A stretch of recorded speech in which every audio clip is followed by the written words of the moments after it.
Very good morning to all of you. Thank you all for joining us today for one of the another important initiatives of FICCI, and I would say the annual initiative called AI India Conclave.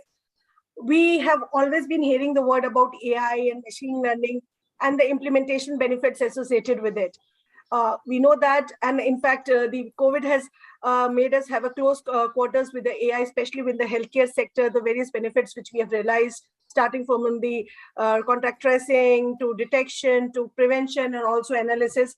So we all have realized that, but the applications of AI is not just limited to the healthcare sector. It is much beyond. It affects our life. It affects the way we live in, we work in, and other things. There would be a huge lot of discussions during the day on the applications and how the roadmap for AI implementation for India can be there across sectors. That's what the theme for the today's event is. We have been talking about this discussion in various previous areas also, and the reason we thought about this theme for today was that we all have realized the importance of AI. So we wanted now that how to take it forward within our country, keeping a focus on the 5 important pillars, which is like that we need the right skilling to be there. We need the corporations, the companies to adopt and adapt it, the innovation to happen in this area, the policymakers to help us in forming the right policy, and of course, the multi-stakeholder partnerships to make the wheel running. So with these proper areas in mind, and talking about the road of AI implementation in the country, we have gathered here. Without further ado, I would now like to welcome everyone to the inaugural session of AI Conclave. And I would like to especially thank our dignitaries today. Shri Jayesh Ranjanji, Principal Secretary, Department of Industries and Commerce, and of course IT from the Government of Telangana. Thank you, sir, for joining in. Shri Abhishek Singh, sir, thank you, sir, for always being there, for always cooperating with us, and for MeitY supporting this initiative. People know you very well, so I would just say that Managing Director and CEO of DIC, you holds multiple hats, so MD of MyGov, and of course, the MD of the NEGD. Thank you, sir, for joining in. We also have with us Dr. Manish Gupta, he's the Director of Google Research India, Professor Rajat Moona, Director IIT Bhilai, and of course, the former Director General of CDAC. Thank you for all for joining in. And we also have with us from the FICCI leadership team, our Chairman for AI and Digital Transformation Committee, Mr. Mohit Kapoor, and who's the CTO for Mahindra Group, and Mr. Kanishka Ejiwal. He's a co-chairman for our committee, and of course the head of service lines, public sector, India and South Asia, Amazon Web Services. Thank you all for joining in. I would now request our chairman, Mr. Mohit Kapoor, to kindly deliver his opening remarks. Over to you, Mr. Kapoor. Thank you, Sarika. Very good morning to everyone. It gives me great pleasure to be part of this inaugural session of the FICCI AI India Conclave. On behalf of FICCI and other corporates and industry, I would take this opportunity to welcome Abhishek Singh ji, Jayesh Ranjan ji, Professor Moona, and also my industry colleagues Manish and Kanishka, who we've been closely working together. Artificial intelligence is changing the game, or is a big game changer, and has a great potential and a lasting impact on society, whether it's social, economic, financial, healthcare, many other sectors. Over the last few years, India has cemented its position to be an AI hub, fostering deep innovation, whether it's in the startup world or in the big tech world, also in academic research, and all parts of the government, governance, lives and livelihoods are being impacted by digital transformation and artificial intelligence. Areas of focus being natural language processing, including vernacular, machine learning, deep learning, computer vision, etc. The government of India has also increased the outlay of funding into these areas, including IoT, big data, robotics, etc. And you can also see that in our daily lives, many of the citizen services are similarly getting impacted for the better, whether it's biometrics or traffic safety, road safety, wearables for women for safety, forest management, clean river, tiger and wildlife protection, digital agriculture, AI and agriculture, it's a big topic, progress of students and education, and many other similar use cases. These applications are making the government more efficient and thus frees up governance time to build relationship with citizens. Similarly, this cannot be done without policy formation, and that Ministry of Electronics and Information Technology, MeitY, and other departments, including in the states, have done extremely well in policy formation. I am aware under JSG's leadership, especially in the government of Telangana, the IT department and the INC department has laid out a policy, I think it was around 2 years ago in 2020, an actionable framework for AI and almost a roadmap for India.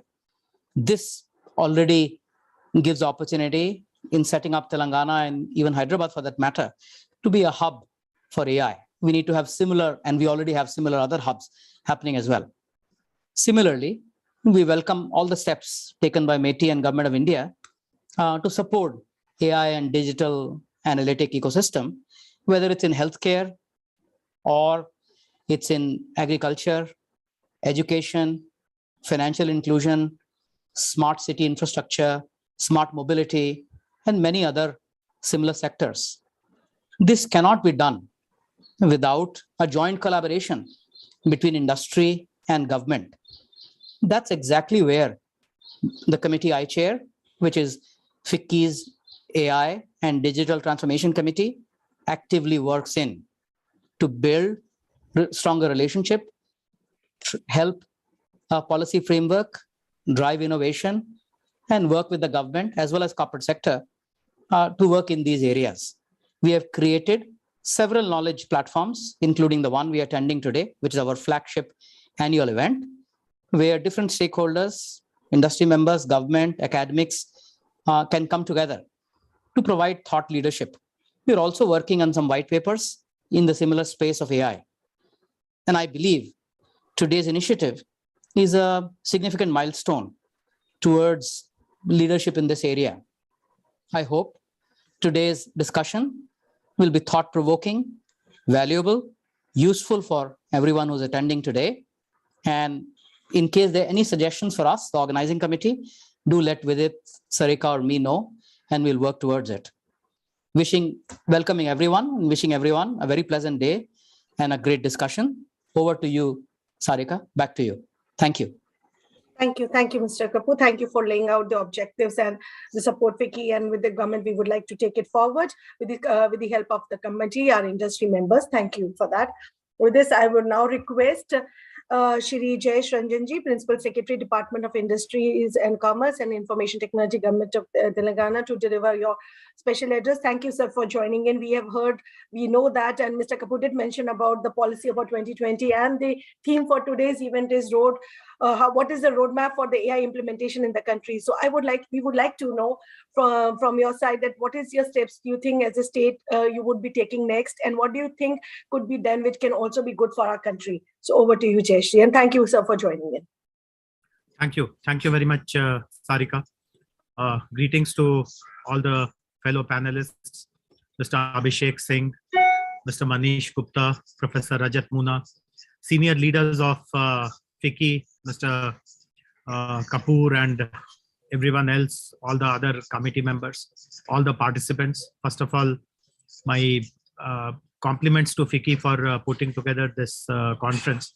This again is a very timely conference because in our country, we now have easily 3 to 4 years of experience of looking at AI, planning for AI implementation, creating skills, etc. And this is the right time to look back over these last 3-4 years to understand what has worked, which are the areas where we need to put in more effort. And obviously that is how the roadmap will develop. So what I'll do is that I'll share very quickly what has been our experiences and learning in Telangana.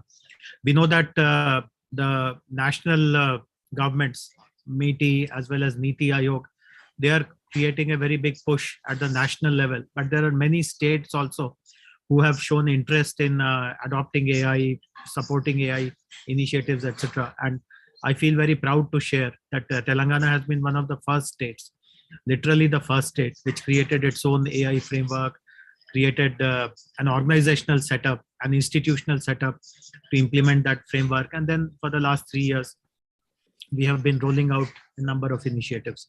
So most importantly, we have, when we started looking at emerging technologies, we felt that AI has the most transformative potential. And many of you will know that when our Honorable Prime Minister gave the audacious goal that India should become a $5 trillion economy, NASSCOM also did a quick study to find out how much of it can come through digital ways. And 1 trillion digital economy is what has been forecast.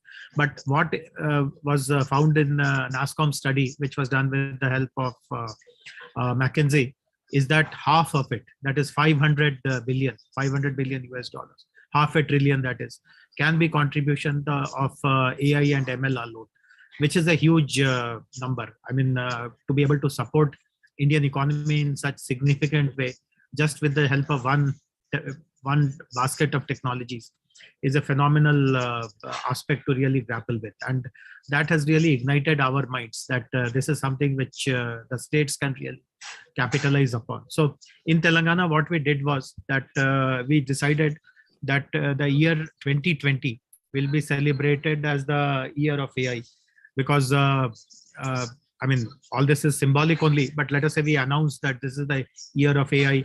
We get the buy-in of the entire government machinery, private sector also gets attracted. It also creates an enthusiasm in the startups community, academia, etc. So 2020, as we all now look back, we know that it was a very bad year. It was a washout year, and all kinds of problems surrounded us in that year. But again, I'm very happy to share that despite all the challenges of lockdowns and other kinds of COVID restrictions, practically 80% of what we had planned, we were able to achieve. And of course, when we said that year of 2020 will be the year of AI, it doesn't mean that nothing will happen in 2021 and 22, etc. We'll forget everything with the day 31st December is struck. That is not true.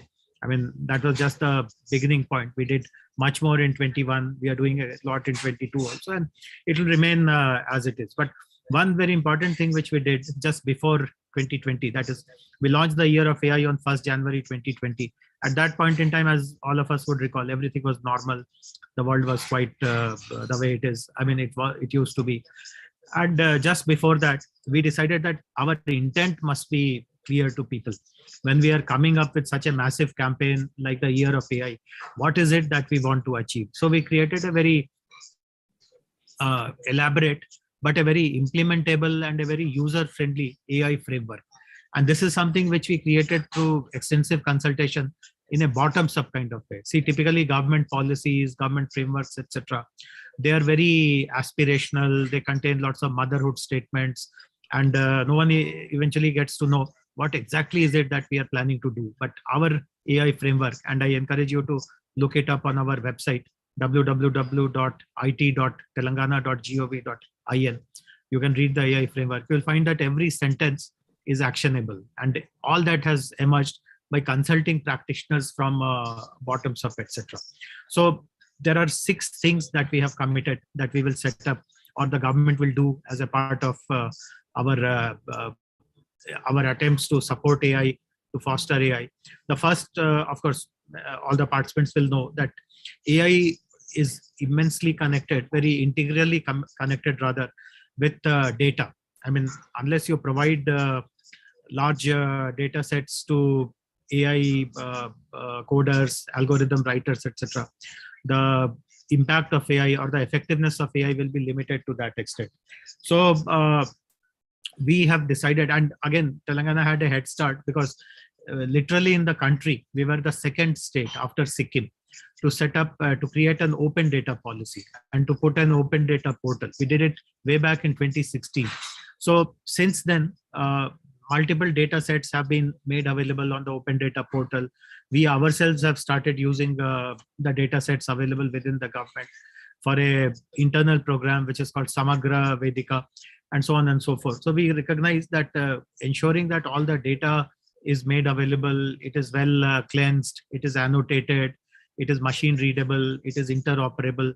That is a very important requirement. So to support the open data policy, this is a commitment which we made that we will be providing high quality data in large volumes to AI practitioners, AI researchers, and the subsequent evolution of this thought. So as I said, while we are discussing the roadmap, we should also look at the experiences. So while we have been able to successfully put together almost 70 plus data sets, if you go to the open data portal of Telangana, you will see all those data sets available. But what we realized that the necessity is something beyond just providing data sets. And now what we are working on is what is called a data exchange. Data sets are fine, but how does the governance of those data sets happen? How does one ensure that people who require a particular set of data only have access to that data? How do you balance the concerns of privacy, confidentiality, security, etc.? So now with the help of World Economic Forum, we are setting up a data exchange. And the first data exchange that we are attempting relates to agriculture. And I will tell a little bit more about it. So this is the first pillar of our AI framework, that we will make data available. But at the same time, along with data, you also require, if you are providing humongous quantities of data, you also require high performance computing infrastructure. And again, we were very fortunate.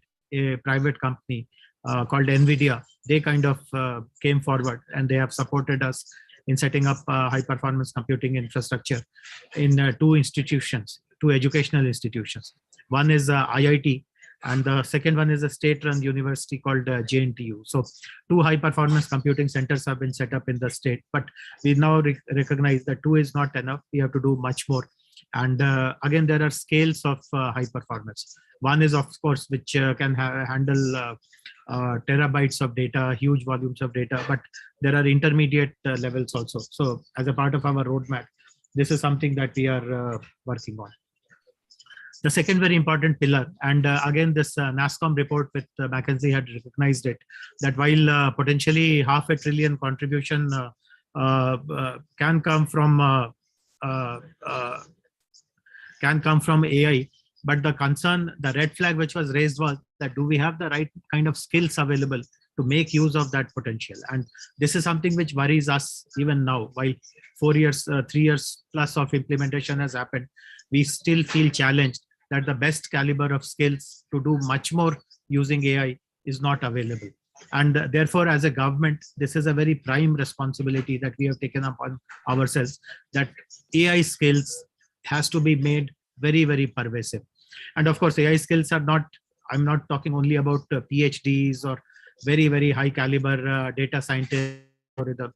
It's a range of skills, even very basic skills like organizing data sets, cleansing the data, annotating the data. That is also something which someone has to do. If you don't do that, you don't reach the level of writing algorithms, etc.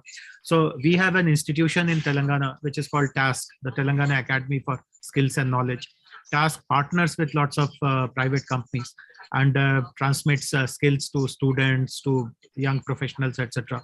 And we have decided that very recently we had some internal discussions where we have decided that at least 1/3 of TASK's efforts will now be completely focused on AI. And it's not that we are tied up exclusively just with one institution.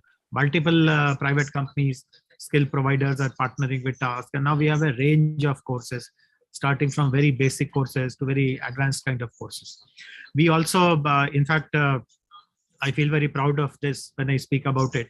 For some time, for about a year and a half till recently, I was also the officiating vice chancellor of a state university in Hyderabad called JNTU, the Jawaharlal Nehru Technology University.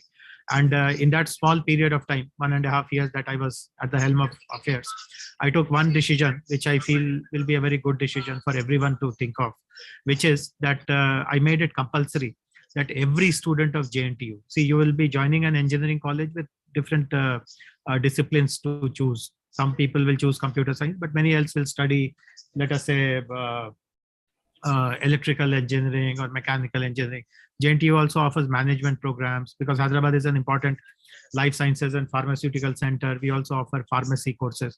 So the decision which we took was that irrespective of what course you study, you must do a module on AI. So every student of JNTU today in their 3rd year, they have to read one course on AI. And this is not just a formality kind of course. You have to attend the course, attendance is compulsory, exams will be taken, your grades will be written on your mark sheet. So it's not a course to be taken lightly, so to say. So all pervasive skills across the board. Very recently, people, some of you might have read about it, that we have started encouraging companies to go to smaller towns in Telangana, what are called tier 2, tier 3 locations, to set up training centers where data annotation skills can be taught.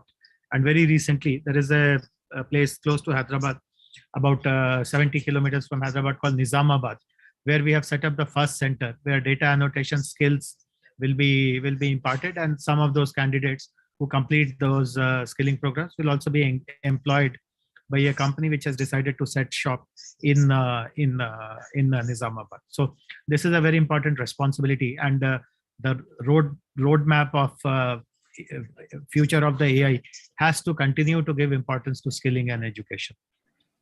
The next important pillar, the third important pillar of our AI approach, has been to promote research and innovation.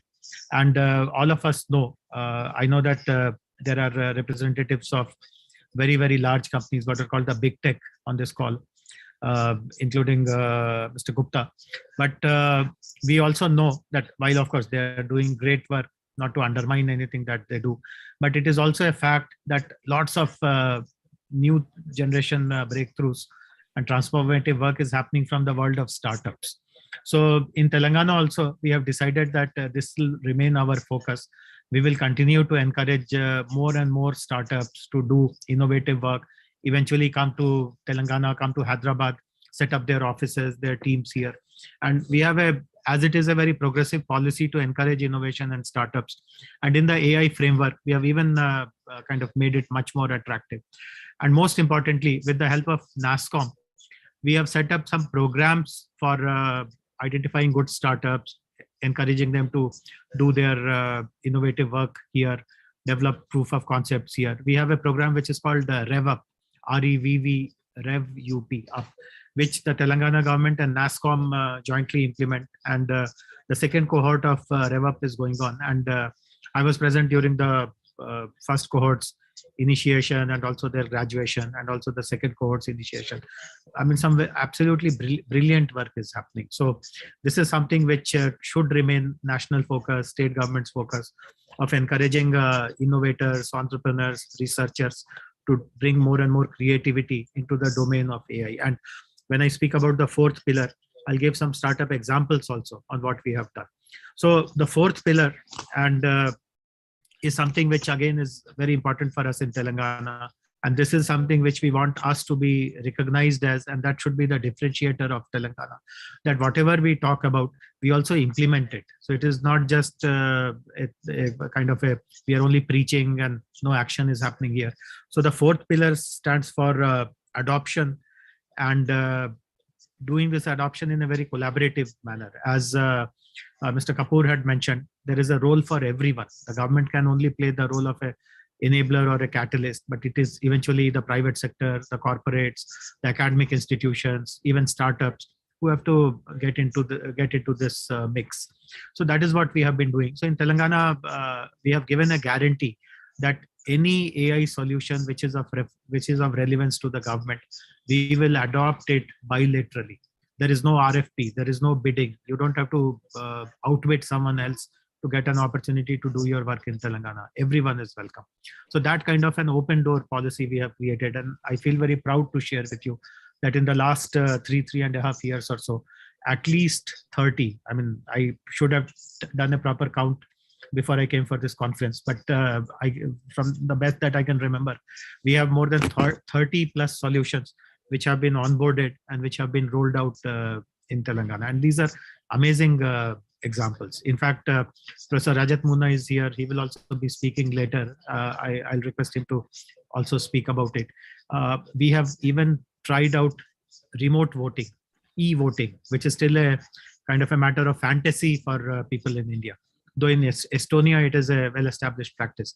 And we tried it out in a town in Telangana called Khammam. Professor Munna was one of the members of our advisory committee. And we have used AI for voter identification in a very, very smart way. Of course, there's a strong blockchain component also, but there's a very fascinating AI application. Some of you will recall that very recently in Hyderabad, a large religious statue was unveiled. The Prime Minister had come, the President had come, Shankaracharya's statue. And there were unbelievable crowds at the venue. So we again used a very interesting AI technology to monitor crowd move. The way the arena was organized was that there were different things happening at different places with the possibility of crowd to move from one place to another. So we had a very sophisticated tool to monitor how the crowd is moving, how it is dispersing, which allowed the police people to deploy the right kind of manpower and so on and so forth. So something again which was very interesting. We have chosen agriculture as the primary focus of all our AI interventions. So at least 24 plus interventions are happening in agriculture in the entire value chain of agriculture activities. So this is something which we feel very proud about. As I said, that we lead by example. Whatever solutions you have, I will adopt it. And as I said, more than 30 plus solutions have been implemented in Telangana, and a majority of them have been sourced from startups. Some of whom have participated in our programs like RevUp, etc. The final pillar of our initiative is related to governance issues. See, AI is also a very sensitive topic. I mean, already many people speak about the misuses of AI. Many of us, I'm sure, know this. This is a classic example which people quote on how a particular facial recognition software using AI discriminates against people of color in America, and they are the ones who are victims of police brutality, etc., etc. So AI can also have these kind of harmful effects, and therefore it is very, very important to understand who runs what are the checks and balances when you are utilizing AI. Are you doing everything ethically? Are you maintaining confidentiality and privacy? We know that lots of data, I spoke about data in the very beginning, lots of data is available, but do you have the consent of people to use that data wherever it is required? So there are multiple issues related to governance, and as the government, it is our prime responsibility to set those standards. So we are also working with World Economic Forum has a center which is called Center for Responsible Use of Emerging Technology. So we are partnering with them. They are helping us put together a good governance structure, ethics, and so on and so forth. So again, this is something which we should not lose sight of. I mean, we may feel very excited about AI, that AI is such a powerful tool, all kinds of things can be achieved, but it should not be at the cost of doing anything wrong, unethical, misgovernance, and so on and so forth. So to summarize, the roadmap should be like this, that we get a national movement going to make more and more data available, to make the data interoperable, machine readable, to set up more high performance computing facilities, not just confine them to elitist kind of institutions, make it all pervasive. Skilling is a very important responsibility, because if you want to reach that $500 billion opportunity, you require thousands and thousands of well-trained people across the range of AI activities. Government can't lose sight of that opportunity. The third, as I said, is about innovation, because startups have proven to be absolutely brilliant in coming up with very, very useful solutions that create a big societal impact. So we should be setting up more incubators, more accelerators. Corporates should support more and more AI startups in validating their solutions, in helping them scale up. The importance of government to be the first adopter cannot be undermined, because otherwise your credibility will be gone, that you are only creating frameworks, giving speeches, but nothing happens in your own domain. So that is very important, that you become the first adopter and show to the world that these are the solutions I have tried out and these are working well. And finally, as I said, no substitute for having a strong, robust, participatory, transparent governance system, which promotes ethics, good governance, transparency, etc. So these have been our experiences and learnings in Telangana. But as I said, learning is a constant phenomena. We are still on a learning curve. I'm glad that FICCI has put together such a rich array of domain experts. And I would now like to listen to all of them to get better insights and good guidance about what we should do next in Telangana. Thank you very much for inviting me, and my apologies. I was not supposed to be the first speaker, but I need to now move into a car and drive for another 1 hour. So I'll be listening to all of you, but I will have to keep my camera on off because the bandwidth will be not very stable and good. Thank you once again, Sarika. Good wishes for the rest of the day. Thank you, sir. Thank you, Jayashree, for actually, I would say, setting the vision for the day. The way you have said that you covered the whole ecosystem, our compliments from all of us to the state for the initiatives led by Telangana in the area of AI. Like you said, you announced it on 1st Jan 2020, where of course the pandemic was not there within the country. So we could obviously see the vision which the state came in, and of course leading it by the examples and the steps you are taking in. It's just not about the policy, but the various actionables you mentioned, and of course the whole ecosystem, how you are building it up, that's really important. So our compliments and thank you for sharing those things with the audience out here. We as a industry would obviously be there to support the state, to be with the state, and to work with the state in this area so that we can take it to the next level. You did mention about the role played by the various stakeholders, including industry and the startups, and we truly recognize that importance. And that's why, as part of our discussions, also we are focusing during the day various areas how the next steps can be done. It's not just the forming a solution, but how it is being implemented. And like you said, the governance needs to be taken care of in a rightful manner. Thank you, sir. Thank you for sharing your inputs, and thank you for joining us today.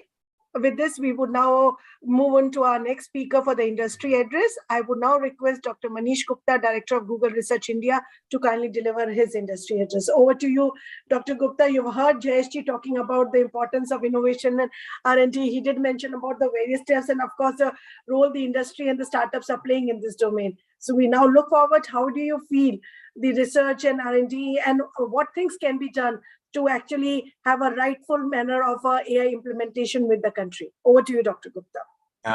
Thanks, Sarika. Again, it's a great privilege for me to be sharing the dais with such visionaries. It was wonderful to hear Mr. Jayesh Ranjan, and I'll try to build upon the excellent kind of foundation that is already laid out in terms of the role that AI can play. Mr. Abhishek Singh, Professor Rajat Muna, it's really an honor. So let me just quickly share my screen as well. I'll talk about again the work that we are doing more as an example of how again AI can really make a difference, and the role it can play in attacking some of the real problems that we face as a nation. And of course, we can have impact through the work that we do here.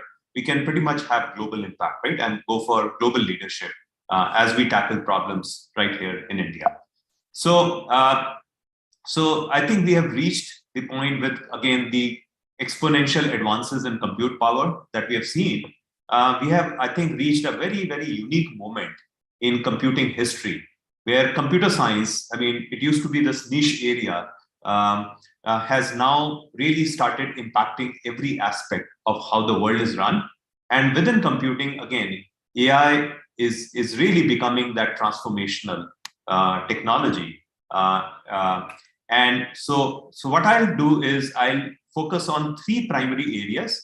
I'll again mention, and Mr. Jayesh Ranjan referred to that, right? Issues in responsibility. So there are still many, many fundamental issues that remain to be tackled, of how do you ensure that you're building fair AI systems, how you're taking care of safety, explainability, which is often important when you're making decisions aided by AI systems that are impacting human lives. So there are still many, many outstanding fundamental research problems that need to be dealt with. But today I'll focus primarily on where you can apply some of these technologies, in particular deep learning, to really tackle some major problems that we face as a nation, where we can also have an impact beyond India. So let me start with access to information, because information, as we say, right, is power. And I consider those of us who are perhaps attending this conference as the privileged ones within India, who understand English as a language And therefore, it is very easy for us to have access to kind of information at our fingertips. We can bring up our favorite search engine. We can watch all of these videos on YouTube, which today cover any topic that you want to learn.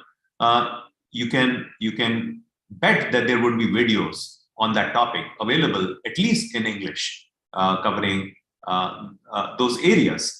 So the question that we asked ourselves is, how do we democratize access to information to every person in India in their native language? Because only about 11% of our people are actually speakers of English. So before I even talk about access to information in native languages, a very interesting piece of work that was done at our lab was, even when people come up with queries in English, how do you understand the intent? And we started, in fact, one of our team members picked up this menu card from a restaurant, and we looked to that as the inspiration for this piece of work, where it showed all of these entries. Things like, you can see this entry for pineapple raita, right? And no native English speaker would spell pineapple this way. But when you really look at the spelling, actually it makes a lot of sense. Because if you imagine the word pineapple in Hindi, and then you start transcribing it in using Roman script, this is a very reasonable way of spelling the word. And when you look at, and this is the appetizer menu, when you look at how appetizer has been spelled, again, phonetically, it makes a lot of sense, with the only caveat that the Z sound has been replaced by the J sound. And again, that's our native language influence, because if the original sound Z is missing in my native language, I'll use the sound which is closest to that. So the question that we asked ourselves is, when you have if you look at even English, I mean, I'll talk about Indian languages in a few minutes. If you even start with English, English in the real world is a superset of the formal English that AI systems normally handle. So how do we extend those AI systems, all of these technologies like BERT and so on that have been developed, for instance, at Google, how to extend those technologies to the real world English, where you're using this superset of the formal set of words. And the observation here was that many times, I mean, some of these misspellings, these are influenced by your native language, right? So, and this is not just in the restaurant menu. When we look at people searching for information on Google search engine, we do find such queries. So if somebody says boy shoes, we want to understand that they're looking for boys shoes. So we should give them information about that topic.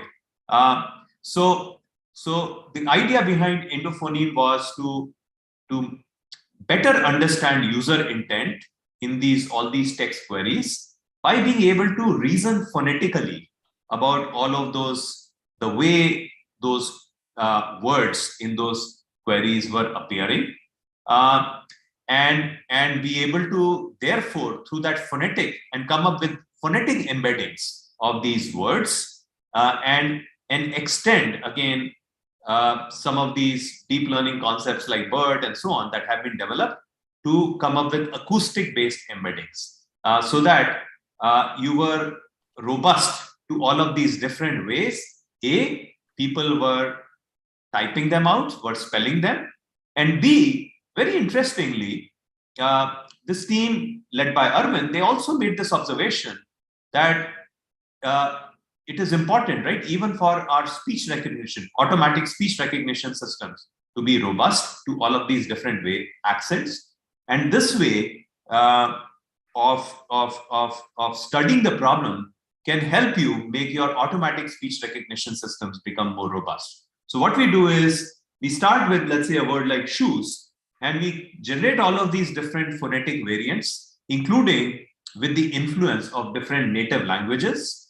And then we run a text-to-speech engine to come up with the way this word as is spelled might be pronounced.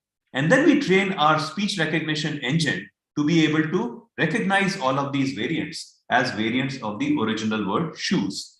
So this is going to make even the automatic speech recognition system much more robust to all of these accent variations. Because we know today that despite all of these advances based on deep learning, if you look at English speech recognition systems, they do very well for native speakers. They don't do as well for somebody like me who has an Indian accent, and they would do even less well for somebody who has a thick, let's say, Bengali accent or a Bihari accent or a Haryanvi accent and so on.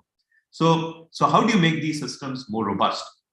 And this is the work that the Indophoneme team has done at automatically synthesizing different variants of the original English words and then making our query processing systems and our automatic speech recognition systems robust to all of these variations. Now let's look at very quickly Indian languages. So because we are very multilingual in India, we tend to mix up multiple languages in the same sentence. So I'm a native Hindi speaker. I often mix Hindi and English words when I'm communicating with my friends and family, as well as with when I'm typing up queries. So again, this work that was done by our NLP team led by Partha Talukdar, they recognize that it's not sufficient to just build models for English, for Hindi, for Tamil, and so on. We need multilingual models. And the other benefit of building these multilingual models is in the process, you end up transferring some of the learning from higher resource languages like Hindi to lower resource languages like Telugu, Bengali, where you have fewer resources available in digital form compared to, let's say, a dominant language like English or even Hindi. When you're doing sentiment analysis, named entity recognition, and so on, like in the sentence "Karan bahut khush hai," you want to recognize the positive sentiment and recognize Karan as the entity. Some of the languages like models that you're building for Telugu, Bengali, they benefit from the learning that happens from languages like English and Hindi. So they built this framework called Mural, Multilingual Representations for Indian Languages, which provides the largest coverage to date of Indian languages, covers 16 Indian languages and English. Our goal is to expand it to at least all 22 scheduled languages of India. And they showed, again, very significant improvements in the accuracy of various NLP tasks like sentiment analysis, question answering on native language text, as well as transliterated text. In fact, on transliterated text, we got even greater improvements. Then this team came up with this notion of merge distill, where rather than building all these different models for different languages, you're able to, let's say, one for English, one for Indian languages, and so on. Can you build a single student model that learns from all those teacher models for different languages? And again, they showed that, yes, it was possible to do that. And in fact, just like in the real world, teachers always want students to do better than themselves. Here, we were able to get the student language model to do better than those individual teacher models for different languages. And these ideas are now making their way into some of our products like the Google Assistant. So the component of Assistant, the Mural multilingual neural semantic parser, which tries to understand the user intent. Now for the 8 Indian languages that are supported, it uses the work that our team has done on Mural to be able to better understand the user intent. The other area that we are working on is we recognize that in India, where we now have the second largest number of internet users in the world, most of the internet users are not accessing the internet through desktop, but through smartphones. And they are typically using low-end, low-cost smartphones. And the interesting paradox is that while these people are using relatively low-powered smartphones, the AI needs on those smartphones for this community of people is actually much higher. Because unlike somebody like you and I, those of us who are again in this conference, who are able to play around with the settings option and so on, right? On these phones, figure out how to launch, let's say, an app, WhatsApp or YouTube, whatever you want to use. Many of the users, the first-time users of the internet, are not as comfortable. So they would prefer to communicate with the phone through voice, and they would prefer to communicate in their local language. And they would like to be able to use the camera capabilities through things like Lens, where they would like to be able to point to something that, let's say, they don't understand. Let's say there's a English sign which they don't understand. They would like to be able to point the camera to that and say, okay, read it to me in my local language, right? Tell me what the sign means in my local language. So how do you support all of these AI capabilities on these low-end phones? Because again, for reasons of privacy and for reasons of being able to support these connections when the phones are not connected to the internet, you want to be able to run as much of these models on the phone, on the device as much as possible. And again, this is where our teams have been working on things like how do you run machine learning in an inference efficient manner so that you don't need large kind of supercomputers to run your AI models. They can be run on these resource constrained devices like these smartphones. You also want to be able to build models that are robust to distribution shift. This is a known weakness of deep learning methods, that when the real world data that they encounter is different from the data that they were trained on, they can fail quite spectacularly. So now when on your phone, you're seeing the real world speech in different accents and so on, right? This is going to be very different from the kind of speech, perhaps more in the studio setting and so on, right? That your speech models were trained on. How do you build models that are robust to all of these variations? And finally, how do you honor the privacy of these individuals? So again, a lot of opportunity to solve tough problems in these areas. And this is where, again, we've been making progress. So in the interest of time, I'll just maybe spend a minute each on healthcare and agriculture as areas. And health, let me just mention, before you even start doing any AI, you first need your health records, information about your health in electronic form. And that itself is a very huge challenge in a country like ours. And again, I mean, it's a huge challenge even for AI systems to be able to take something like a handwritten medical record, medical prescription, and to be able to create an electronic health record entry out of that handwritten prescription. So that is again a problem that our team has taken on. It's a very, very challenging problem because even when you take state-of-the-art OCR systems and so on, the level of accuracy is very, very low. And once you have all of this information in electronic form, you can then start to make healthcare more proactive.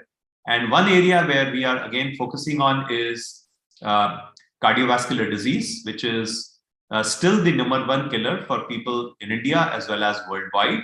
And increasingly, you'll find very young people suffering from heart attacks, dying at a young age. And in fact, many of these deaths are highly preventable or could have been delayed by at least 15 to 20 years. If only you could catch these early on, which is again the subject of our work that we are doing with our Fitbit organization, and coming up with ways to detect some of these signs for cardiovascular disease, hypertension, diabetes, and so on early on, and B, suggest in a very personalized manner lifestyle interventions through which you can achieve better outcomes for yourselves. And finally, in agriculture, we believe, again, there's an opportunity to solve these problems in a very scalable manner by applying techniques like computer vision over satellite imagery. So we've already, in fact, we've initiated some discussion with even the state of Telangana,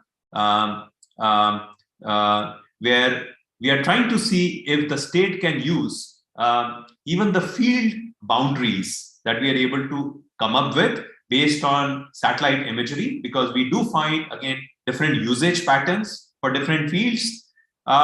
Could that provide a good starting point, right, for the state to reconcile digital land ownership records? But again, starting with those field boundaries, if you can do further analysis of identify the crop which is being grown, estimate the yield, now you can help the farmer get much easier access to credit if you're able to help the banks with all of this information in a very scalable manner, so that the bank doesn't need to send a person 50 kilometers away to the farmer's field to inspect that field, estimate what kind of yield they are likely to get, and then approve a loan. You can do it right from your desk through satellite imagery analysis and looking at the farmers' land records that they may be able to share digitally.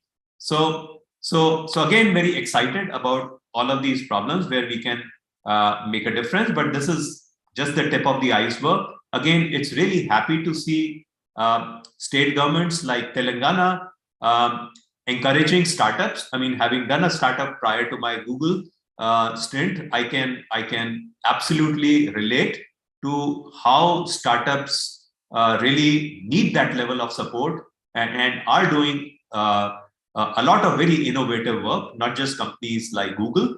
So I think there are just amazing opportunities for us to take any significant problem and start applying computing and technologies like AI to make a difference. So we look forward to, again, a world where all kinds of, again, organizations are innovating with the help of technologies like AI and making the world a better place. So with that, let me thank you for this opportunity and give the floor back to you.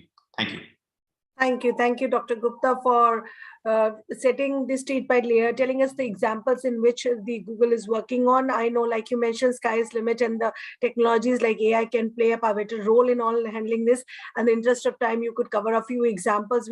But we do look forward to get further more details from the Google and work with them as well to see how we can do that. It mentioned about on the languages part. I'm sure most of us out in the audience are aware of it, and we will also like to bring it to the notice to those who are not. As FICCI, we are running something called Indian Language Internet Alliance, which is basically working on how various aspects from the languages, how the Indic content can be more created, how the standards can be built up, and how it can be more tagged, including focusing on an important pillar of universal acceptance. So as FICCI, we are also working in this domain with our partners, and of course, Google is one of them, along with others. So we are happy to discuss, take those discussions also with the members. And we understand the potential of AI is not limited, like I said in my starting speech, to one sector.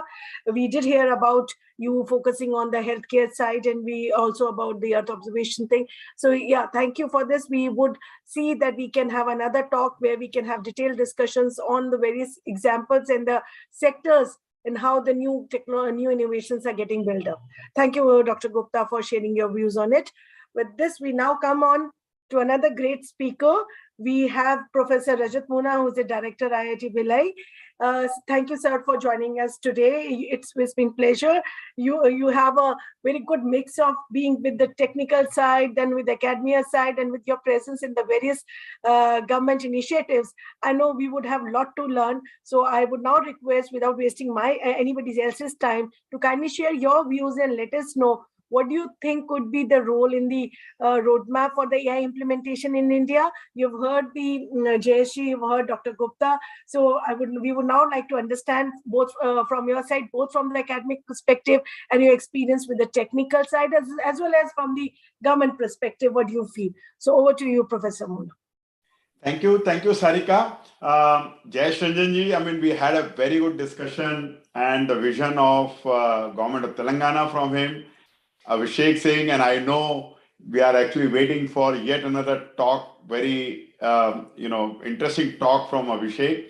Manish talked about various initiatives and AI initiative, and the leadership of Google, is in this space is well known, and what can be done for India, including languages, health, and various aspects that you talked about, agriculture and all that.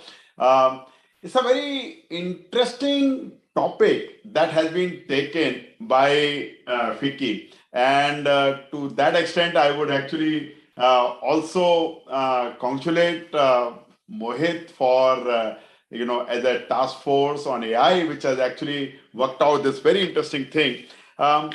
Let me first start. In fact, Jayesh Ranjan actually talked about voting in Khammam district, which was actually very successfully conducted by CDAC Hyderabad, and it was actually being done by with the stewardship of Department of IT and the State Election Commission. First of all, to say that people are so willing to take technology, adapt technology to such an important area of election voting, I think it's a commendable thing. And we all know, we all heard, we all have seen what Jayesh talked about in terms of AI approach paper and all that. But this getting implemented to the common people, I think is a very, very remarkable thing. AI, if you notice, is not today's thing. In engineering colleges and institutes, it was actually taught right in 1980s. So it is actually at least 4-decade long technology which has actually come. And why did it suddenly become so much of interesting paradigm to look at? This is primarily because industry started adopting it for their own benefits. Governments started adopting it because the policy making and such kind of things become a lot much easier. And the implementers and the startup ecosystem actually started providing tools and technologies for that. Now, one of the interesting things, for example, we all have used is Google Map. This is a prime example of how AI can actually help in navigating. In fact, to start with, the navigation systems in the cars actually started coming, and they started putting navigation using maps. It was a very interesting application, a little bit ahead of its time, but today, using mobiles, using technologies which were in hand, using technologies which are available to every common person, and the backend systems, AI suddenly becomes reachable to every common person. People talked about various AI applications, and blockchain plus AI becomes a very interesting application, which we actually experimented and implemented in Khammam district. We wanted to do it for greater Hyderabad thing, but then we could not, greater Hyderabad municipality, we could not do that because the time was not enough. But then eventually we did it for Khammam district. CDAC did an very interesting implementation, and we worked out the entire roadmap on how to implement, what kind of algorithms to do and all that. And it worked out very well. The recognition of people, whether it is the same person voting or not, right? It is actually a very interesting AI application. Having done this voting, keeping this vote secure till the results are declared is a very interesting blockchain application. And together, these two things made sure that the voter doesn't have to go to a polling booth and yet have the same trust on the voting, same trust on counting, same trust on vote delivery. Every stakeholder will probably have equal amount of trust on this technology, and that's a very remarkable thing that AI can bring to a front.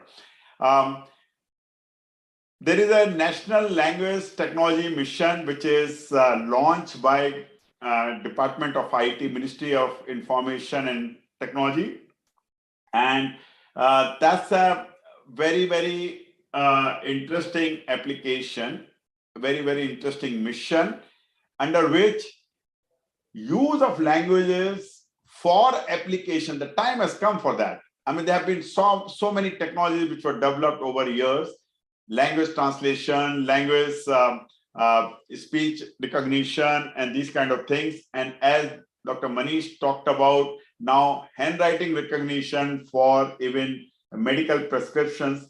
These are the kind of things where AI actually immediately benefit people, okay, right from grassroots level to policymakers.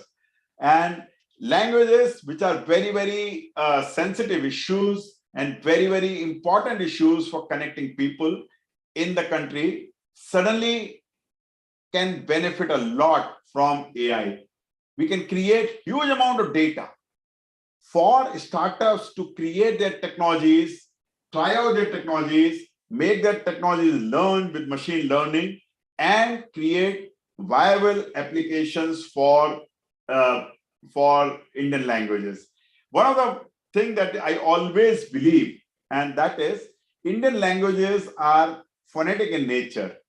Speech is the right mode of data entry rather than keyboard, because keyboard is primarily for linear languages, linear scripts, and not necessarily for Indian languages.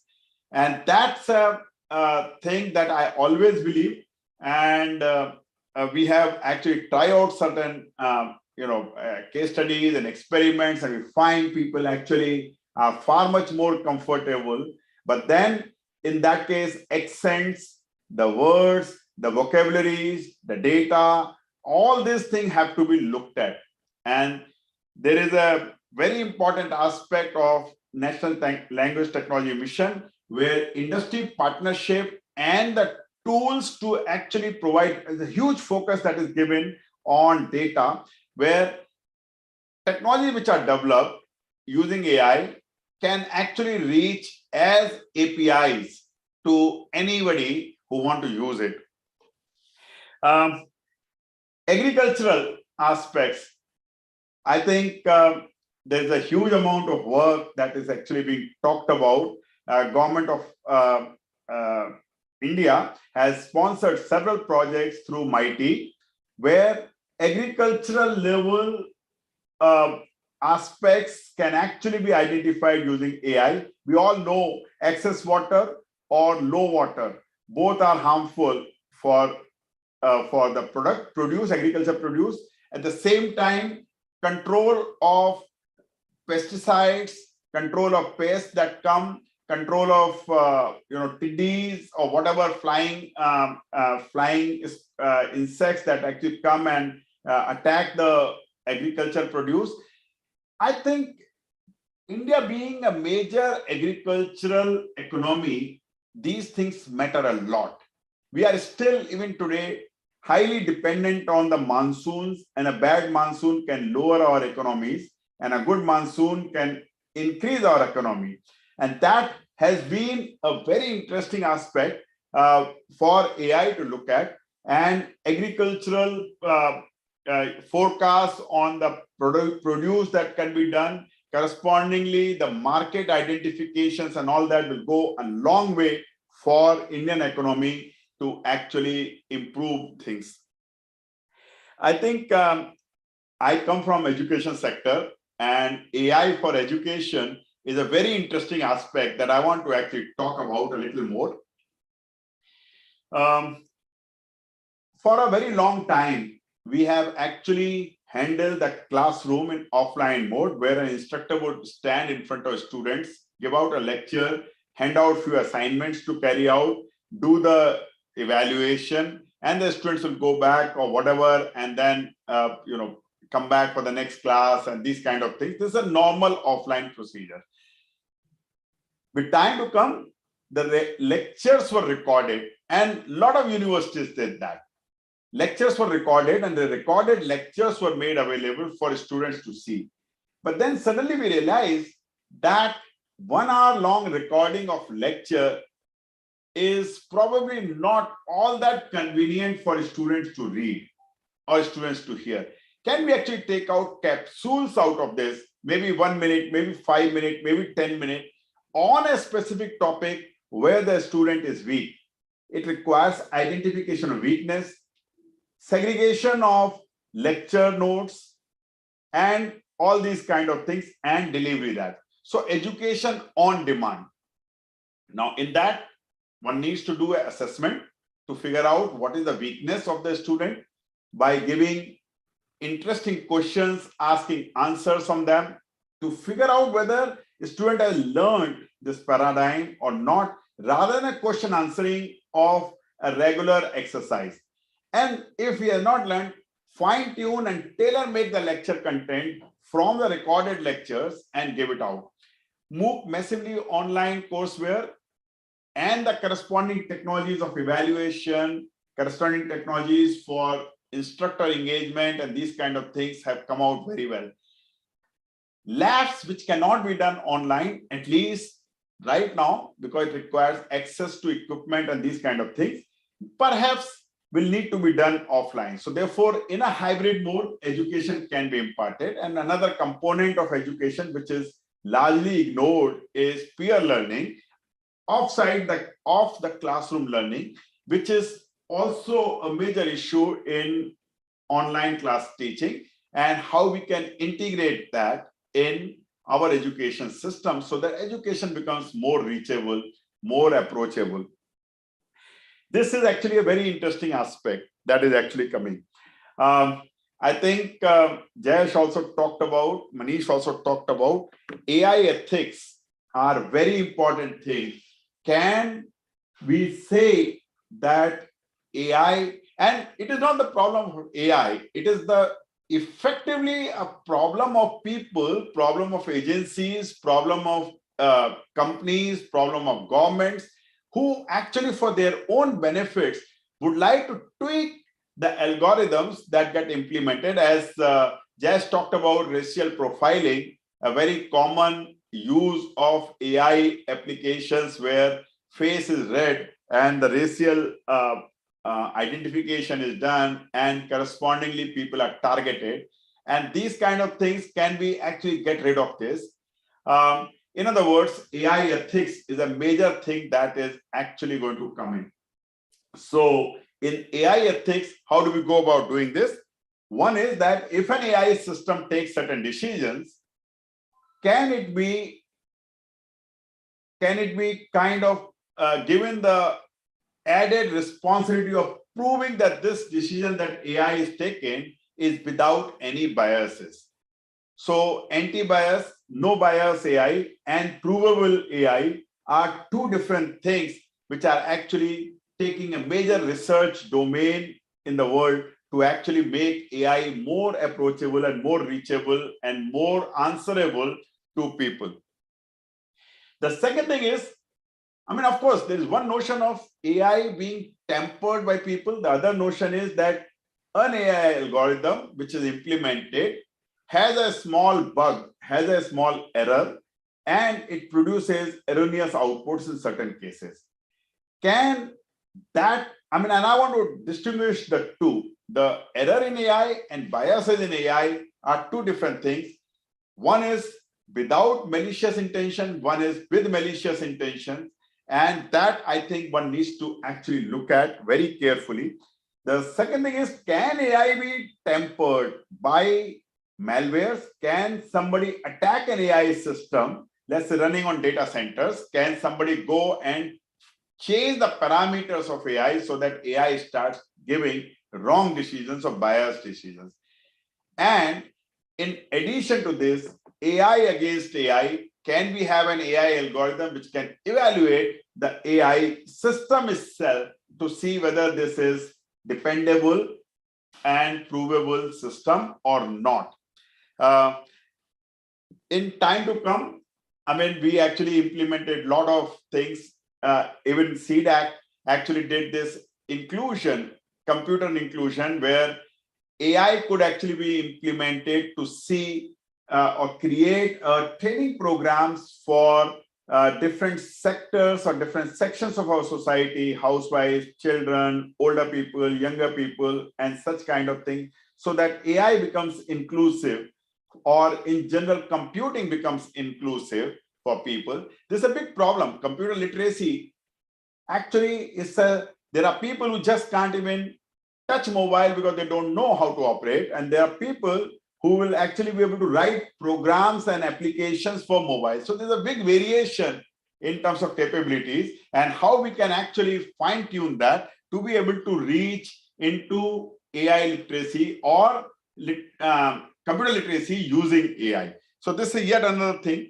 And I think today, in today's time, it will probably be very, very appropriate to talk about in the context of the attack that Russia has carried out over Ukraine. I think AI for defense is yet another very interesting aspect that is going to come in. And whether it is protection from attacks or making systems for attack, AI is actually going to find a big space. I want to take a few examples of production. Industry 4.0 is actually working very interestingly, and in India trying to adopt systems like IoT and AI. Using IoT in an assembly line, a lot of data can be collected. And when this data is collected, this data can actually be brought out to an expert system or to a machine learning system or to an AI system where decisions can be taken and proactive actions can be taken in case the quality of the product is going to have a detrimental effect. For example, if it is a steel rolling and the rolls actually are kind of getting weared out, and at some point in time the vibrations become more than what is acceptable, then what can be done? I mean, you need to shut down the plant, but you need to close the plant for maintenance prior to a major accident can happen. So revert, prior to accidents can happen, and therefore lesser shutdown time and more efficiency can be brought in. In a similar way, using AI for pathology, I think there have been a lot of very interesting cases where many people do not go for routine tests. Can the routine tests be done using AI, using chaos?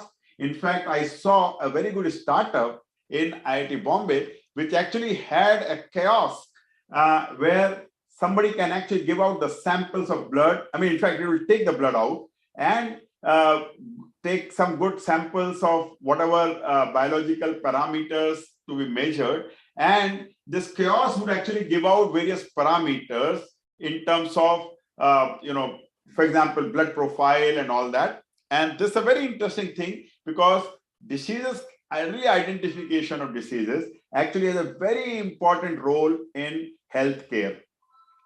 So there are so many things that one can talk about. I think I will stop at this because AI for India has a huge impact possibility, both in terms of literacy, computer literacy, agriculture, soil mechanisms, improving the soil, healthcare in the villages. In fact, many other things. So, for example, data which is available and open data policy of government of Telangana actually makes this data available to AI researchers and startups. These are the kind of things which actually are immediately going to touch the lives of people. Manish talked about language technologies. That's yet another thing that is actually going to create a huge impact if computerization of languages can be done and computerization technologies can be made available in Indian languages, connecting people through AI. I mean, these days, video conferencing and such kind of systems are very commonly used for families to connect to people who are not nearby. Instead of telephone calls, video conferencing systems actually are doing exceptionally well. Not much more can be done using AI into that framework. So these are the kind of things which immediately touch India as a whole. So with this, I come to stop. Sarika ji, over to you. Thank you. Thank you, Professor Muna, for highlighting various things. You talked about AI for the social good. Of course, the things like even the nearest things which we see within the country, the areas which we face difficulties, AI can play a major role. And I think that's one of the things when India took up the discussions on the AI. In fact, we talked about responsible AI, and we did talk about the AI for the social good. And we can see that the initiatives across this area, across the country, within the states, supported by the center. Are coming in this area, and like you said, it's a big discussion. There are multiple things whether you talk about the smallest things, the way we are living in, to the way we are working in. The applications of AI can actually help us a lot if we taken it in rightful manner. So thank you, sir, for sharing your views, both from the academic perspective, how did you feel, and of course your examples. And yes, you did mention about the thing where you talked about the current condition of Russia and Ukraine war and how the AI can play a role. So thank you, sir, for mentioning this. It's insightful. And as I said, more we hear the experts today, more we feel the discussion needs a more longer time so that we can hear you a lot and we can learn a lot from you all. Thank you, sir. With this, now I would move to our next speaker. The next speaker is Shri Abhishek Singh Ji. Thank you, sir, for joining us today. He's a Managing Director and CEO for Digital India Corporation, President and CEO for NEGT, and CEO for MyGov, Ministry of Electronics and IT, Government of India. Thank you, sir, for being supportive, for supporting this initiative. You know, it's a annual initiative, and we have been blessed with the MeitY with being with us partners with this initiative, and we feel this is the discussion platform, and then the year comes in for the implementation where we work with you all on various discussions. We know the government has taken various steps where policy things are going on.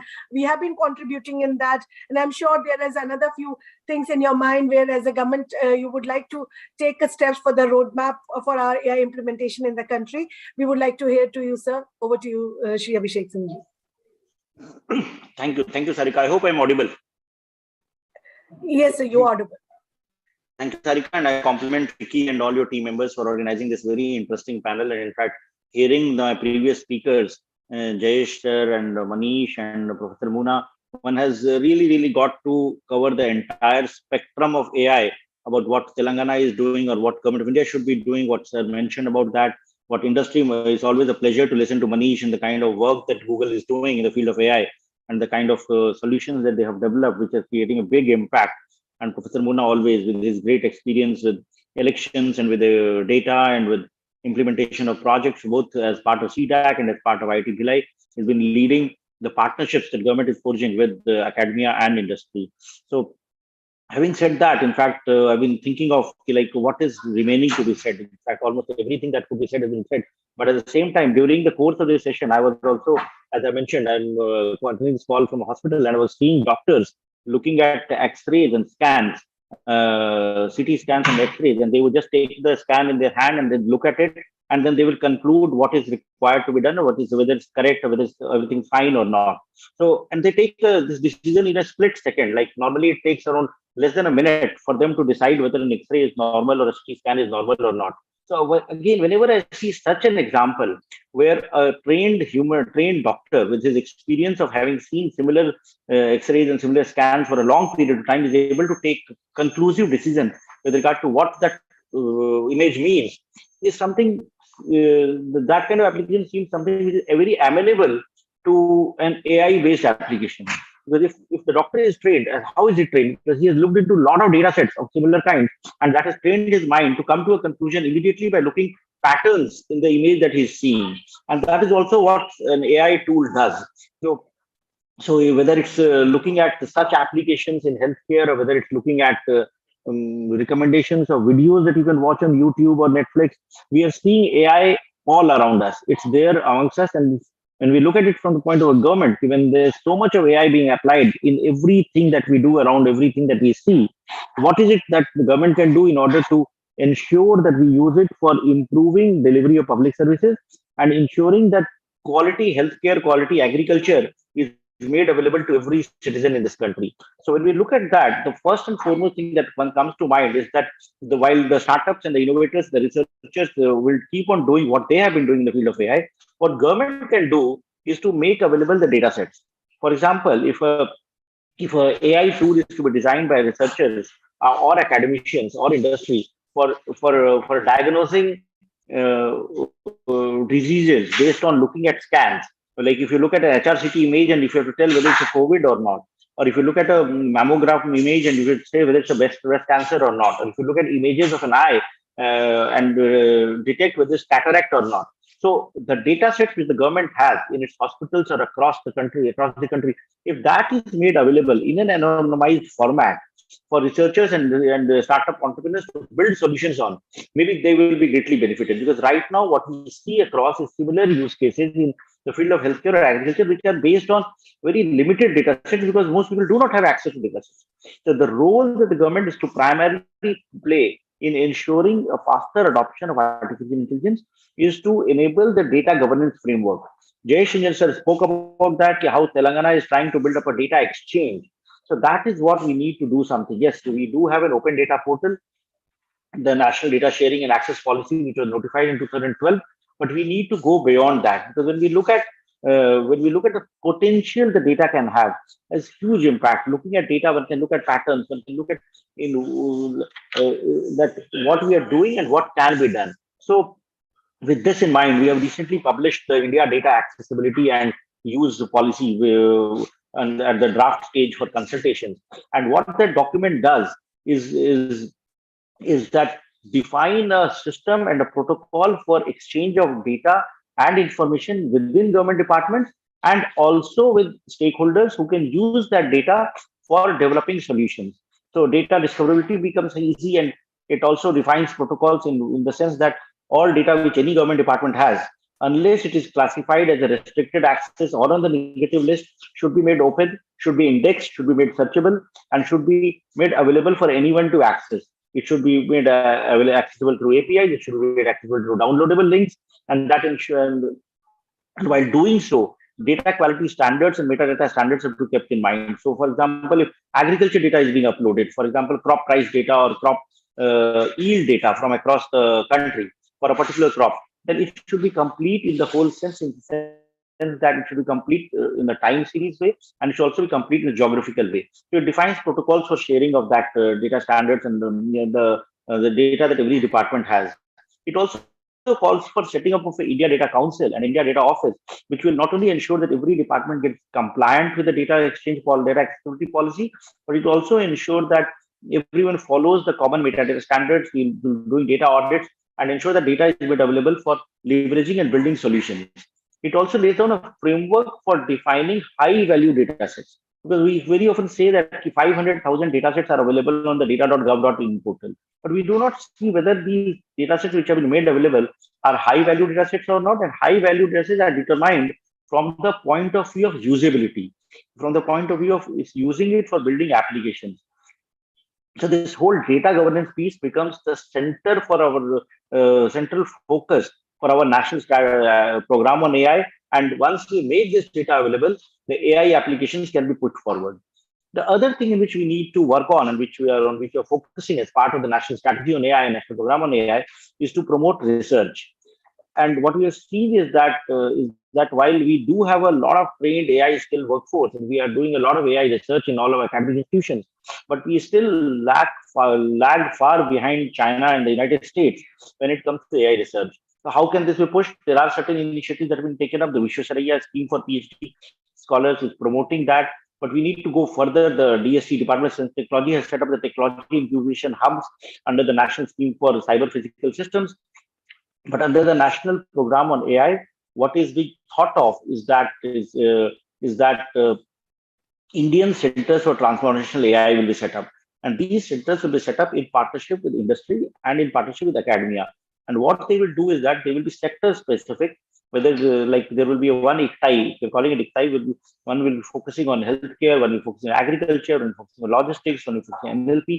So similar topics identified for AI research, wherein applied research will be taken up at the ICTIs, and the solutions or the applications which are developed at the ICTIs will be then assessed and be selected for scaling up across the country. For example, if the cataract-based solution is identified, or a crop yield or a crop disease detection solution has been identified, how do we scale up across the country? How do we ensure that its app is implemented across the states so that So under the program, what we are proposing is that AI for all projects will be taken up within selected projects will be implemented across the country, and that will ensure that the tool becomes better, the application becomes better, and it will be able to yield better results.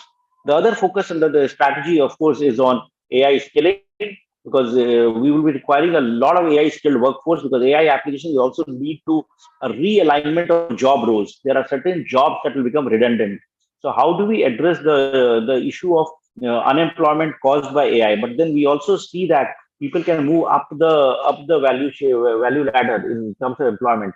So the jobs will arise in the field of data science, in the field of machine learning, and even data annotators. There are a lot of people who will be requiring to do just annotation of data, who will be requiring to do data entry, who will like transcribe stuff in various Indian languages. So the idea is that can we think of like converting all our ITIs and polytechnics, with training people for to become mechanics and all? Can they start running data science courses and train people into data annotation and data transcribing? That will be the basic foundation stone for building AI solutions. Like when we are creating for jobs in the field of AI, not everybody will be writing algorithms and not everybody will be developing solutions for that. But there will be a lot of people who will be requiring to do the core job at the base level, which will help in building better AI solutions. So data skilling for AI becomes a key focus area. The other focus area, of course, which again has been spoken about, is the startups and promoting startups. For that, the proposal is that we create a fund of funds and ensure that support is given to startups at all stages, at the seed stage, at the accelerator stage, tie up with the incubators, and then provide funding support by partnering with private investors and ensuring that AI startups are able to access that funding. Over and above that, India has also come out with this policy on responsible AI, and there are certain frameworks which have been identified for responsible AI, which result in ensuring fairness, ensuring transparency, ensuring accountability. We are also part of founder members of the Global Partnership on AI, and globally, all countries are looking at in what ways we can ensure and promote ethical use of AI and discourage any use of AI which goes against the basic norm of ethical AI, which results in misuse of what AI can do, because that's a very slippery slope. So that also becomes a very, very important protocol. How it has to be regulated, how it's to be implemented, that's a big challenge in the field of AI. And we are already seeing some kind of negative effects that are percolating in. So that's a challenge that we face as a nation, and we are working with other countries and with all the stakeholders in trying to evolve a framework of responsible AI for that. So I think we are coming to the end of the session also. So what I will do is that I will conclude with this remark and look forward to hearing from other speakers or any other recommendations that FICCI may have with regard to similar conferences, or maybe there's another part about the afternoon session. So from there also we'll get to hear about what are the recommendations, what are the ideas, what are the suggestions. I would also request everyone to give their suggestions on the data accessibility and use policy, and because that will be very useful when we do the final data accessibility policy and the data exchange framework we will be developed by MeitY for enabling that. So thank you once again, FICCI, for inviting me to this forum. It was really enlightening to hear the thoughts of my fellow panelists, and look forward to working with you in the future also. Thank you, sir. Thank you, sir, for sharing your thoughts on the data, the skilling, and the work which is done by the government in the various collaborative manner. And also, you talked about FICCI and everything. As an industry chamber, we would be happy to participate in that with the government on that process. We'll be happy to contribute on the research, and of course, like we have been providing inputs on the various policies being taken out by the government, we would definitely be coming back to you with the inputs on the recent policy discussions on the data. So thank you, sir, for highlighting it. We know we started as in India, as a country, we started work on the area of AI. And like we said, I'll not be repetitive of the great words which has already been talked about, the many veteran speakers in the inaugural session. But we still feel there are things which can be done within the country. We still feel that there is a good hope for India becoming a super powerhouse of AI, and of course keeping the responsible AI at its main background thing. So with that thing in mind, we as an I would say the collective effort of different stakeholders, the government, academia, and the industry, and of course the technical fraternity, we can move forward in that direction. And I'm sure the discussions during the whole AI conclave, which would have a focused sectoral discussions with different experts being covering on. In fact, the session coming up is on the enterprise AI. We would be happy to share the details of those discussions with you post the conference. Thank you, sir, for joining in, and thanks a lot, committee, for participating with us for the same. I would now request our co-chair, Mr. Kanishka Ejiwal, co-chair for the AI and the Digital Transformation Committee of FICCI, to kindly conclude the session and also deliver the vote of thanks. Over to you, Mr. Kanishka.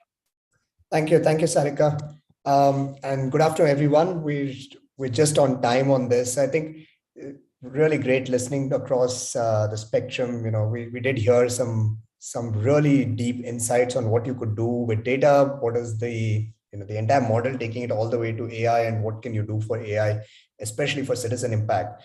And I think this takes to you, that quote of Thomas Alva Edison, which is that the value of an idea really lies in the using of it.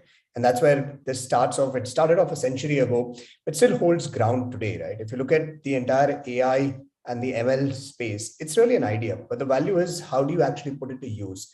What are those real world use cases that you can bring in? What are those novel opportunities that organizations can use to create additional value, either for their stakeholders, their shareholders, as well as overall for citizen impact, by leveraging a more proactive approach, by bringing in cost efficiency, by increasing revenue.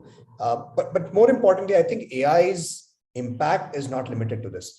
I think there is a lot of opportunity for it to thrive in India.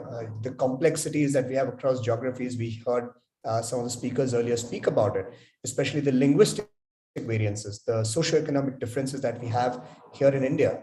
They make up for a large number of use cases that AI can address very effectively, very efficiently, to help people spend more time on things that actually require human intervention, as opposed to what could be automated out. And if you look from a business perspective, obviously AI and digital transformation are two great pillars and probably the most important trends that we have in business today. Together with government and public sector organizations, we hope to, as FICCI, also offer effective and very secure digital public service interventions, help bring policy, help bring stakeholders, industry, government, public sector organizations to respond more quickly and accurately to customers and citizen needs. So I will agree with my colleagues that there has to be a more collaborative effort that we will continue between the government, industry, and academia for success of AI implementation in India. And really the readiness of AI depends on how quickly we can adapt and embrace these emerging technologies.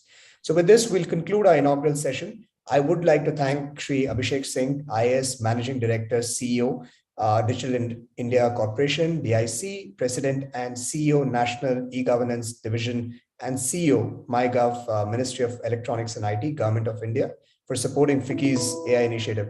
So as we've constantly interacted, I think we can assure you that FICCI's AI and Digital Transformation Committee will always be there to continue to support the ministry in its Digital India mission. So thank you, sir, for that. I would like to also thank Shri Jayesh Ranjan, Principal Secretary, Department of Industries and Commerce and Information Technology, Government of Telangana, for his kind presence here today. We've clearly seen State of Telangana has been the pioneer for Indian ICT industry, and a number of initiatives that he spoke to us at the beginning of this session will continue to establish the state as a global leader in emerging technologies, as well as a leading example of what you can do with AI with small problem statements, but high impact. So thank you, sir, for your presence, and we look forward to your continued support in our future endeavors.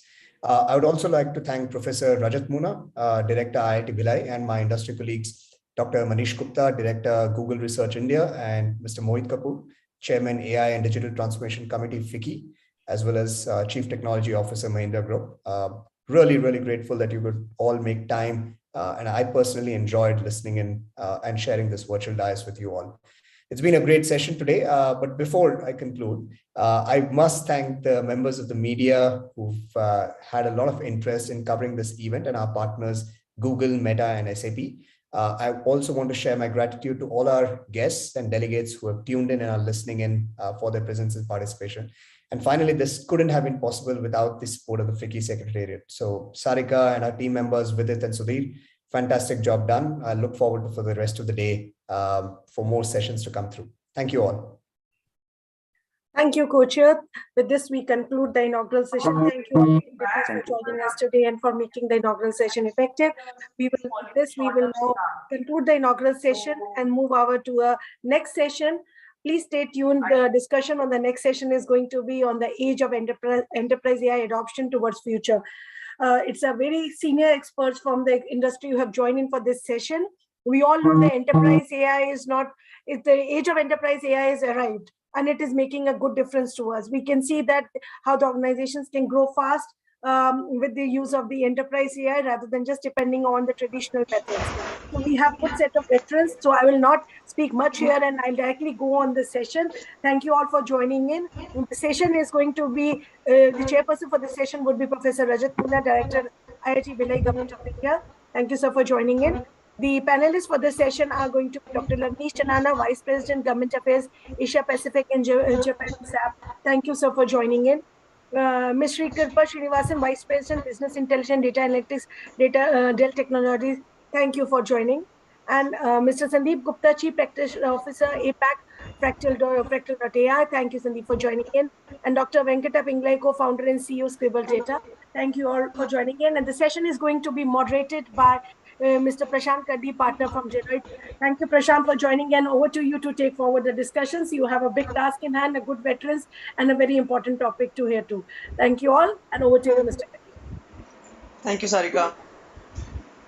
Thank you, Sarika. Thank you for the introduction. So, my name is Prashant Kaddi. I'm a partner in the data and AI practice in Deloitte in India, and I lead specifically the AI ML practice. Very happy to be here, and I have an August panel here. Though I think we have about 30 minutes of discussion after we hear some of the introductions in the overall context setting. So maybe at the session, AI, of course, has become sort of a buzzword sometimes, which, but it's living up to its hype. So I think that's good. But in our daily lives, whether we're, sort of trying to watch a movie or a show, whether we're trying to order some food or something from the internet, whether, some of the kids are looking at dating, I think AI is everywhere. There is no where AI is not there.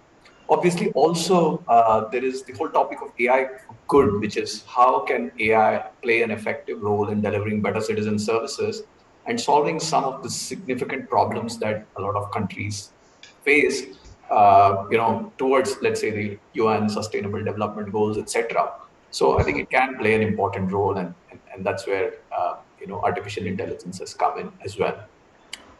So we, did a survey among 300 senior executives, specifically when we talk of AI in the enterprise. We do it every year, but we did it towards the last quarter of last year, and maybe a couple of interesting things came out that enterprise AI is essentially moving from a POC to sort of doing AI at scale, which is what we call AI fueled organizations. And we find that business executives as well as analytics executives are strongly optimistic and estimate ROI, which is coming in, right? And it's across the value chain, let's say sales and marketing, operations, supply chain, IT, HR, finance, you name it, including some very interesting cases of, for example, having virtual agents answer your call centers, and so on and so forth. So very interesting sort of areas that are developing in terms of how AI may be used to deliver efficiency, efficacy, as well as help in transforming business models and business processes, given the pandemic and all the digitization and other imperatives that it has brought. What we did look at is that there are different stages of maturity in the enterprise, if we look at, and we sort of bucketed into four sort of groups. So the pioneers who have sort of made advances, the undecideds who are still thinking, we've just started something, but should we go ahead? What we call the dreamers who are like, okay, we need to do it, but how do we sort of go about and what should we do? And what we call the path seekers who are like, okay, let's look at some successes in our industry and then, try and emulate some of those. This is not just among global companies, but Indian MNCs, promoter-driven companies, MSMEs, etc. So the value and the thrust on AI, I think, is here, And that's perhaps why, we sort of have this discussion. Couple of other sort of things around this is, obviously one, India as a country may not be, as invested heavily in data systems as maybe some of the other countries, whether it's enterprise or government.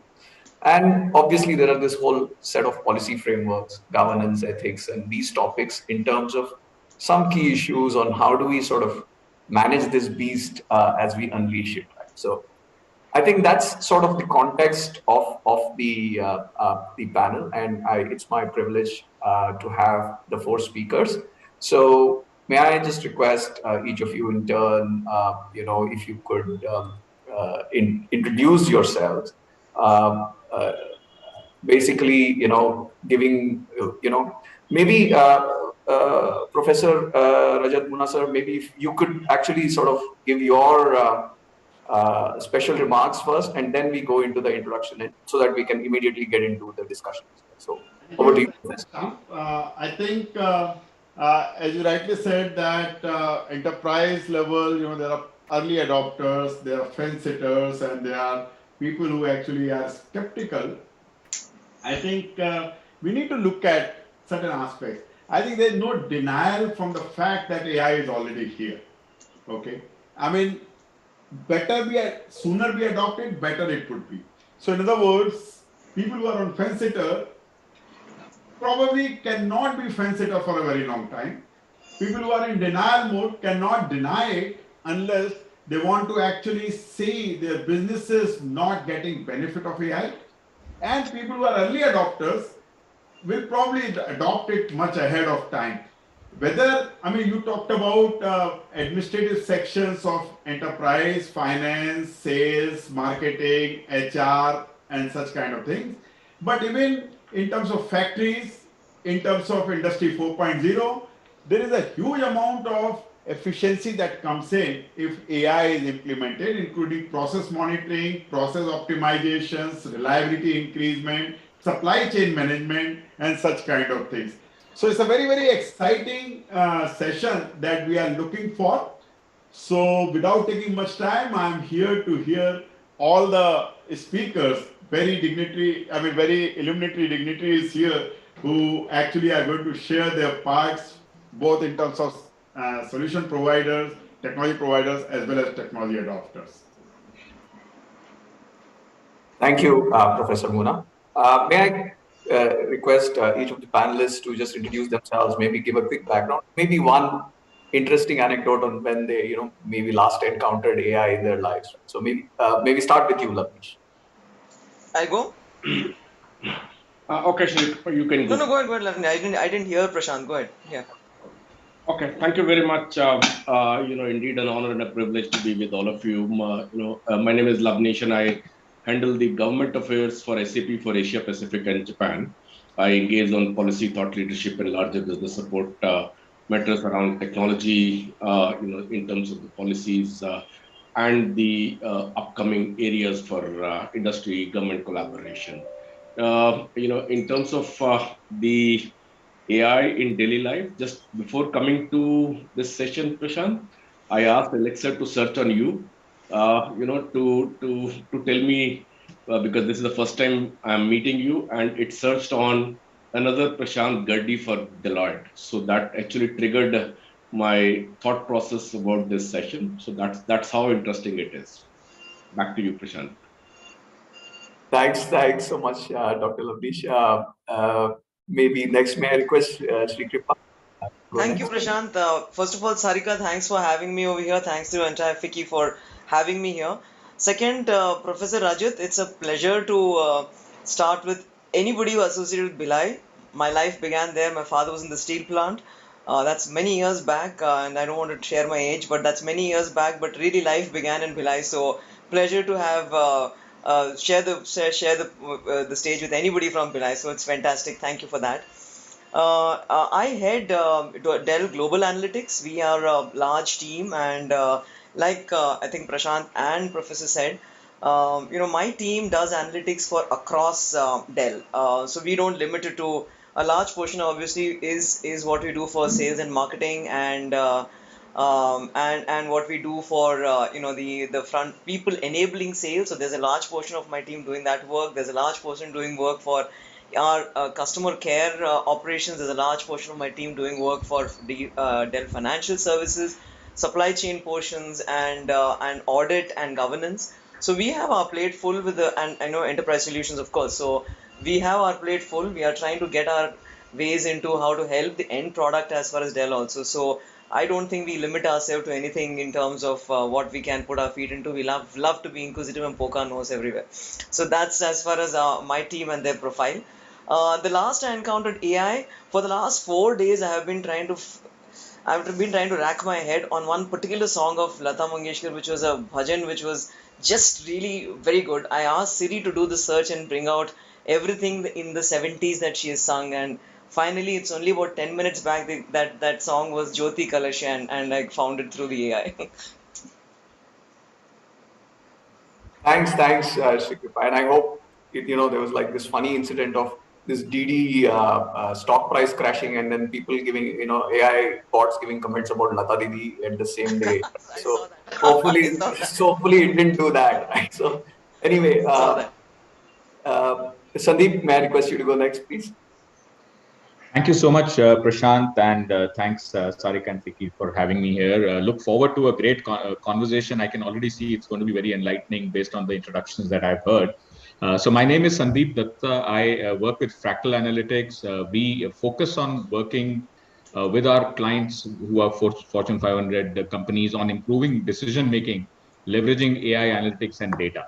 I head the Asia Pacific region, so I am working with many clients in Australia, Southeast Asia, India, Middle East, in helping them in their journey on data as well as AI. So have had the opportunity to work with them across different functions, both enterprise functions like sales, marketing, etc., as well as core functions, which are in the case of banking, etc., for the core banking as well as manufacturing side. So many interesting stories to share. Hopefully, we'll get to those.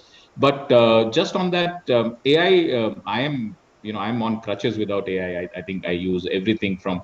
I mean, I would be lost without Google Maps, and I would be lost without Siri. But I do want to share a more personal anecdote of my mother, who is an enthusiast for ghazals, for reading, but unfortunately, she had an impairment in her eyesight. And I could see how that can transform the life for somebody.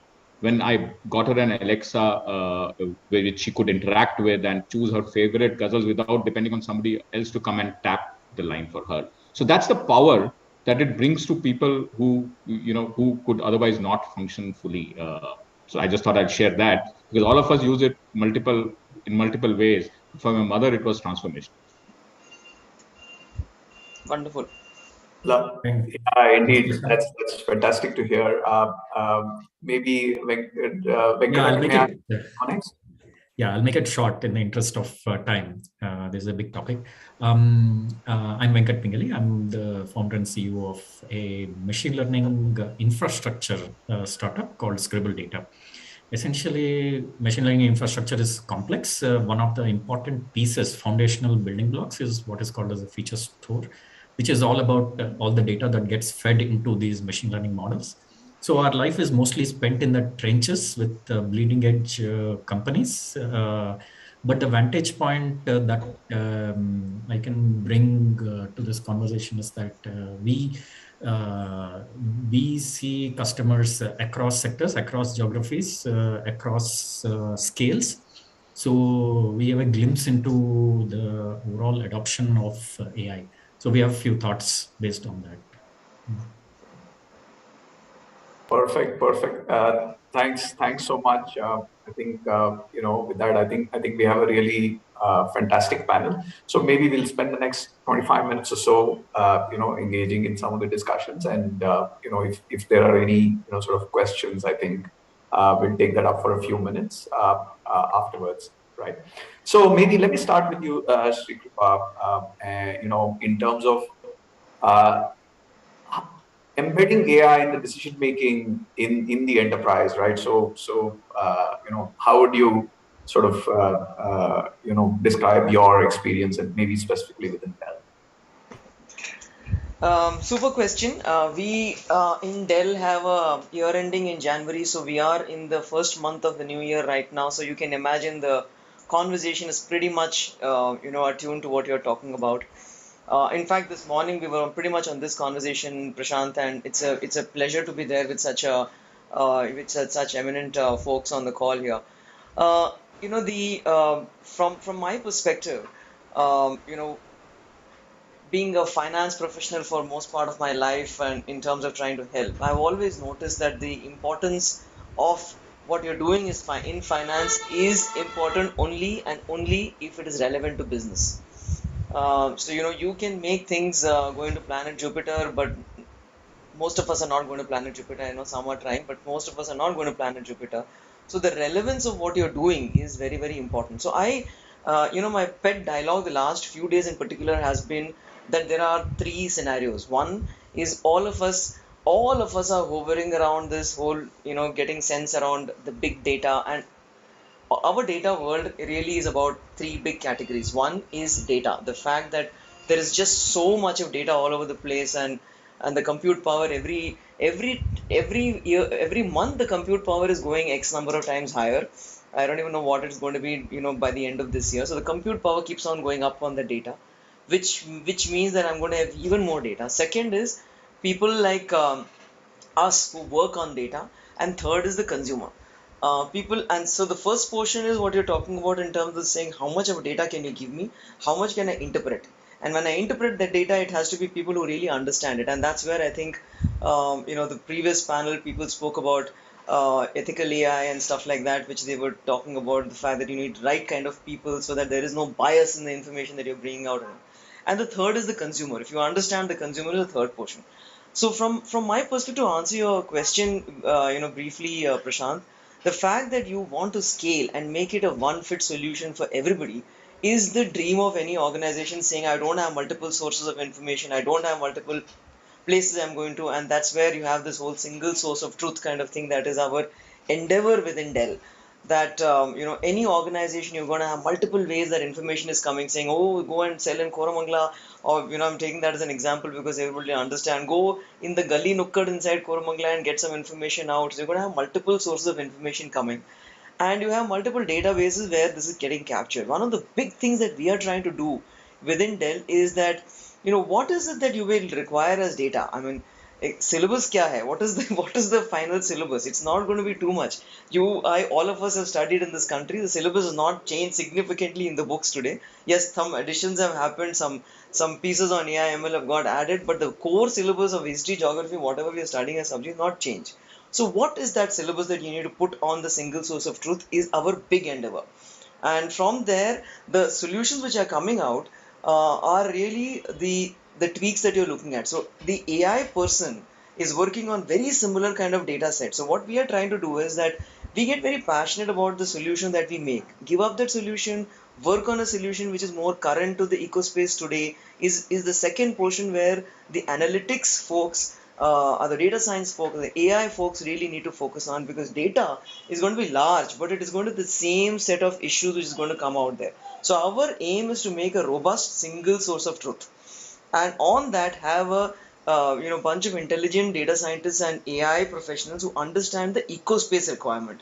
And you understand the ecospace requirement if you understand domain better. So we have this concept saying that sometimes AI folks are like my own previous past of the finance folks who are very bookish in what they're trying to say. So when I club AI professionals with domain, we call that purple people. When we have purple people working on a single source of truth is when you have an ideal sense of perfect output. Now, perfect's not going to happen overnight. Single source of truth is not going to happen overnight. So we have, next to perfect, we have one more thing called good. So single source of truth is not yet done. So I have good, where I have multiple sources of information, but they are authentic sources of information. And on that, I have these purple people trying to get my best solutions out, which means no bias in my thinking. My tools are my best. I understand my consumer. Dr. Lavnish spoke about Alexa giving information out. I spoke about, something that I had to search. That is possible only if my AI and the domain understanding is good. I don't know if I answered your question adequately, but that's the plan from our even Dell perspective. Single source of truth. Until then, good source of truth, and AI professional who's purple. Absolutely, makes a lot of sense. So I think a lot of people have climbed down from single source of truth to single version of the truth, at least. And I mean, we also have a terminology called purple people, where we say, if business is blue and tech is red, then purple is sort of the blend of the two, right? So I assume that's similar. So thanks. That's really interesting. Uh, just progressing further, I mean, from a government and for sort of AI in doing good in terms of policy, etc. How even enterprise will eventually use AI. What's the thinking? How's that evolving? Lavnish, maybe you are the best place to comment on that. Yeah, so thank you, Prashant, for the question. So, like all sectors in government, also, I believe we have moved to the stage from the why of AI to what of AI, now to how of AI. So, the realization that AI is there and can be used for public good is very much there now. In fact, when our global CEO met Prime Minister Modi, the one ask from Prime Minister Modi was that you are the data company, give me an AI roadmap for India. So that is what, because the data that you guys manage actually. So then we looked at a very interesting concept of intelligent nations. Now we said that intelligent nations have intelligent enterprises on one side and data-driven governments on the other sides. Now, when I say data-driven government, these are the effort is to look at the digital transformation through data-driven intelligence and actually drive automated decisions based on the superior insights for public good. And when I say public good, that means improving the well-being, improving the economic prosperity, quality of life, and public safety in general. So that part, and when I talk about intelligent enterprise, all of us are aware that most of the repetitive tasks that we have now been taken over by machines, with machines as co-workers. The focus on high-value tasks is actually becoming the differentiator, and that same thing applies in government. And we have done number of things, to actually start working on this. The task force report, if you see on AI, the report said that AI can be a socio-economic problem solver in India. We have a national AI program that is being run by the Ministry of Electronics and IT. And talking about government, Prashant, so from the various stages of AI support, whether I talk about a simple perception-based AI, or a prediction-based AI, or a prescriptive use of AI, or even participative use of AI. The good part about government services is you can see references and use cases of everything. So the whole variety, is subsumed in one sector. Now, when we talk about government, as Shri Kripa mentioned, at the core is the single source of truth. The importance of a digital core in government is the key, and to some extent, we are beginning to address the importance of the digital core. We recently saw the data accessibility and use policy coming out, wherein there is a need to share the data, and Abhishek ji mentioned in the morning about that. On this side of this is the whole, internal processes of government. That's the government to government interactions and government to employees interactions. So that's more on the procurement, HR, finance, and whatnot. And on this side is the mission centric and citizen centric applications. That's the government to business and government to citizens. And these are, to be looked at from a policy ecosystem where we see a number of things, a strategy, and a collaborative ecosystem wherein organizations like FICCI actually have a role to play in terms of collaborating them. In terms of the use cases, I think we have tried umpteen. I can give you many examples. The Pennsylvania state used AI to minimize the risky spends. The state of Queensland in Australia used it to predict tax defaulters by doing a debtor's insight and approaching in a personalized manner. Healthcare is a classical example where we see already so many use cases. Urban mobility in terms of predicting and doing so, and like that, there are a number of examples. One important point that I wanted to highlight, maybe that could be a thought for the audience, is we have been very good in now managing the analytics and the operational data part. On the operational data part, now giving an example, in the public transit system, we have been very good in managing the on-time performance, the fuel efficiency, and all these were operational parameters. Government, on the citizen experience, the consumer experience, has not fared that well traditionally. So given to the other sectors, I think this is the way forward, wherein the data on the of the experience part of the citizens, and today post COVID, at least we can safely say that digital citizens are becoming a reality with majority of this. Now that experience data analytics and that experience is going to reshape the way we are going. So that's one angle. In the same public transport system, the data that I was using and coming out was how much is on time. Now I have to say that I don't have a bus connectivity at home. That's the experience that I have, and that could be the basis for road charging. That could be the basis for route planning as we go. So along with operational data, in government, the experiential data there needs to be. And second part that we have is, given the responsibility of government in terms of driving the whole sustainability agenda, and actually guiding enterprises in the process, the role for this artificial intelligence as a movement for sustainability, whether it's reducing emissions, whether it's evolving new technology, whether it's the circular economy through predicting what stage of the product life cycle and supply chain there would be, or whether it's reducing inequality in terms of the gender bias or whatnot. I think these two would be the next wave as we go forward. So very, very interesting journey that we have come so far, and a huge potential, and the interest and enthusiasm lies as we move forward, Prashant. Absolutely, absolutely, and indeed, I mean, India, looking at the steps you've taken in, for instance, financial inclusion, in rollout of healthcare, and so on and so forth.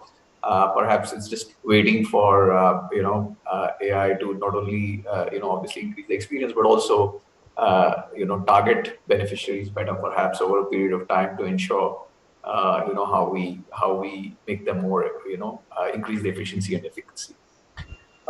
So now looking at, for example, getting to AI at scale, right?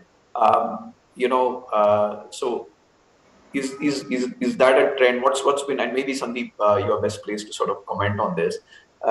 What has been the experience of enterprises, and are there any sort of minefields and pitfalls to watch out for? What's been the experience?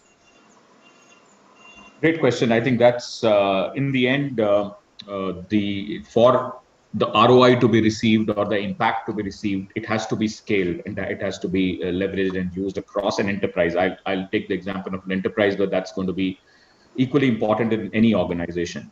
And it's interesting because if you had asked me this question 3 years back or 4 years back, it might have been around technology, it might have been around people, talent. Talent is always a problem. All of us see that happening. If you'd asked me about 2 years back, it would have been about data, right? I mean, the single source of truth or single version of truth that we talked about. I think many of those are getting solved today. And today, when I have conversations with my clients across different industries, the biggest question that is getting asked to chief analytics officer, chief digital officer, chief data officers is about adoption.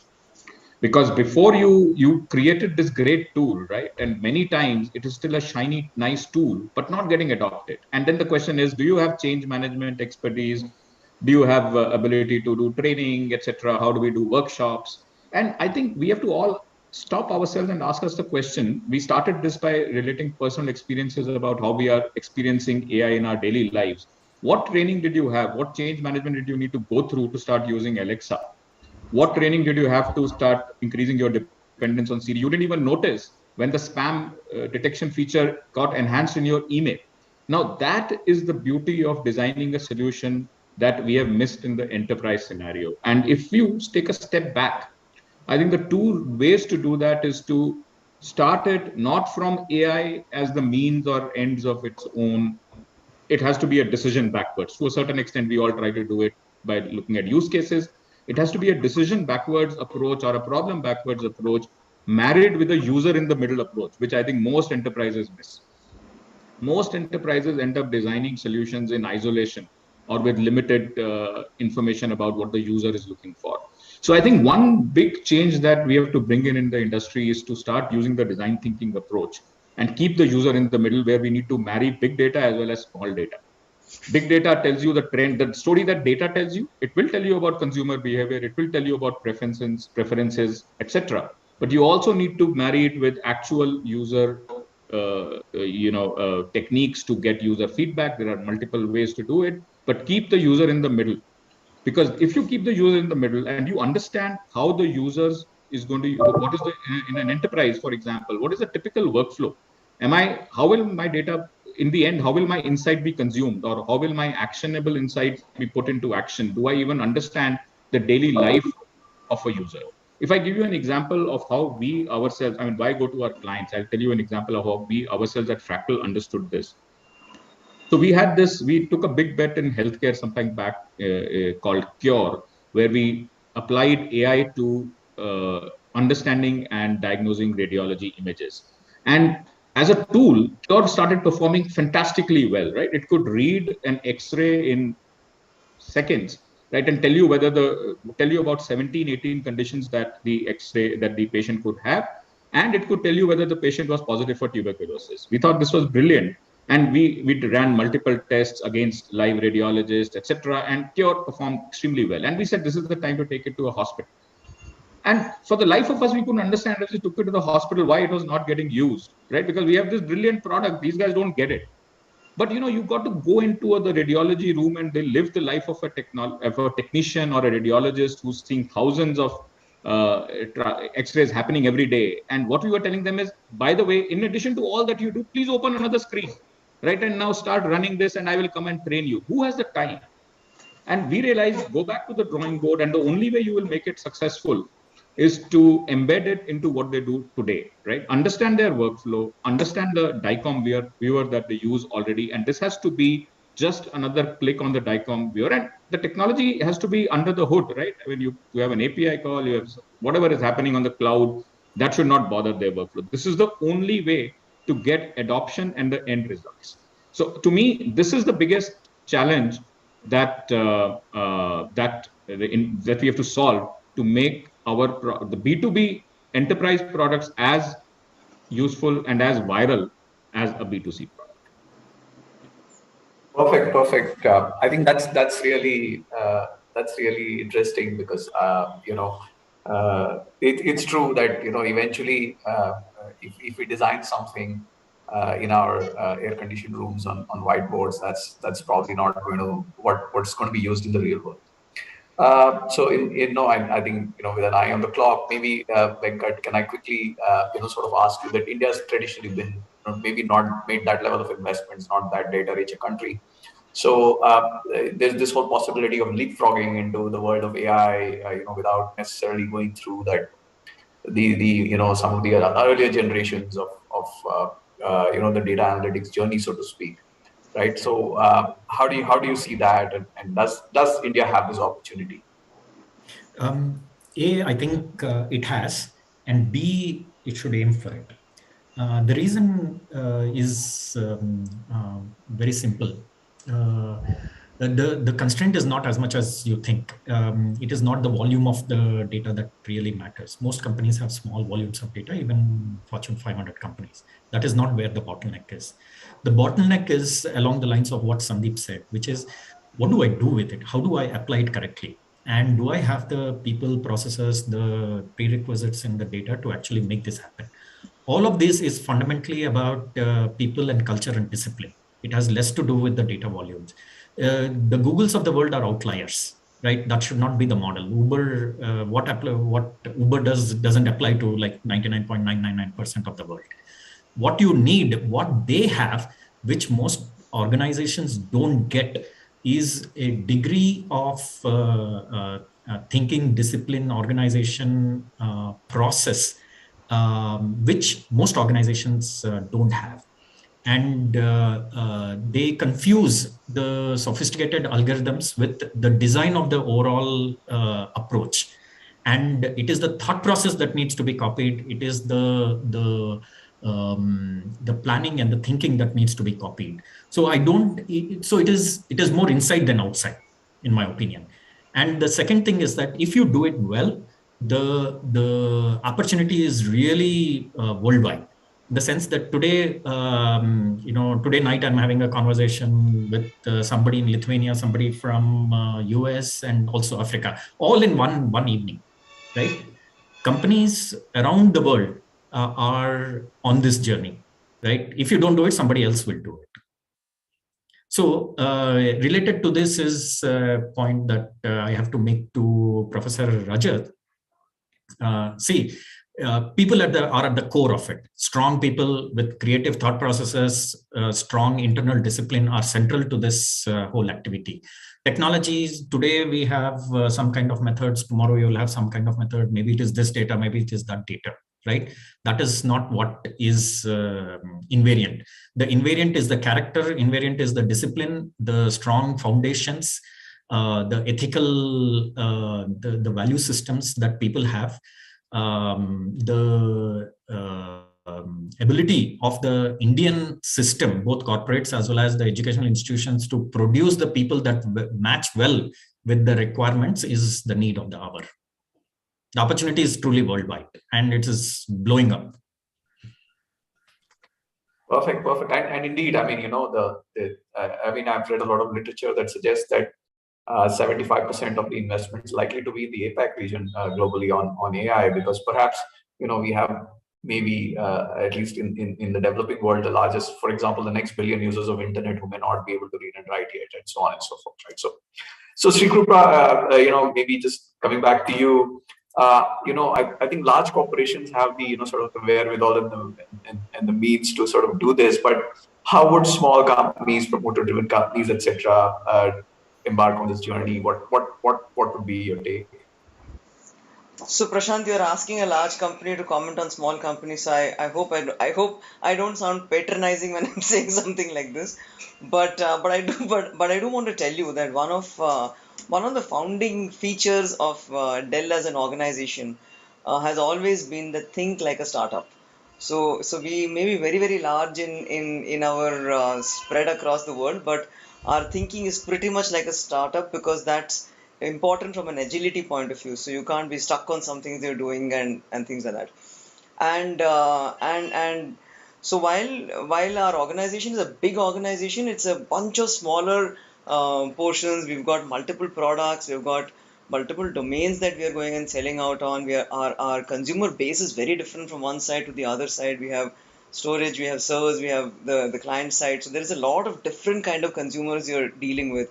You're dealing with student laptops to you're dealing with the enterprise servers and storage. So it's really figuratively a very large organization. But what we have to deal with is what you're saying there are smaller supply chain for a laptop is going to be very different from a supply chain for a server or a storage, and the inventory requirement in those zones are very different from the inventory requirement that you have from how it is going to be dealt on the client side. So financing, on the other hand, is very different for all this. So for smaller organizations or bigger organizations, I think all speakers spoke about the fact that there is, number one, in terms of the single source of truth, which I already spoke about. I think a couple of other speakers also referred to that in their conversation. Second is from an analytics perspective, I think we spoke about the fact that understanding domain, very, very important. We spoke about that. You, Prashant, have got a stream doing that in Deloitte, and we work with Deloitte quite a bit on that too, in terms of sharpening our domain skills a lot more and being closer to the eco space in terms of what is happening. The third portion is the changing market dynamics. I mean, the market is, you think that you have become an expert in what's happening, the market moved. I think Sandeep spoke about the relevance of what you're doing. The fact that I can take a BP at home, I can do my sugar at home, that I can do my ECG at home at some point in time was not something you could think of a while back. This gadget apparently does my ECG well, and those are things which the market's like that moving. So the agility with which you want to move is the biggest piece that smaller or bigger organizations, you make one of the panels that we had about 10 days back within the organization was called scaling solutions. Now, when you're scaling solutions, can you go and say, I'm going to make this big investment and day after tomorrow say that, oh my God, 1 minute, the market has moved, so I need to pull out the solution? I can't keep on taking out funding and doing something else. In fact, smaller organizations have the agility to be able to pull out and say, I'm going to do something out here, which, there's a book called Elephants Can Dance, but you can't dance, very well if you've made some big investments and you need to move. So I think the intelligence with which you're saying how flexible is the solution you're talking about, how can you keep on evolving that solution, and what we do is we have a lot of these workshops with the IT folks, which we call Dell Digital. Our workshop with the Dell Digital folks, analytics folks, and the domain folks are very important for us to stay relevant. So something I'm working on needs to be continuously evolved. Some solution needs to be continuously evolved, and stay relevant to the market. And I keep offering evolved versions of what I'm doing is the answer for not just larger organizations, but there are also a bunch of smaller pieces which have come together, and smaller organizations. So that is not easy, because our Dell Digital peer of mine was telling me that you think it's easy because everybody keeps on saying, you should invest in this is what is available in the market, great platform, this, that.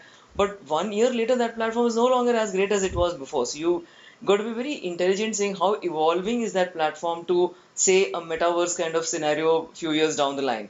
Conversational AI, maybe a few years down the line. So I think the relevance of what you're investing happens only when you work. So at the end of the day, I think Venkat said that well.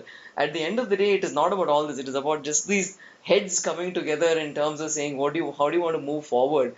So end of the day, the mantra yesterday, today, day before, 50 years later is going to be how well you collaborate these three.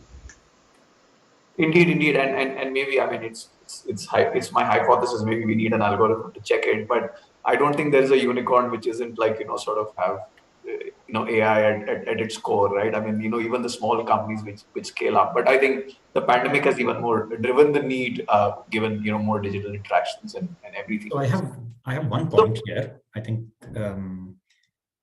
building off that, right?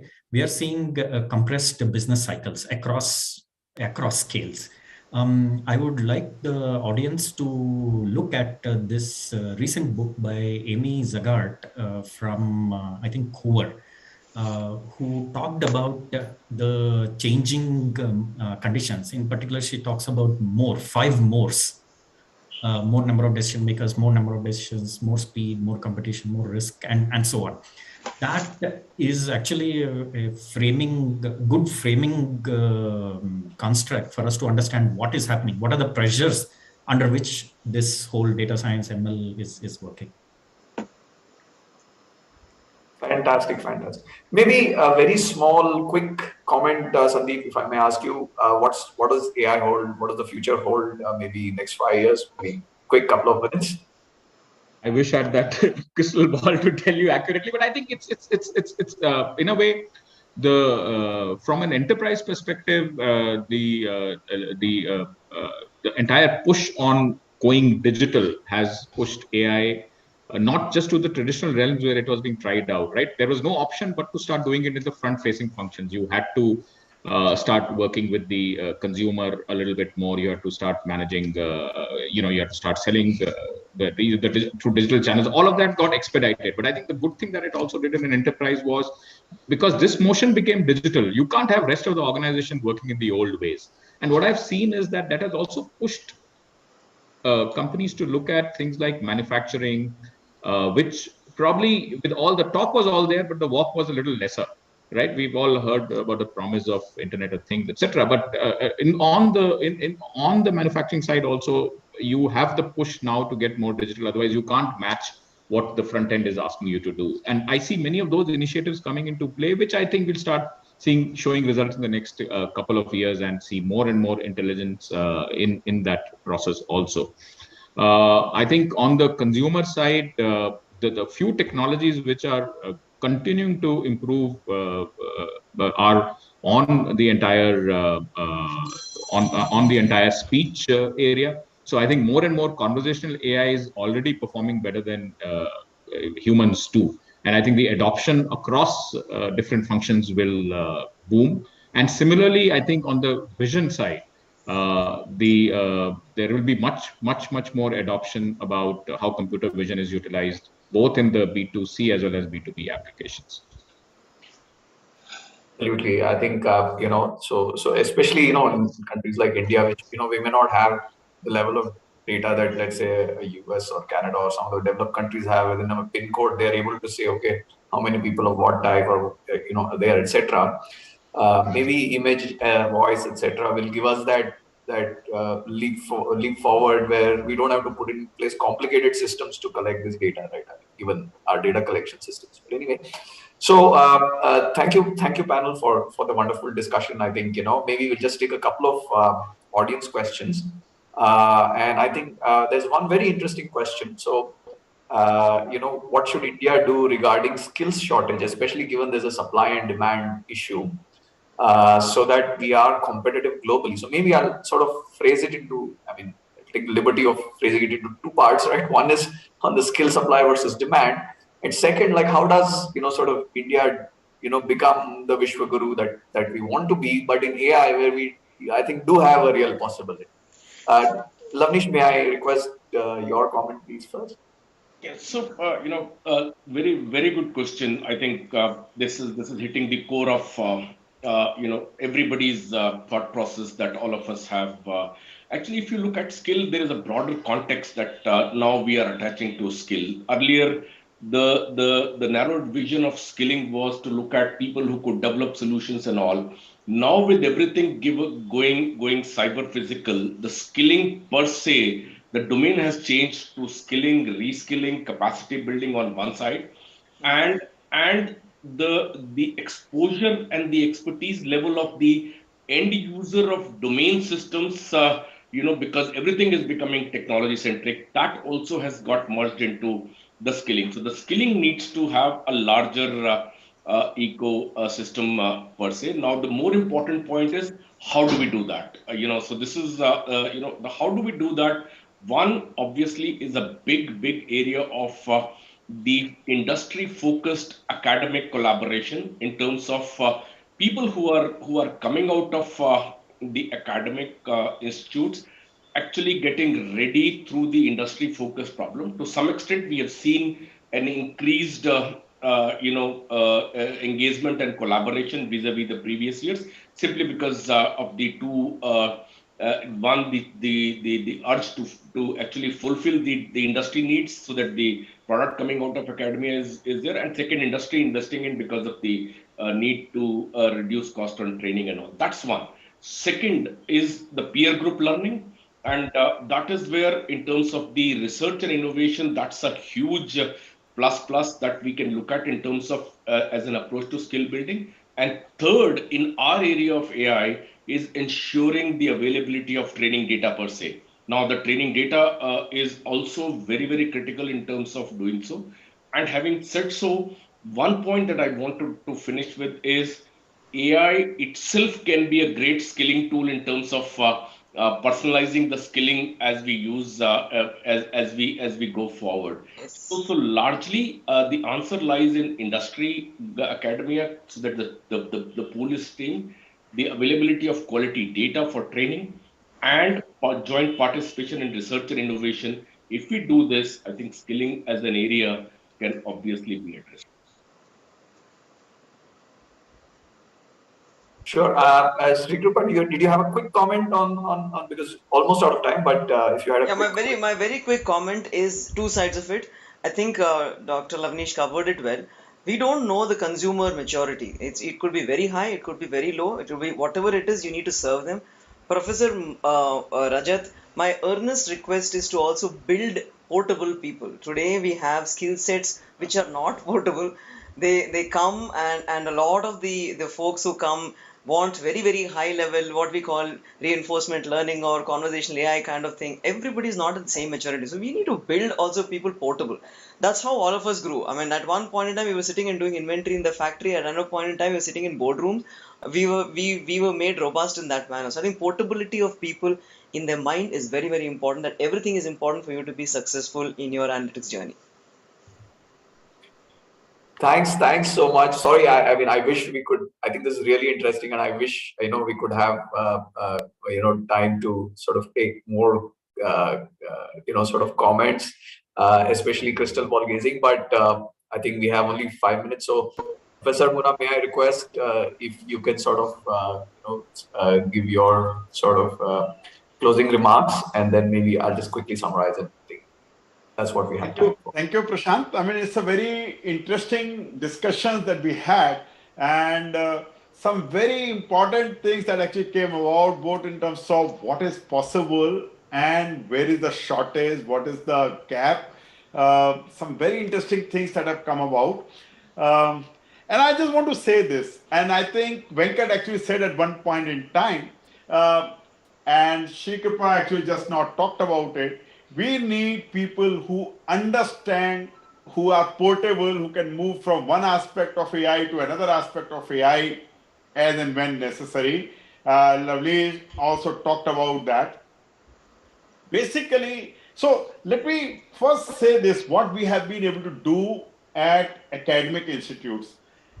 At least few IITs have started a BTech program in AI, machine learning, data science.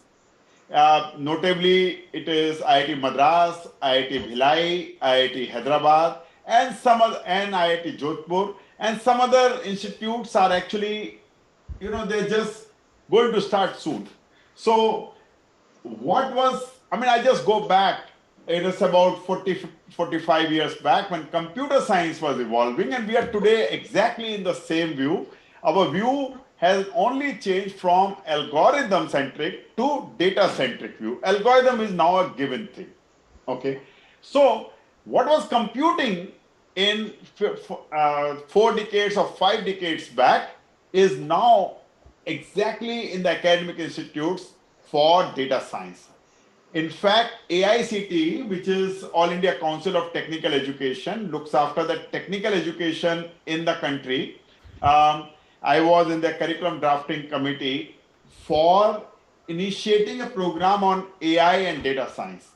And AI data science curriculum has been notified by AICTE. They have been giving proactively approvals for starting these programs. So I think in time to come, we'll probably see academic institutes very quickly ramping up to the demand. Of course, I must also say this, that the demand for computing professionals were not from BTech engineers. It was 80% of it was actually met by BTech in other branches, MCAs, BCAs, and such kind of people. So there are all kind of users who are actually going to be there. One who understand technology, who develop technology, one who use technology, and therefore they need to understand the use scenarios and build it, and actually with the users. We will need full spectrum of people in time to come. Skill is one thing. Skill remains for a shorter duration, but I think concepts remain for longer duration. And in high technology spaces, technology which moves very rapidly, it is a skill second, concept first approach is normally a better approach for the longevity of the people. And in fact, I count myself in that board. When I actually did my own engineering, there were no AI, there were no computing as such. Okay, and today, we actually have learned because we actually acquired certain kind of concept that time which helped all of us. And I can probably say for all the great panelists who, by just looking at their faces and guessing their ages, I can say that they were actually never trained in AI, but are actually taking lead in AI algorithms, AI applications, such kind of thing. So I think it's a very interesting thing. We talked about public good, we talked about safety, we talked about socio-economic causes for which AI will be actually good. In fact, MITI has done a very interesting, MITI is Ministry of IT, which has done a very interesting program on National AI Program. We even talked about whether we should be looking at what kind of use scenarios. Is it perception AI? Is it the prediction AI? Is it the decision-making AI?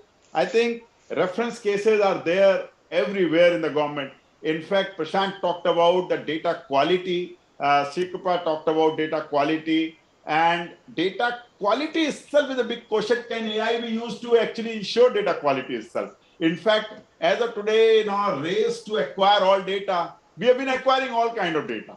We don't even know whether it is relevant or not relevant. But in time to come, the relevancy will come second. Okay. So I think it will require a little bit of maturity at every level to come. So understand what exactly we are seeking, what exactly do we use it for, and how AI can actually be used to handle this data. We are right now in a transitory phase, even though we have been seeing a lot of AI applications. And I think it's a very, very interesting thing that we actually are poised for in the time to come. AI, I have no doubt in my mind, will take a front seat in the engineering in time to come. Today we are talking industry 4.0. Maybe tomorrow when we talk about industry 5.0, industry will actually have much more AI in it. Okay. However, there is one thing that I want to actually mention, that AI, at least in the near future, will not be a mechanism to replace the person. So can machine be teaching, skilling? Yes, it can actually take a great amount of part into skilling and teaching and all that, but can it be a replacement? The answer probably is no. And therefore, we must be aware of this, that unless we are looking at Asimov robots, we probably are far away from that kind of a technology. So with this, I once again thank all the panelists who actually did a very interesting discussion, and FICCI for organizing this, and Prashant, who kind of steered the entire discussion so well. Thank you very much. These are my initial thoughts. These are my thoughts and concluding thoughts. Over to you, Prashant. Thank you. Thank you, Professor. Thank you so much, sir. So maybe I'll put Venkat. Can I put you on the spot? Quick closing remarks that can fit into a Twitter line. No, I think what I heard at some level is many different perspectives, right? From both from academics, large enterprise, as well as consulting and so on. I see this as an ongoing conversation. We need more of this to hash out the details. There are lots of details that need to be worked out. This is a lot of storytelling is required. And what I liked about some of the other speakers were their personal narratives. These help get the message across very well. Thanks to Sarika and the entire FICCI team for organizing this. Thanks everyone so much. I think some very interesting perspectives. So maybe, personalized education, personalized healthcare, personalized, diets, and personalized communication, whether, one wants to talk, whom one wants to talk to in a call center, etc. Very interesting how life will shape up. Hopefully cloud and other in areas which are giving us this ability to make this difference to AI will bring it. And also hopefully it will bring about for example, equality, for example, among people who may be able to read, write, and solve some of the big problems of the world, which we may not have been able to address for a few centuries now, maybe, or a few decades now. So, and specifically, I think India, with the digital push, with the level of for the stack that we have, the Bharat stack, and so on and so forth, the Aadhaar and JAM, etc. I am pretty confident that AI will play a very, very interesting and big role. And any problem we solve in India, like for example, self-driving cars, will solve problems in any other part of the world for sure, right? So hopefully, we do have a chance to be world leaders and solve problems not only for ourselves but for others.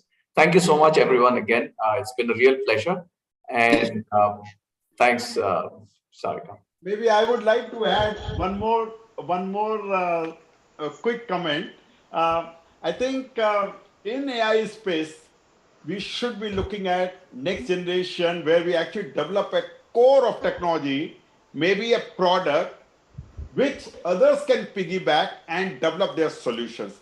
Like, for example, one of the major initiatives that have been taken by industries like Google and Microsoft and IBM is to provide a major technology core and APIs around it, so that even cars are becoming self-driving cars are becoming reality, and such robot assemblies are becoming reality, drone assemblies, and these kind of things which piggyback on the technology framework. Maybe we should be looking at that kind of technology framework. Since all industry leaders are here, I thought I should actually be talking about that too. Thank you.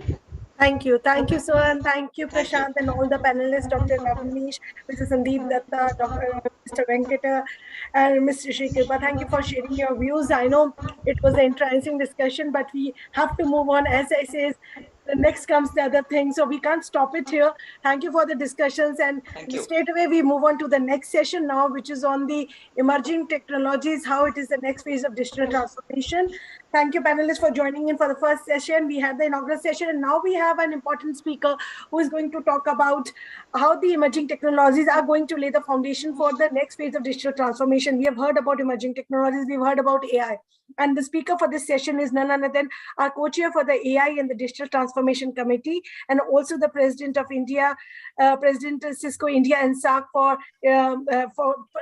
President India and SAARC, Ms. Daisy Chittapalli. Daisy, we have been listening to you. We know that you have been leading the efforts at FICCI for the AI thing, and we know there are many things which we have talked in the inaugural session did focus on the whole ecosystem development, starting from the startups, the skilling, how the emerging technologies are actually helping us out in the social good, and what are the things can be done.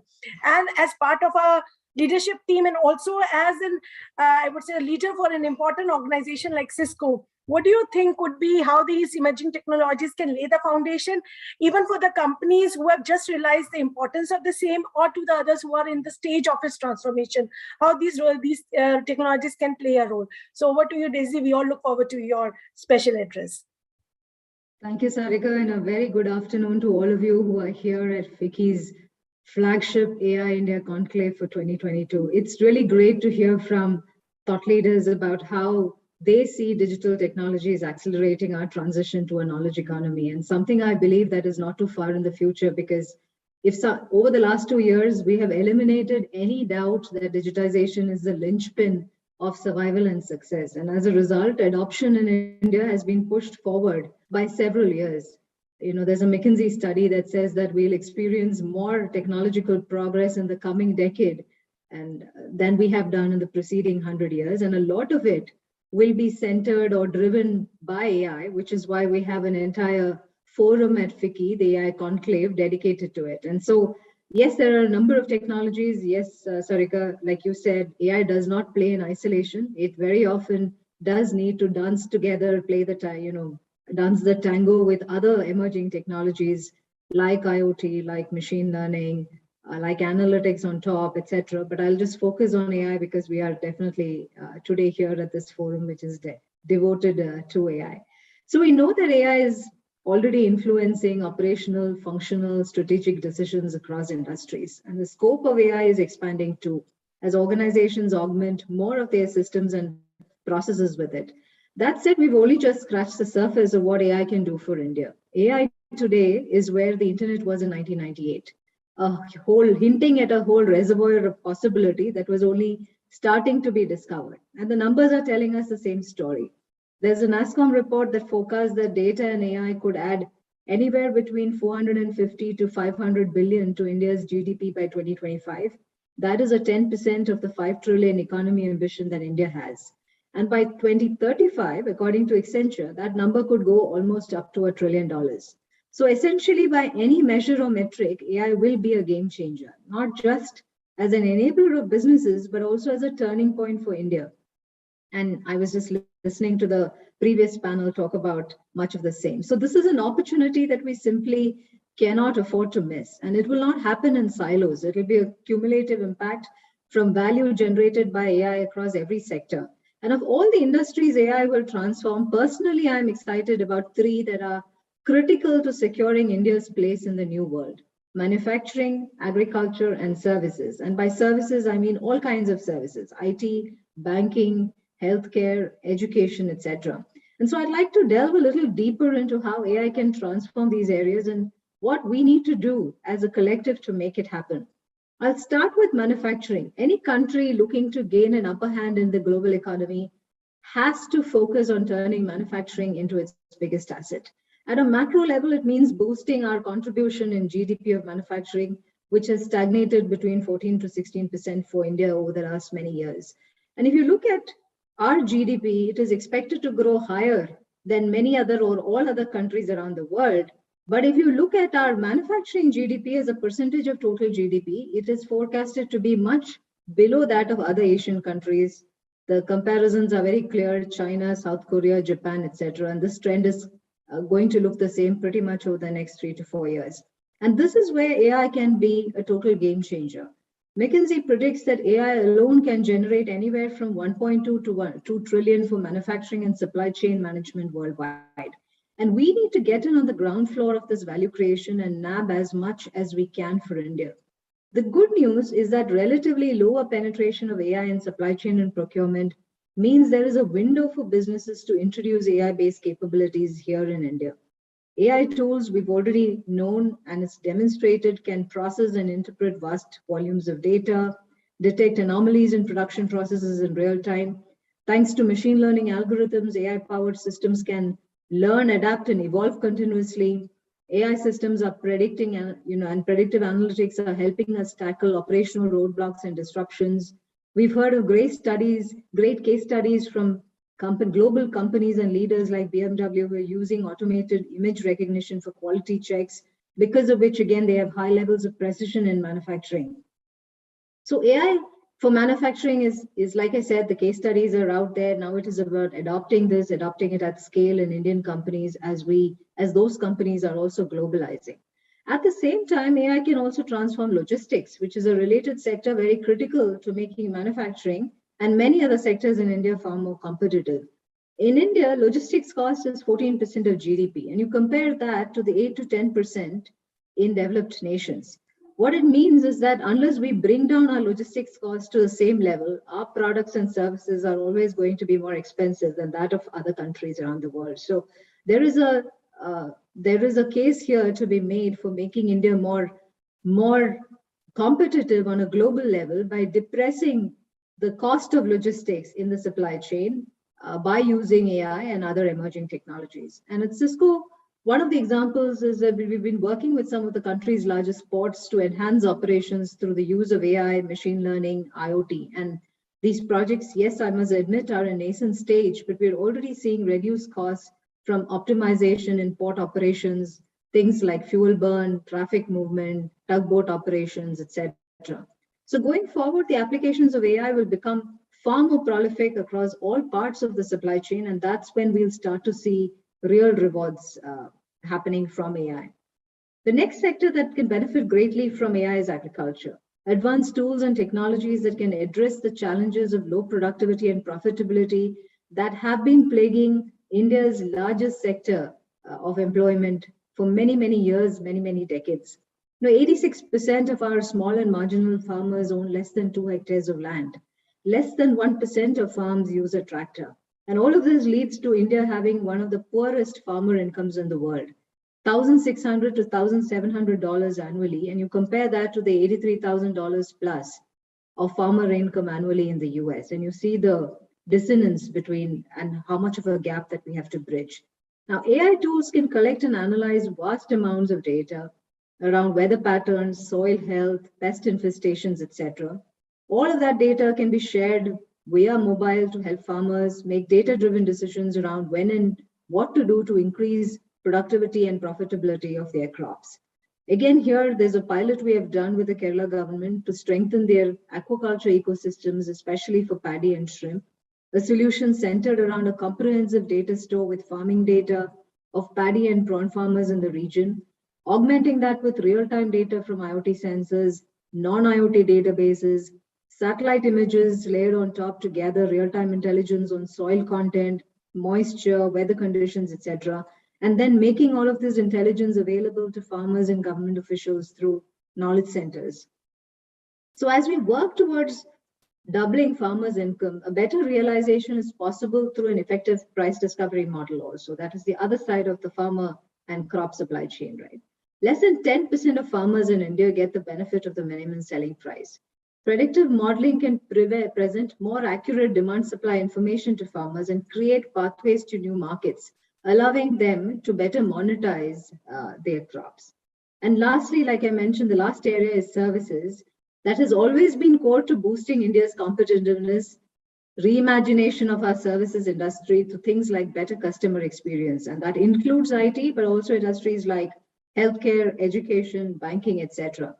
This is crucial because in an ecosystem where digitization has leveled the playing field, customer experience will be the true differentiator. And here AI will be instrumental in redefining and improving every touch point in the customer journey, allowing for unprecedented degree of personalization and intelligence, which all of us want in the digital world. While everything goes digital and online, all of us want to be treated as individuals and not as a number and a statistic. So in turn, AI will be the foundation of creating these personalized experiences, of these new digital experiences that will be more intuitive, engaging, and human that will get designed. And by powering predictive diagnostics in healthcare, personalized learning modules in education, fraud prevention, financial forecasting in banking, etc., AI can reinvent how services are delivered, not just in terms of quality and capability, but in terms of access in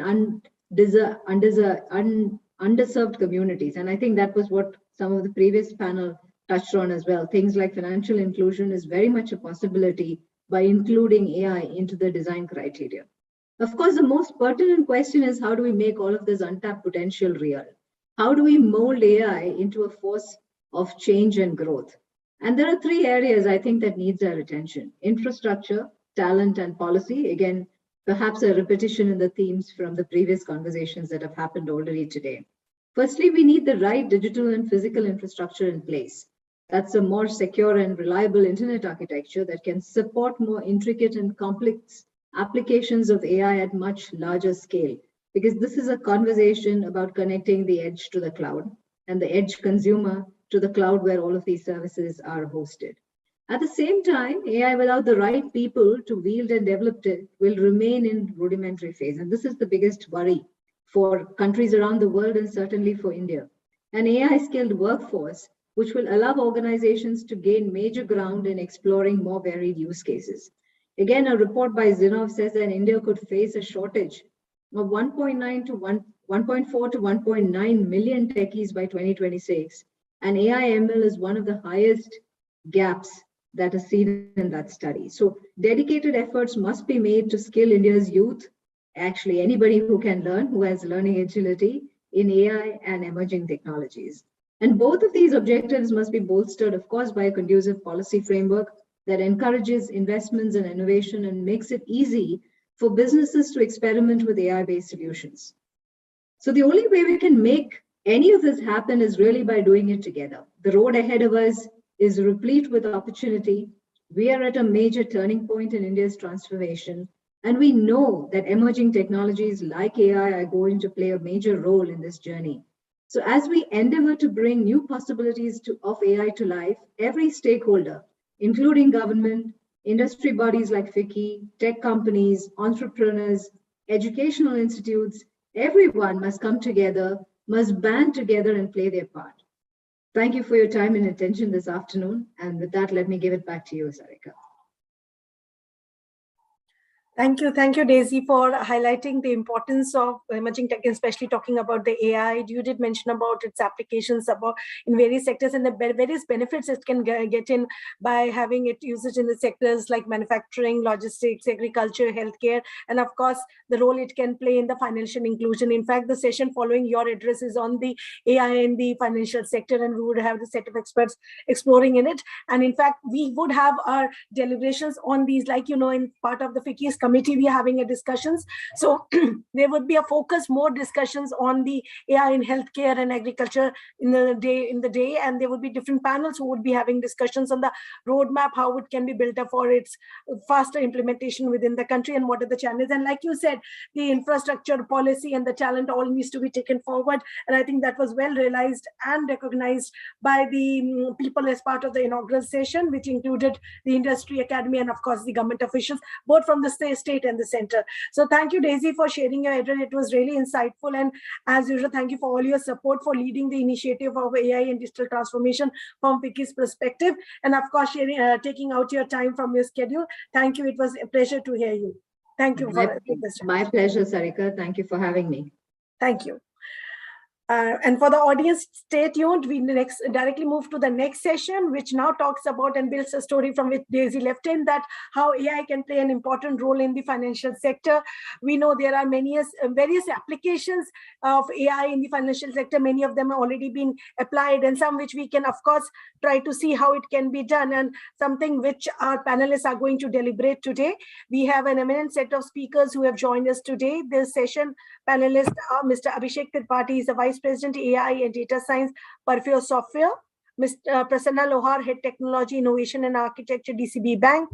Mr. Utpal Chakrabarti, Chief Digital Officer, LI Digital. And Mr. Vikram Pandya, Director, SP Jain and Director, AETI. And the session is going to be moderated by Mr. Nikhil Narendran, partner from Trilegal. Over to you, Nikhil. You have a set of panelists. I think one or two are already, a couple of them are going to join in any moment. But since we are on the time, so you may start the session. And we look forward to have the deliberations. You heard Daisy, how she has built up the thing and how she's talked about what benefits the role of AI can play in the sectors, and especially when we talk about the financial sector, the role it can play in the financial inclusion for a country like India. So we look forward to hear from all of you. What is your views on the same? Over to you, Nikhil. Thank you, Sarika. Thanks a lot for inviting me and having me on this panel. It's a pleasure to talk about AI and the impact in the financial sector. In fact, one of the sectors that I work a lot with whenever it comes to AI implementation is in fact the finance sector.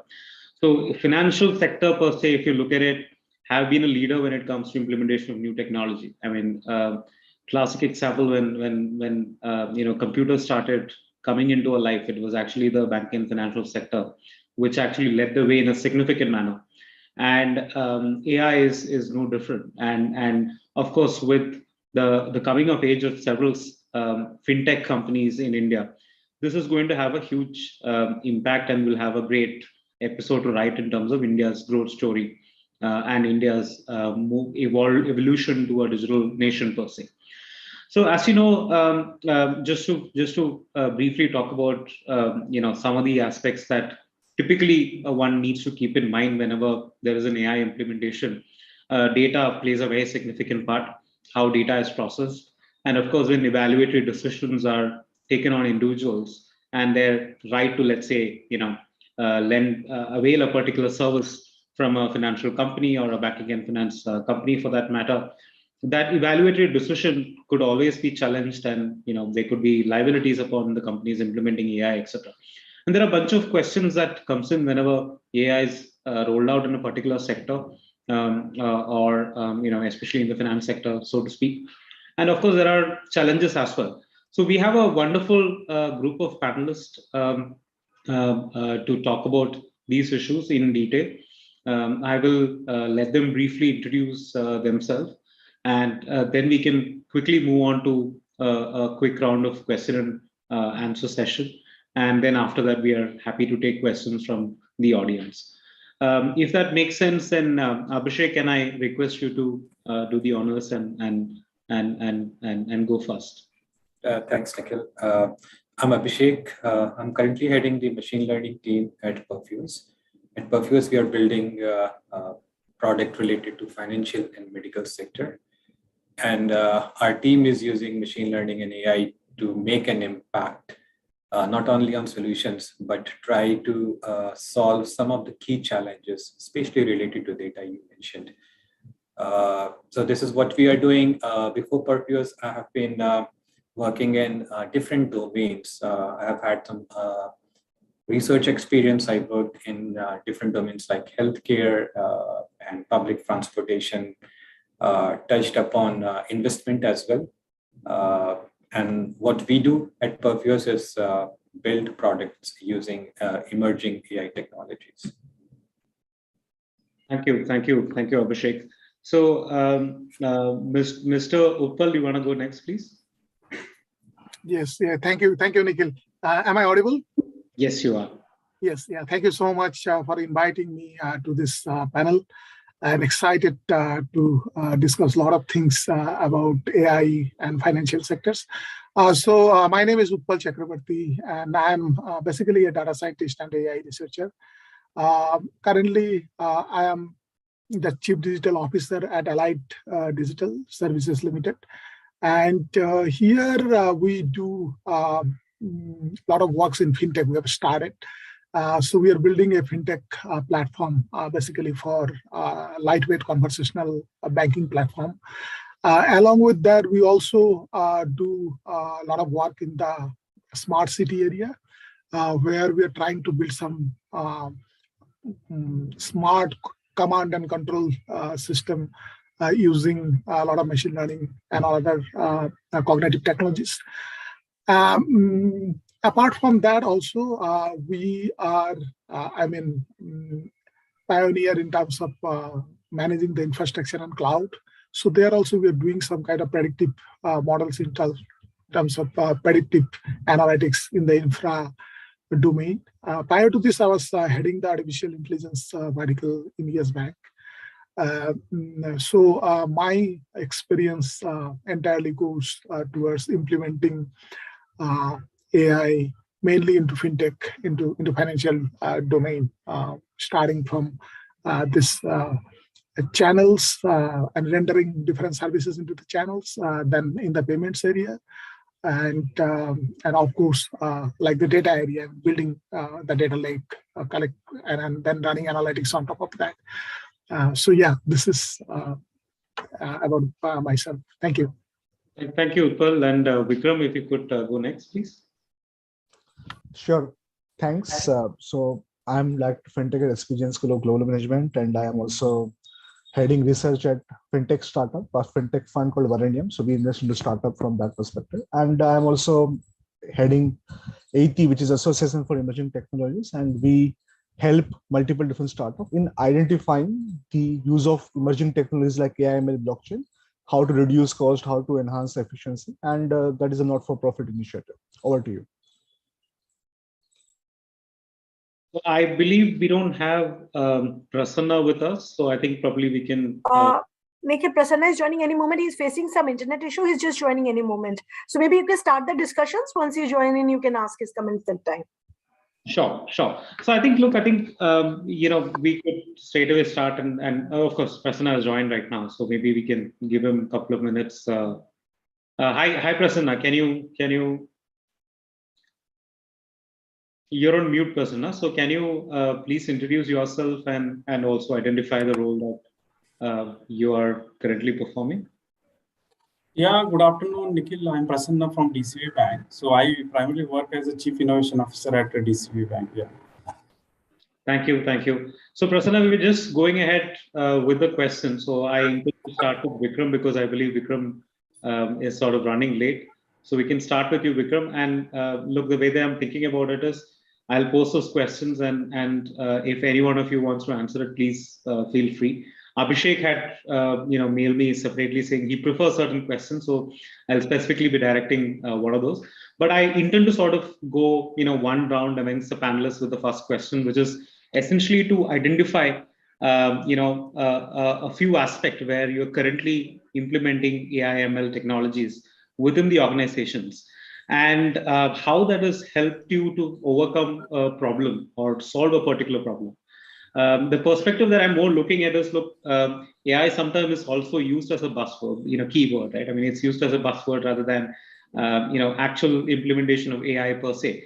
So in the sense that, how do you think these implementation of AI ML technologies are in fact helping you solve the problem which a traditional software, which is a non-AI solution, is actually helping you to solve? And probably if there are examples or case studies that you can share as well with the audience, I think that will sort of paint a very nice picture. So Vikram, we'll start with you and then move to Abhishek, Utpal, and Prasanna in that order. Sure, definitely. So I will divide my answer into two parts. One is on the ecosystem perspective, right? So I will start with that first, and then I will go into SPGen's one use case that we have implemented there. And when we talk about AI ML, so people just use that as a word, but what sometimes happens is that you need to really understand when you can use AI ML and when it will give you the ROI that you really want. Because just when you start as a startup and you want to use AI ML, unless until you have your data legacy with you and you have some intelligence that you can garner out of it, that AI/ML model is not going to help at all, right? And that also, you have statistical models, and then you have, let's say, neural nets and something like that, where you can utilize, even you need to have much more data, and not only data that you need to have, but associated metadata and intelligence around it that you can then use. Then there are certain, let's say, predefined models which are available, but at the end of the day, you need to realize why we are using AI in the first place. So to give you an example, let's say you are using Gmail. You have seen 4 categories, predefined categories which are there.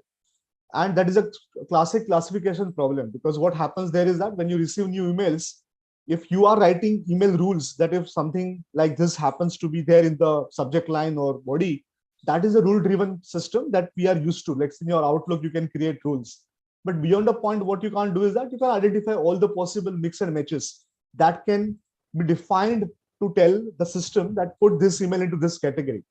And that is where this classification problem arises. And you can then train machine learning models to do that. And once you identify that, okay, this should go in this, and then when collective intelligence comes into picture, Gmail-like scenario happens where you have multiple different categories where you can get emails sorted, right? That is one simpler example to give. But coming back to the example which I was talking about the startup ecosystem, unless until you are working with clients' data, with your model, and you are trying to create some advanced logic around it or deep neural network and learn out of it, unless until you are doing that, you can't get value out of it, because you as a startup will not have that great data with you. That is one thing. On the other hand, I will give you 2 examples of where I have really used and implemented AI. On the GPT-3, which is a OpenAI GPT-3, you must be aware about it. On that, I have built a model which allows student or any individual to engage and ask any open question, and based on the overall things to read, things to watch, and things to explore or do, that is what we call as activity metrics. So it will answer the question, it will give you the activity metrics about how to do structured learning, and then it will also tell you that, okay, if you have now understood this, explore further related areas. So that is how you are creating structured learning experience around AI/ML. AI is already pre-trained by GPT-3 model. We are just utilizing and contextualizing it for the use case that we are trying to solve, which is anytime learning. And that to quality structured learning, not just Googling. Googling you can do, but it is a structured learning example. That is what we have implemented, and it has worked well. On the other hand, when I'm trying to implement this from the perspective of venture capital investment, I have seen that, okay, right from Shark Tank to all these different accelerators, awards, which are these startups which are getting selected at least in that, right?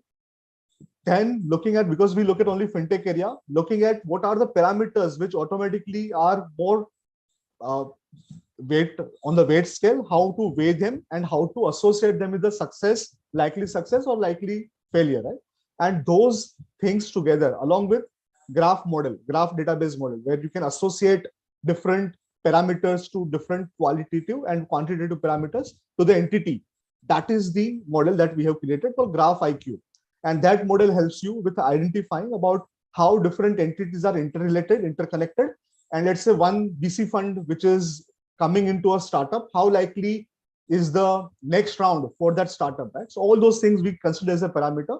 And then we have created this model to identify which startups are more investable. And then we do our own DD. There is no substitute for DD for sure. So certain things you can use to enable yourself, and certain things you need to do still yourself.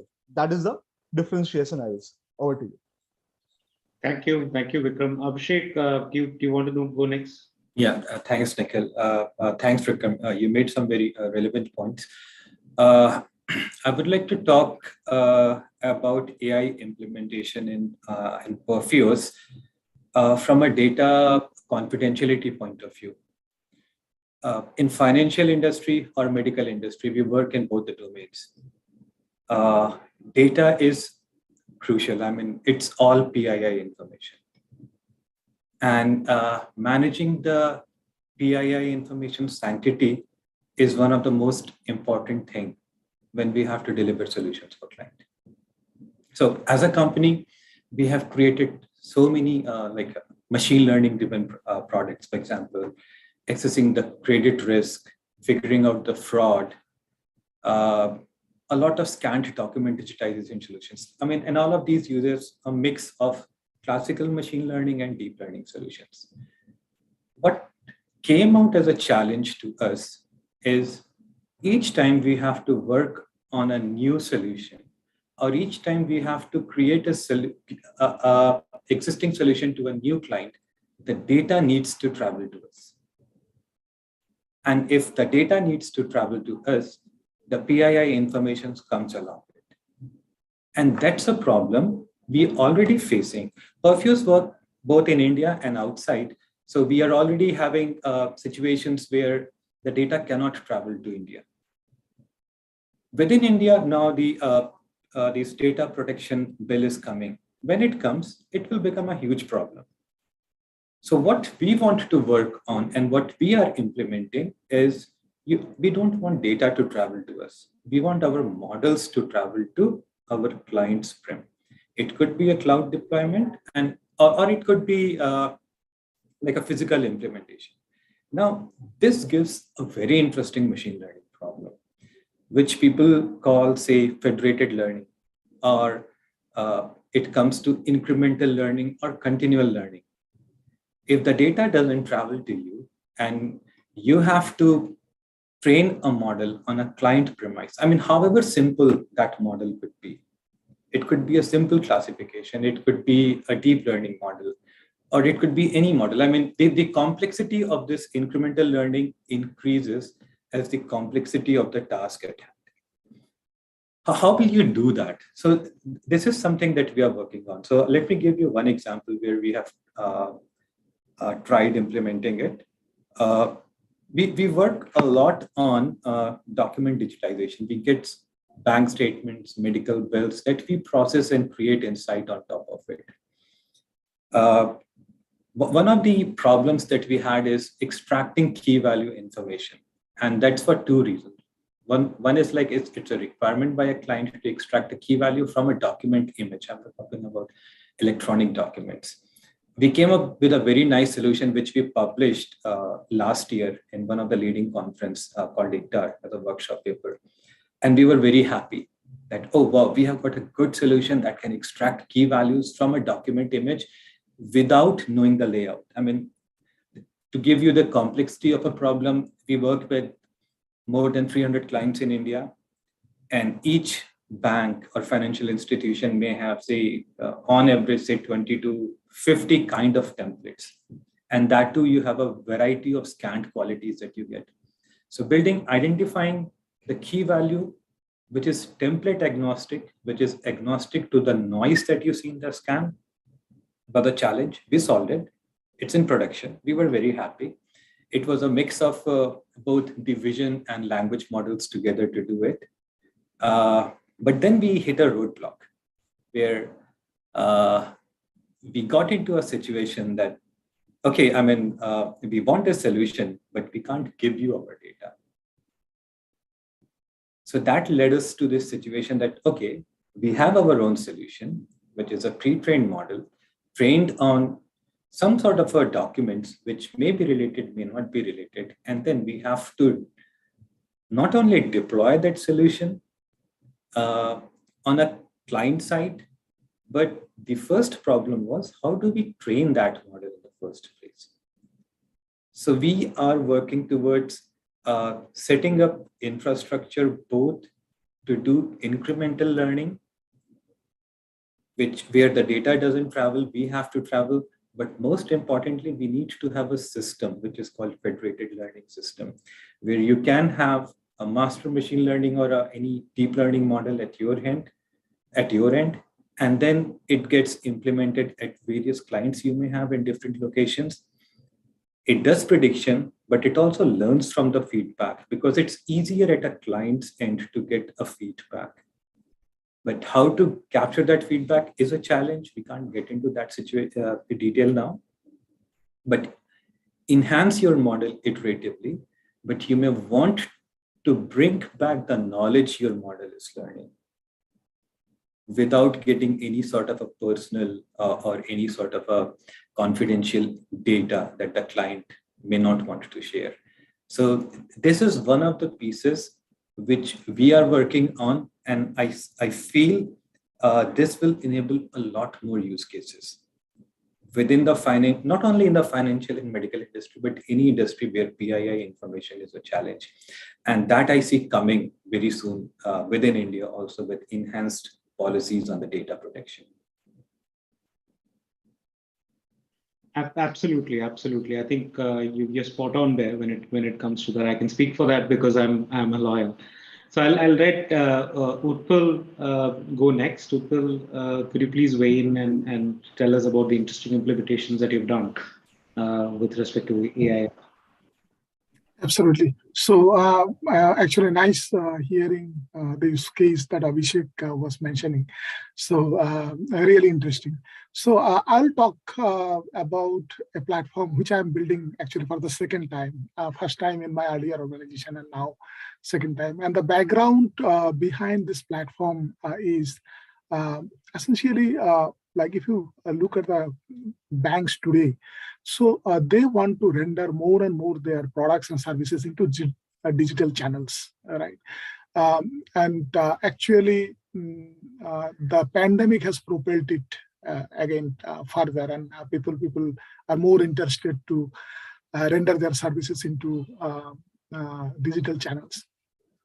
And also, if you look at the small and medium-sized banks, it is a constant demand from their millennial customers that. Am I audible, by the way? Yes, you are. Yeah, okay. So it's a constant demand for their customers that they are looking for some lightweight channels. So it could be mobile banking, it could be WhatsApp banking, it could be chatbots or something like that. So now taking a platform kind of approach here, I think that makes a huge sense. Because tomorrow you don't know, I mean, what else channels will come, okay? Social channel is already there, kind of thing. So what now we are building at Allied in the FinTech division is a lightweight platform which will be completely ready with the banking services that banks wants to render it to customers. So it could be all banking services like send money, check balance, this, that, and all those things, including book your fixed deposit, book your recurrent deposit, or pay any kind of utility bills, or 50-odd services. And now these services will be inbuilt, right? And when I go to the bank, it's just an integration that I need to do with their middleware. Okay, so it's a ESB probably.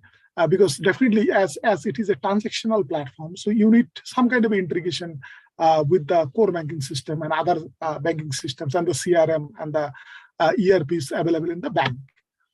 So now to enable that, I mean, the question is now where AI here? Okay, so it's an integration. But to enable that, and if I say, probably I go to a bank, okay, and I give them only 2 weeks time. Within 2 weeks time, I'll do the complete integration. And whatever they subscribe, those services will be ready. So my integration and testing time is just 2 weeks. So for that, actually, I require a platform, okay, wherein I have all those inbuilt services as subscribe them. And also, I need to have a AI ecosystem or AI asset layer, okay, wherein I'll have pre-built models and also probably the services available, which are readily available. And I can pick and choose the best of the breed services and build those kind of, or tweak those kind of services, banking services, whenever required. Now, this is one part of things. So it's fully transactional and it can go into any channel. So it can go into your smartwatch, it can go into your WhatsApp banking, your social banking, everywhere. Now, there is a possibility that people may confuse it with a chatbot. So chatbot has a limited kind of a view, right? But here we are talking about a versatile kind of a platform where you can render your services, any services, okay, and probably any banking services can be rendered. Okay? So that's what it is. And now another part that we are giving is, so today if you look at the customers, they are also looking at a lot of analytics from their side, which we call customer analytics, okay, which actually you can categorize it at self-service BI. Okay, so customer themselves want to do some kind of analytical queries and they get their answers. So probably a simple example could be, what is my spend trend in online shopping kind of thing, or entertainment kind of thing. So if I give this kind of a command to my conversational AI, okay, how this conversational AI can actually churn out that data and show it to me.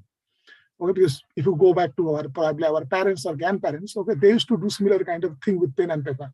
But in the millennial customer today, even you and me probably, okay, so if we have this kind of a facility in my mobile banking or somewhere, and I can, with just one voice command, I can get all kind of analytics in front of me. Okay, my spends there, my trend of spends there, and all other things. So that is another area we are trying to enrich into our platform. And here there is a huge amount of analytical models are being used to facilitate the end user customer, because we don't have any control over how they are going to ask the questions. Even if you look out, so there are two sides of it. One is the NLP engine, right? So your NLP engine should be mature enough to understand what customer is trying to say, right?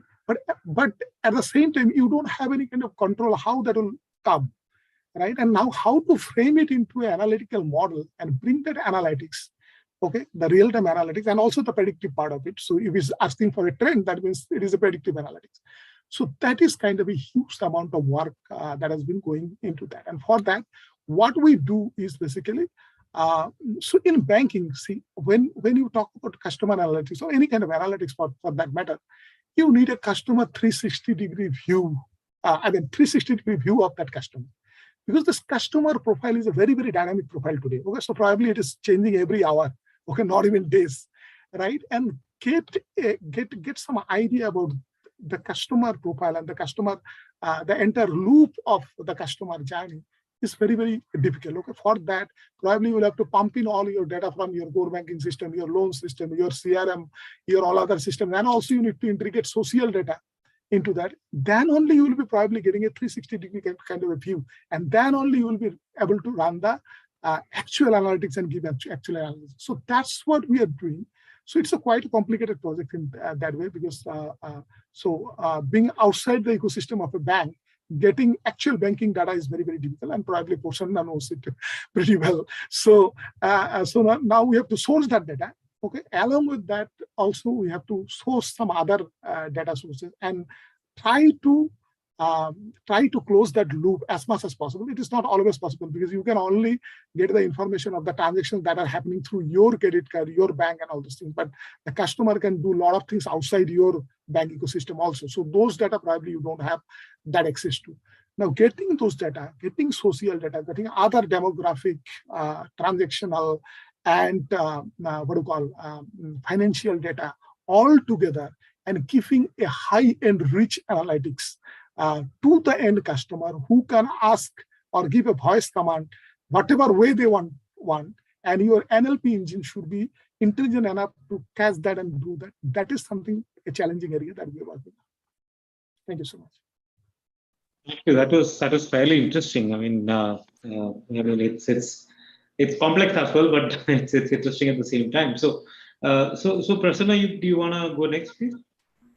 Yeah, I think Nikhil, primarily as a bank, we need to see how are we taking care of our stakeholders, right? So stakeholders are primarily our external customers who are utilizing banking services, or internal customers, employees, how are they are utilizing. And what is happening now these days, everybody's into hurry, right? Everybody want to showcase the performance. All banks or one bank to want to show how they are performing better than other banks for the same customer. Now, customer, earlier those days, right, bank customer used to be in one physical location. And what he used to see as a bank, right, only one bank around him, the local bank branch, right? Now, the things are changing in last 10, 15 years with wide adoption of internet. And primarily after 2007-8, we have Android and iOS. So I think things are everywhere. So the more impact is on banking per se. The customer who was walking into the branch earlier, now instead of walking, he just sits down there and do the transaction sitting at location, right? Maybe internet banking, mobile banking. Tomorrow, these customers was going towards banking. Now they will expect banking to come to him, right? So that's how. So or wherever he'll go, he wants to do all the banking, or wherever he'll go not only banking, but non-banking services also. Now everybody will do it, right? So while doing this exercise, what typically every bank does that, how do they understand customer? So they can look at the MIS, right, and say these many customers are there in the Mumbai area, these many customers are there, these many customers we have in this age bracket, or these many interests. This is what we can do manually. And then give this sheet to somebody in contact center or some of our front staff. Please go and talk to them and ask them, please come to this, you have so much of money in your bank account. Why don't you go for a fixed deposit or some other cross sale, right? Which they will do manually. This is what every bank or every organization was doing for their customers. So is it that way we will do in next 10, 12 years? No. So there comes AI, right? So how do we understand your customer immediately? So now there are lakhs of customers. We cannot do so many calls. So can you not do some automated calls, right? Based upon the data. And I think Utpal was nicely explaining about customer 360 degree, right? Say example, our customer is suppose Nikhil, and based upon Nikhil's 360 degree data understanding, and while Abhishek also mentioned about privacy consent, right? Based upon that, I can always give back, my dear friend, this much money is there. You can always go for some mutual fund or some other product which will give more financial stability, right? So there, instead of having manual actions where the actions are repeated, so we can mimic those human behaviors with the help of artificial intelligence and various elements or components of the artificial intelligence, maybe through RPA, some of the automated calling we do, or there are some other ways to automate a contact center, or to have a chatbot, right? To immediately, based upon his need, instead of he's asking, give back him some notification. So I think AI is going everywhere now. Slowly, it is. Without AI, bank will not sustain, because other bank is on AI, right? And it is the same customer who is talking to the same other bank. So now it will become normal banking in the next few years. While we move on, right? So digital marketing is one way. How can we really implement, or how do we take care of the customer experience, right? So banks, earlier I used to go to the branch, now I am with the bank, but tomorrow banking everywhere. So the banking here will happen with the help of AI and other peripheral technologies like blockchains or IoT. So wherever I go, my car should do transaction, right? Or a car should be give back me some notification. So you are fond of some music concert and it is available there, right? So it may be a non-banking ecosystem, but overall non-banking banking ecosystem coming onto the platforms. So earlier, ATM, POS, mobile, internet. Tomorrow it's gonna be your cars, your devices, your wearables will be those. And when you have to go back, right? It should happen automatically. See, it was a collaborative to autonomous era. We need some kind of a technology which will take care of these autonomous actions. So AI gives that power. So AI gives that power to customers based upon how banks are adopting that in the back end, right? So what all use cases they can build. So like we have built core bankings yesterday. Now this core banking have to amalgam with the digital core banking with AI and other peripheral technologies, right? So that's a view we are carrying as a bank. So coming back, internal customer like employees, how can we help them? At HR, how can we have automated recruitment, right? So there also we are doing some kind of exercises, or how do we perform the performance of employees, right? And how say example, Nikhil is a employee now, he is doing really phenomenal well, right? But how Prasanna can to reach to his level by doing what actions? So that is also we are looking at the data and the appreciation, or rather what is that bank wants to do in the next 1 year, right? So from 100 CASA accounts, we want to go to the 1,000. So what is that responsibility for everybody? So that comes with the data understanding. So Prasanna, please do these 5 tasks. Automatically your performance reaches to the Nikhil. So that I can do manually also, but I don't want to rely on manual work, Excel and all that stuff. So instead of that, we are partnering with some companies who are helping out in this direction. Then primarily in the back offices, operations, where there are a lot of repetitive operations to do reconciliation, settlement. automate it, and as well as keep some exception management, so that if nothing is working on automated process, somebody comes, right? So that's how we are amalgamating both the kind of a man or a automated way. There are plenty use cases, and looking at this whole use cases, I can say that AI will be always in the backend and will always go and make every system intelligent. And there are various peripherals like chatbots we talk about with machine learning and as well as your NLPs. So how it can be helpful to do a conversational banking while I'm in the transit. Because this is what we have seen. Communication was always a major factor for our transformation. Earlier, we used to communicate with the inland letters, right? So happy, wait for 15 days to get a response, right? That has moved slowly on mobile phones with WhatsApp and whatnot, right? Earlier, people used to go to cyber cafe to wait for some email for 1-2 days. Now, actions are immediate. People are more into micro moments and they want to do it everything immediately. How do we do that? This whole kind of, I think, as Abhishek, Utpal, and Vikram said, we need platforms which gets plug and play into the current operating system. Although vision is that whatever platform we build, they should be AI first. So instead of that, while we are into traditional architecture, how slowly we'll evolve. So for that purpose, some platform should come and understand the data and give back some notifications, right? So that is a way every bank is carrying rather than revamping everything. Now it all depends upon type of bank also, right? So example, tomorrow RBI announces digital banks are okay. So entities will come, their journey will be on digital first people who will understand what is impact. What is the problem with us?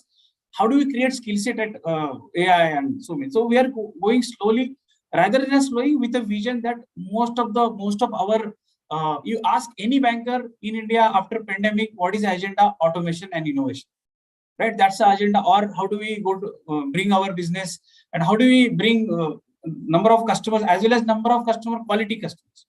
See, account opening is easy within a 30 minutes, right? With the Aadhaar and eKYC ecosystem. But whether that customer is going to be there with you for next 3 years as well, right? So how do we understand this data? So I think what Utpal spoken, right? Apart from your transactional data, can you not understand from the alternate unstructured data, which is coming from social media? And there are a lot of startups are bringing that kind of, I think that's how we are looking at how do we take care of our customers, internal, like video KYC doing, reconciliation. We're identifying some of those key areas and looking at skill set building. We are now dedicated big data AI team who takes care of bringing on these use cases to the banks. I think Indian banks, ahead of what banks are doing outside of India, we have a lot to do catch up, but a lot of things are happening in India also. So let's look at how we collaborate and bring more AI-driven ecosystem, right? So look at how much China is invested as a part of AI research. So that's another area. While I am sitting in the bank, how can we really take care of an ecosystem so that we help ecosystem starting from your academia, corporates, governments. So that's also we are looking at as a bank. How do we? So we keep on doing some kind of a hackathons, understand the problem statement, our problem statement with the help of the startups. So I think we did some of those innovative things with the help of the startups. So these are all initial remarks, Nikhil. So it's a beautiful thing that these technologies are coming in. People are now understanding, banks are understanding AI is a normal technology. It has to be there, right? And whoever will understand immediately, I think they will have a better edge ahead of upcoming competitions and collaboration opportunities. Yeah. Thank you, Prasanna. So I think we looked at some of these solutions and where we are implementing or even thinking of implementing AI and how it sort of helps. So I'm fairly keen to understand what are all the sort of safeguards to ensure that the AI that we implement is in fact responsible, right?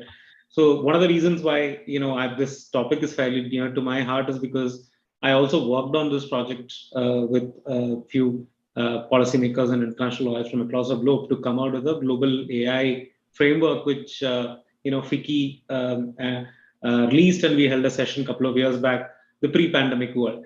So, so responsible AI is something which is very near to my heart. So the question to you, the panelists, if you could explain, what are the sort of steps that you're taking? What are the internal checks and balances that you're taking? Or what do you think is the best practice? And how does that differ when you have some sort of an inward solution as opposed to an outsourced solution are the few questions that I have. So Abhishek, if you want to go first on that one. Sure, Nikhil. Thanks, and I'll try to keep myself short, keeping that time in mind. So yeah, responsible AI is important, especially in the financial and medical industry. We have AI-driven credit risk scores. We have fraud detection also from a lending point of view. We have credit monitoring. On the medical side, we have similar use cases around fraud, waste, and abuses. We have solutions around it. And think of a scenario, the data that I get is fed into a model, and any bias that you have in data is learned by the model. And the bias could be of different types. The bias could come from the distribution of a particular demographic attribute that you see. It could be by chance, it could be the way the data has been collected. But essentially, this is what you are feeding to any model that you build on top of it. And the model learns that bias. If we use that without putting any safeguard or checkpoints, we are going to make the customer journey a bit more difficult and unfair to a customer as well. If I'm a good borrower, but if the model picks some of my demographic attribute or any other attribute and make a decision which is wrong, it's unfair to me. Or if it is about the, say, medical reimbursement. So we have to be very careful, and responsible AI, explainable AI, these are like different coins of the same term. People are using it across industry. What we have started doing in Perfios is to make sure we adopt some of the technologies or some of the processes which uses explainable AI to make sure that our models are robust. Now, explainable AI can be used in two ways. You can give the explanation, why did I make that prediction? For example, to a credit risk officer sitting in a bank or a financial institution. And then that person can figure out, okay, yeah, this looks good. I can take this decision is good, I can take it up. But I come from a technology background. The best use case I have done myself is to use explainable AI as a debugging tool.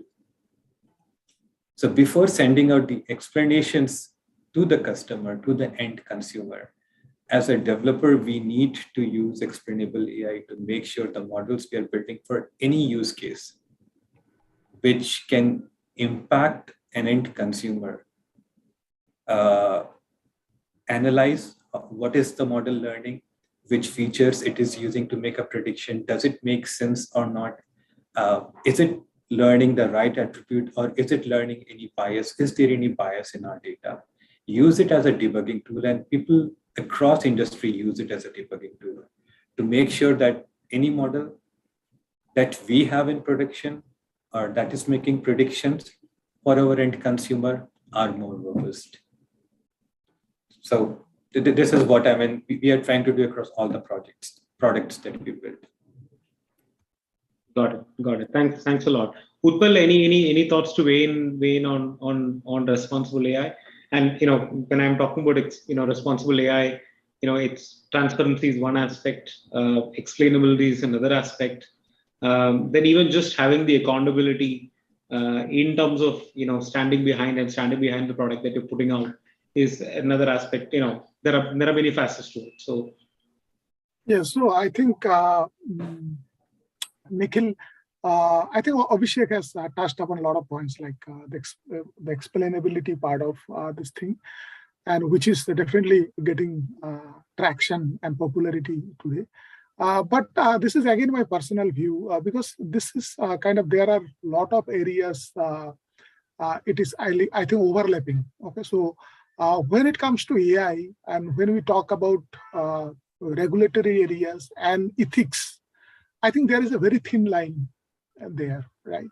So, so if you talk about the regulatory part, there is a big challenge there, okay? And it is across the globe, any countries. Because what happens, like the technological innovation or the research, or you may say the explosion that is happening today in the technological arena are not under the control of any government for that matter, okay? Because it is either happening in the academia or it is happening in the big tech giants, right? So in that way, if you look at, the regulators are far behind the technological explosion that has happened today.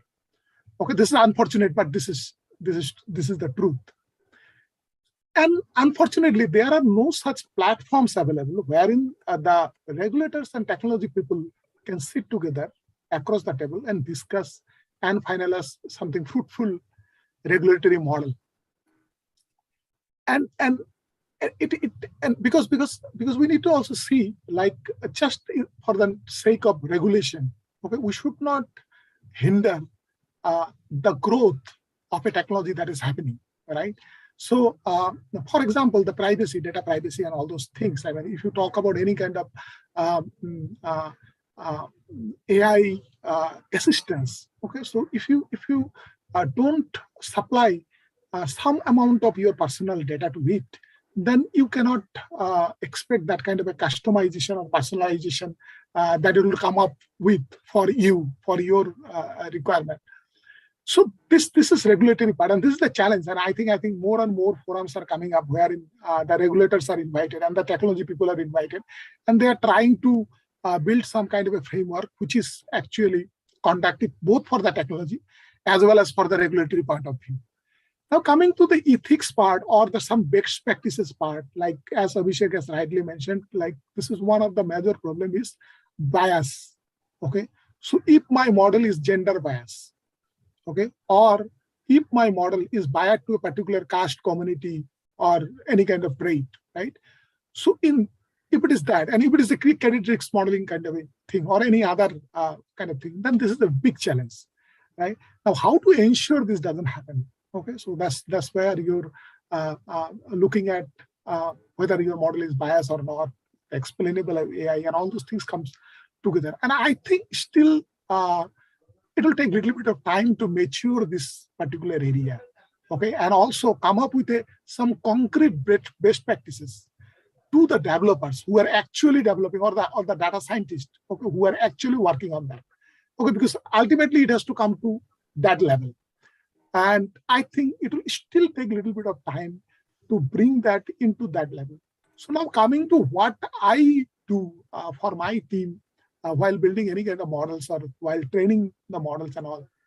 And as you know, like while training your deep learning models and all other things, you require a huge amount of data, probably the data sanity checking before training and all those things. It is not so easy, right? Many times, I mean, if you are training a LSTM model, long short-term memory, the huge amount of text or something like that. So, but for my team, I myself has devised some kind of best practices, okay, through my whatever experience I have gathered, and we try to follow those kind of best practices along with some of the industry best practices which are available in some of the papers, research papers, and some of these kind of things. But I think tomorrow this regulatory technology, okay, should come forward, and also it should be like a regulatory as a service, right? Why can't I get all the regulatory parameters of a particular regulation just by calling an API? Yeah. It is possible, right? It is possible. Tomorrow, if you work in that way, possible, and I can integrate it in my system. So I think because now everything is IT driven, right? Even the regulators or the regulatory framework, they're also IT driven. So why don't we think in that line? Okay, instead of giving 100 pages kind of a regulatory thing with points, a lot of ambiguity, why can't I just consume an API for a particular thing, and I get all the regulatory parameters? I can adhere to those parameters, right? So I think there are a lot of works to be done. Okay, and I think Prasanna will also, coming from a banking, he will agree with me. So so this is what I can say. Thank you, thank you. So, in fact, a lot of work is actually being done in this, and we will see this happening in fin sector and also in the telecom sector, where there is, licensing regimes which sort of governs the players which operate in the sector, and fairly active regulators in those space as well. So, I think it's works are being done. There are a few things which I'm aware of where I'm working on. Very soon, I mean, it's a brilliant thought, right? I mean, RegTech is actually a place which could very well integrate with the business, and even when it comes to using some of those tech, aided by, let's say, like smart contracts for that matter, right? Where there could be, certain oracles that could be relied upon to take a decision. The only problem with that is actually the enforcement also will be fairly fast, right? In the sense that you have a problem, the regulator will come and give a knock on your knuckles fairly soon, instead of waiting for the whole regulatory process to go through that we see currently. So that's the sort of all side of it. So we are very short of time right now. So I just have one question. So Prasanna, if you can take that in 1 minute, then we'll go ahead and close the panel. So this is from the audience. So there's a question is, how can we overcome the obstacles to AI adoption in banking in areas? Because for that matter, there is siloed data and multiple stakeholders.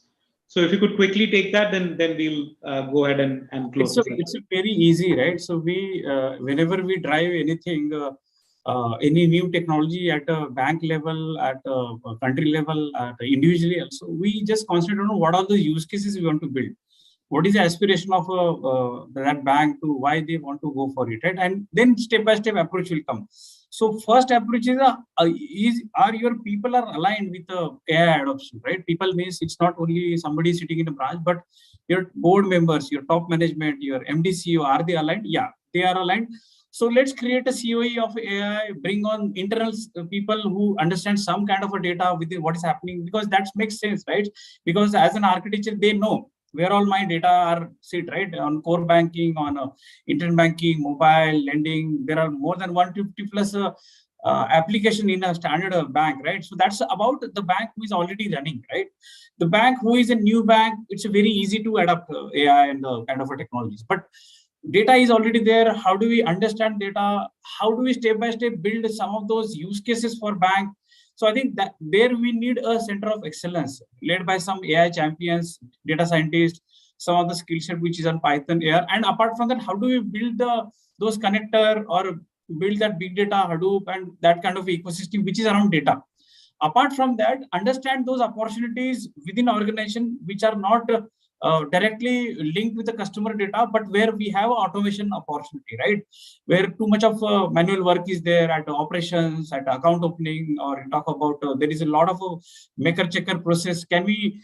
I think once you understand what are those top 100 or top 50 use cases for my bank, prioritize which are the top 5 based upon your pocket size, right? You can automate everything, but what is that you want to achieve? I think that kind of a work as a center of excellence somebody has to do in the organization. I think having a ESB, having the right architecture on a technology side, whenever you are building any ecosystem or any new system, they should have a plug-in kind of a mechanism. They can provide the data.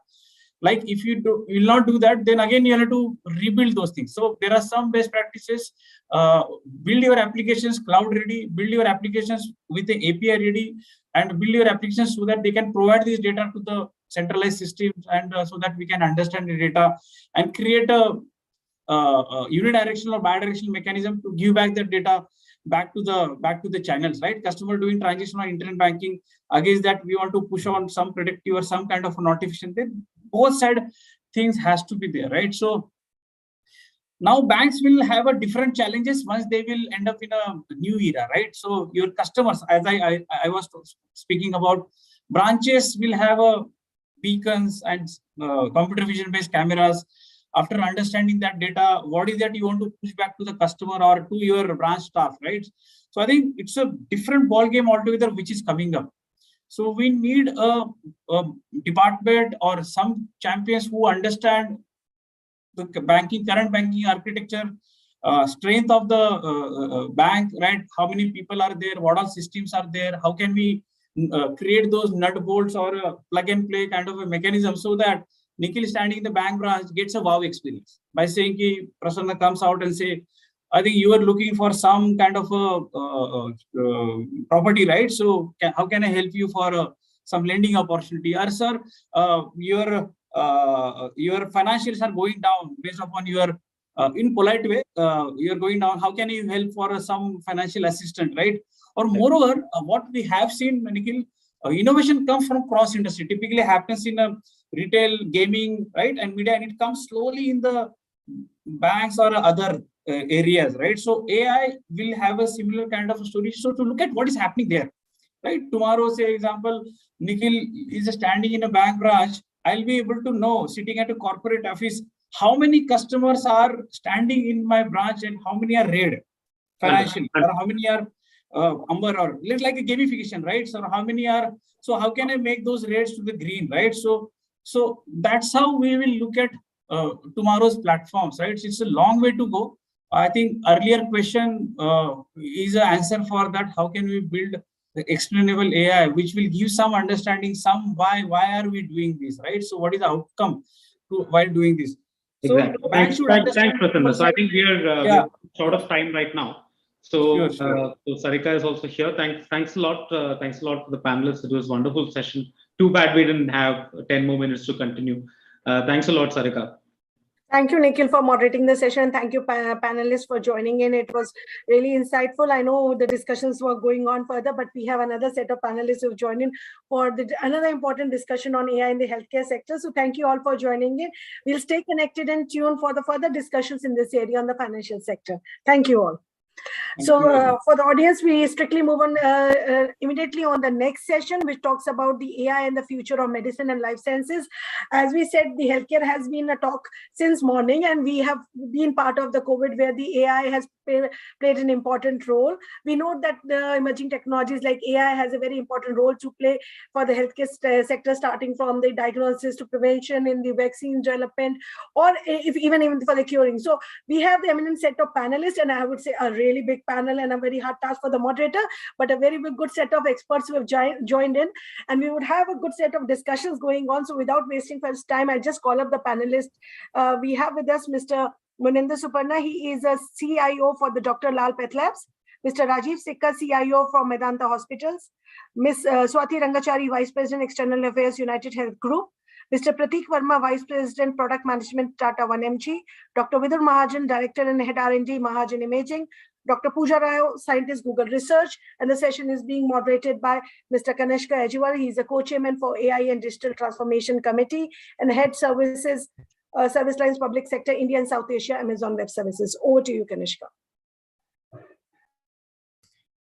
Thank you so much, Sarika. Like to everybody tuning in, like you've probably heard from Sarika right now, this is a very elite set of group of panelists coming in, and there are quite a number of us right now on this. We'll have possibly the next an hour or so just giving you insights on what is happening really in the space of healthcare and the space of life sciences. How is AI really helping in driving some of these efforts? And I do have, obviously a number of folks who are on this panel are in the thick of these things, right? So there's somebody who is right now today working on driving AI in the imaging space, and there's somebody who is working on algorithms that can make it so much better for you to use AI again. In the entire life sciences space, somebody else who's working on how do you scale this for public good? How do you take this for better citizen impact? And so I think what I'll kickstart with is just lay some tone on this, and we'll keep this a bit fluid as we go through the panelists. We don't have a format where we say, okay, have one question addressed to a particular panelist and then move on to the next one. What we will do is, obviously, there are synergies that we will have between the panelists and between specific thoughts that we want to glean out of this session.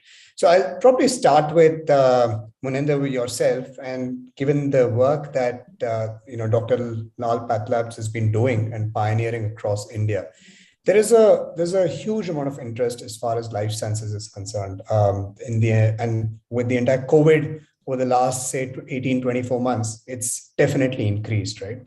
Now, if you were to today look at, and with the now rich experience of the last 2-3 years of the pandemic as it set in, what are the main challenges that your organization or any organization's healthcare space actually has to face when they implement any technology-based tools, whether it comes to scaling or in terms of even skilling people as they use these tools? And what are the benefits that you've seen as you've implemented this in your organization? Yeah, thanks a lot, Kanishka, and good afternoon, everyone. This is Munendra from Dr. Lal Pathway. Very valid and very relevant question, Kanishka, as far as the current scenarios are concerned.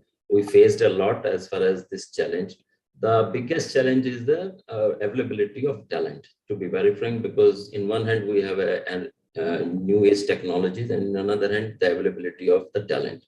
That scaling is there from the HR or IT perspective. Yes, we are upskilling our internal executives, but the availability of right resource at the right time is one of the challenge to manage our day-to-day operations. Secondly, from the, you can say technology is emerging, and we have to adopt new age technologies also. So there will be some kind of challenge from the conventional IT to a new age IT, from the integrations, so that we have a best suit of each and everything from the use case perspective. There are second one is the conventional and the new age integration. The third one is because of the COVID, and during the COVID and before the COVID, there was some kind of threats which are global in nature from the security perspective.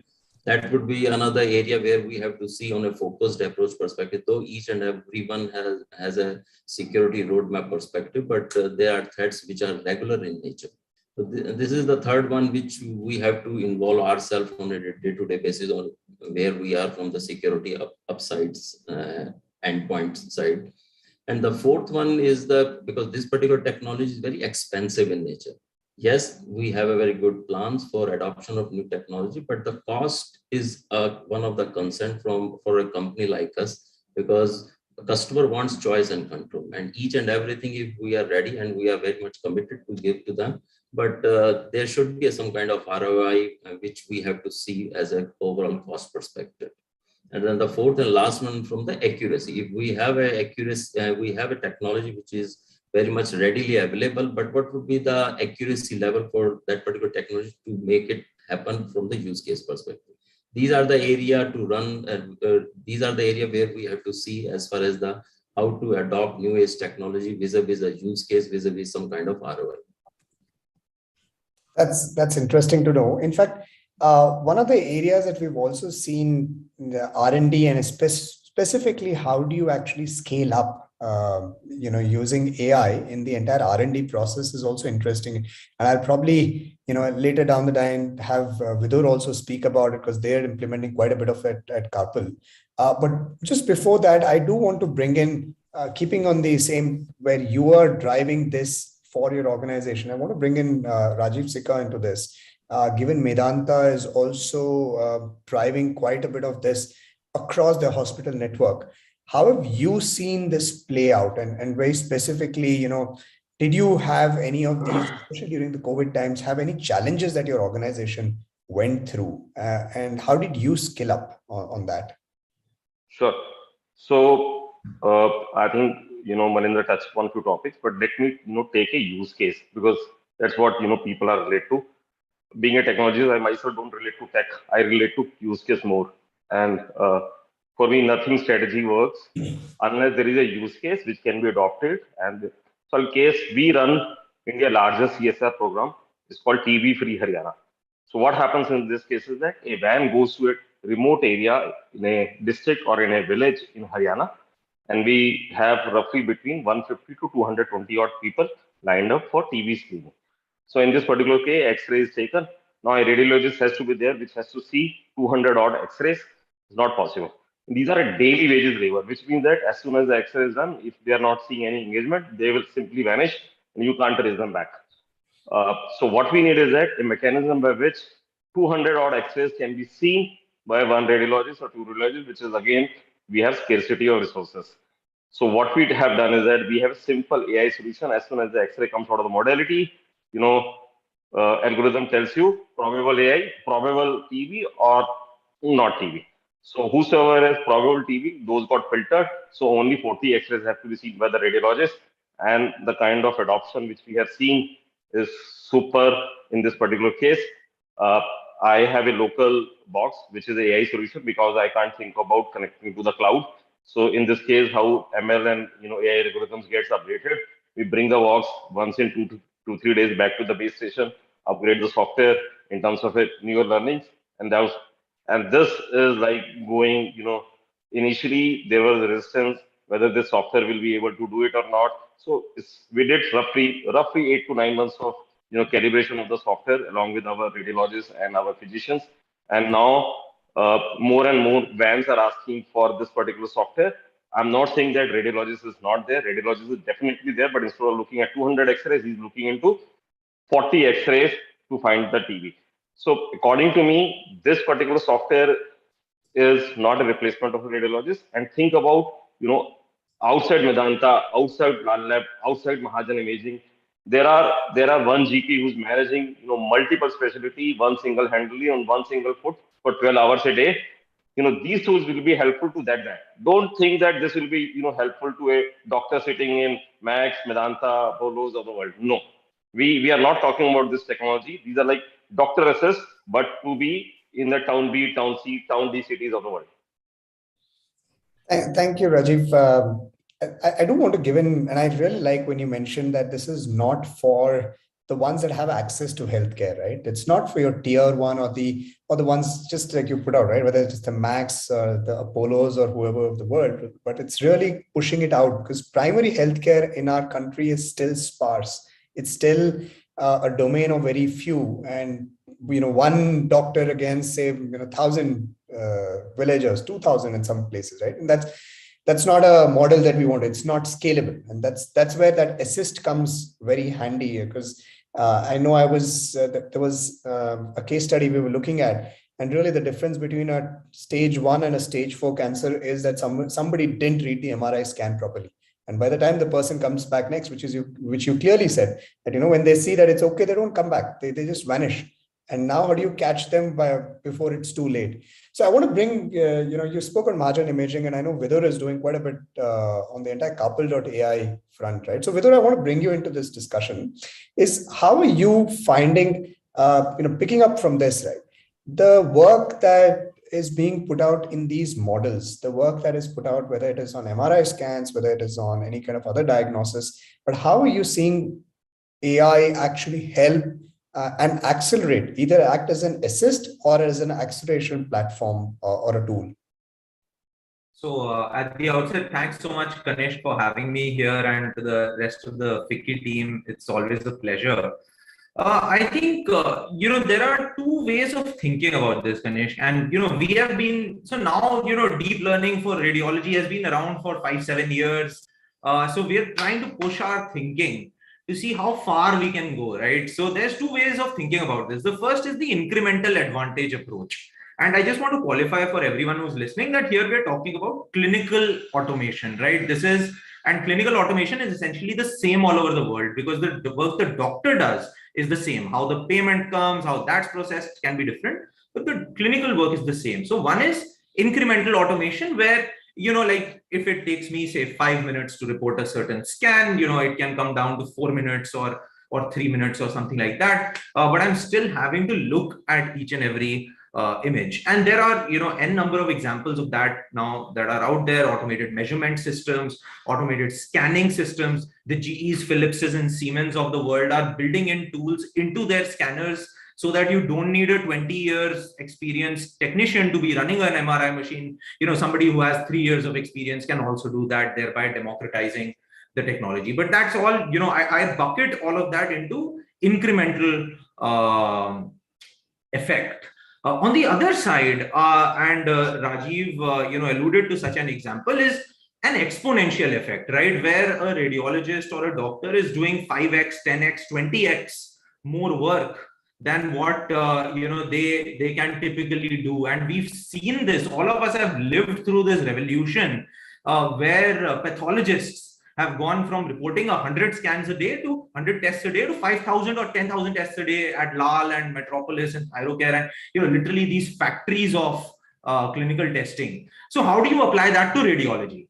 So at Carpal, I'm not sure if people know, but we're building like an end-to-end testing and deployment platform for medical imaging AI. And what that allows us to do is take that same X-ray that Rajiv ji was talking about and run it through the world's top 3 AI systems as opposed to just one, right? And when you've got a first AI, second AI, third AI opinion on a specific case, and all 3 say the same thing, maybe there's a future where you don't need a human to actually supervise that, right? And if you apply it to the screening world, if you look at mammography as an example, right? Every woman on the planet who is above the age of 40 should get a mammogram done. But they don't, right? Because it's expensive. Why is it expensive? Because you need this highly trained human to look at each of those images and give an opinion, right? So if you take that human out of the equation, if that human only looks at the 5%, 7% scans that they need to look at, and the rest are just let go, and this is where we start going crazy, but why not? Because they've been looked at by the world's top 3 algorithms, maybe a radiologist signs out 500 reports a day as opposed to 50 that they're doing today. So this is the way we're seeing it evolve. Incremental is certainly there right now. Many places around the world are using it. Very niche solutions. That's why not a lot of widespread adoption. Like every hospital on the planet is not using AI.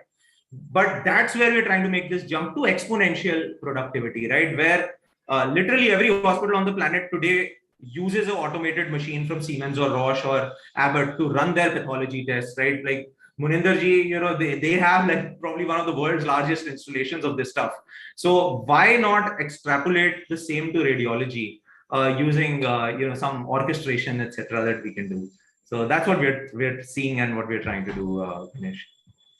Thanks, Vidhu. Always exciting to know what you guys are doing at Kapil. Obviously, for the benefit of the rest of the folks, I did have a chance to look at some of the machines that they've built out just on this whole space. Pretty fascinating. So yeah, Vidhu, we look forward to hearing more from you on this.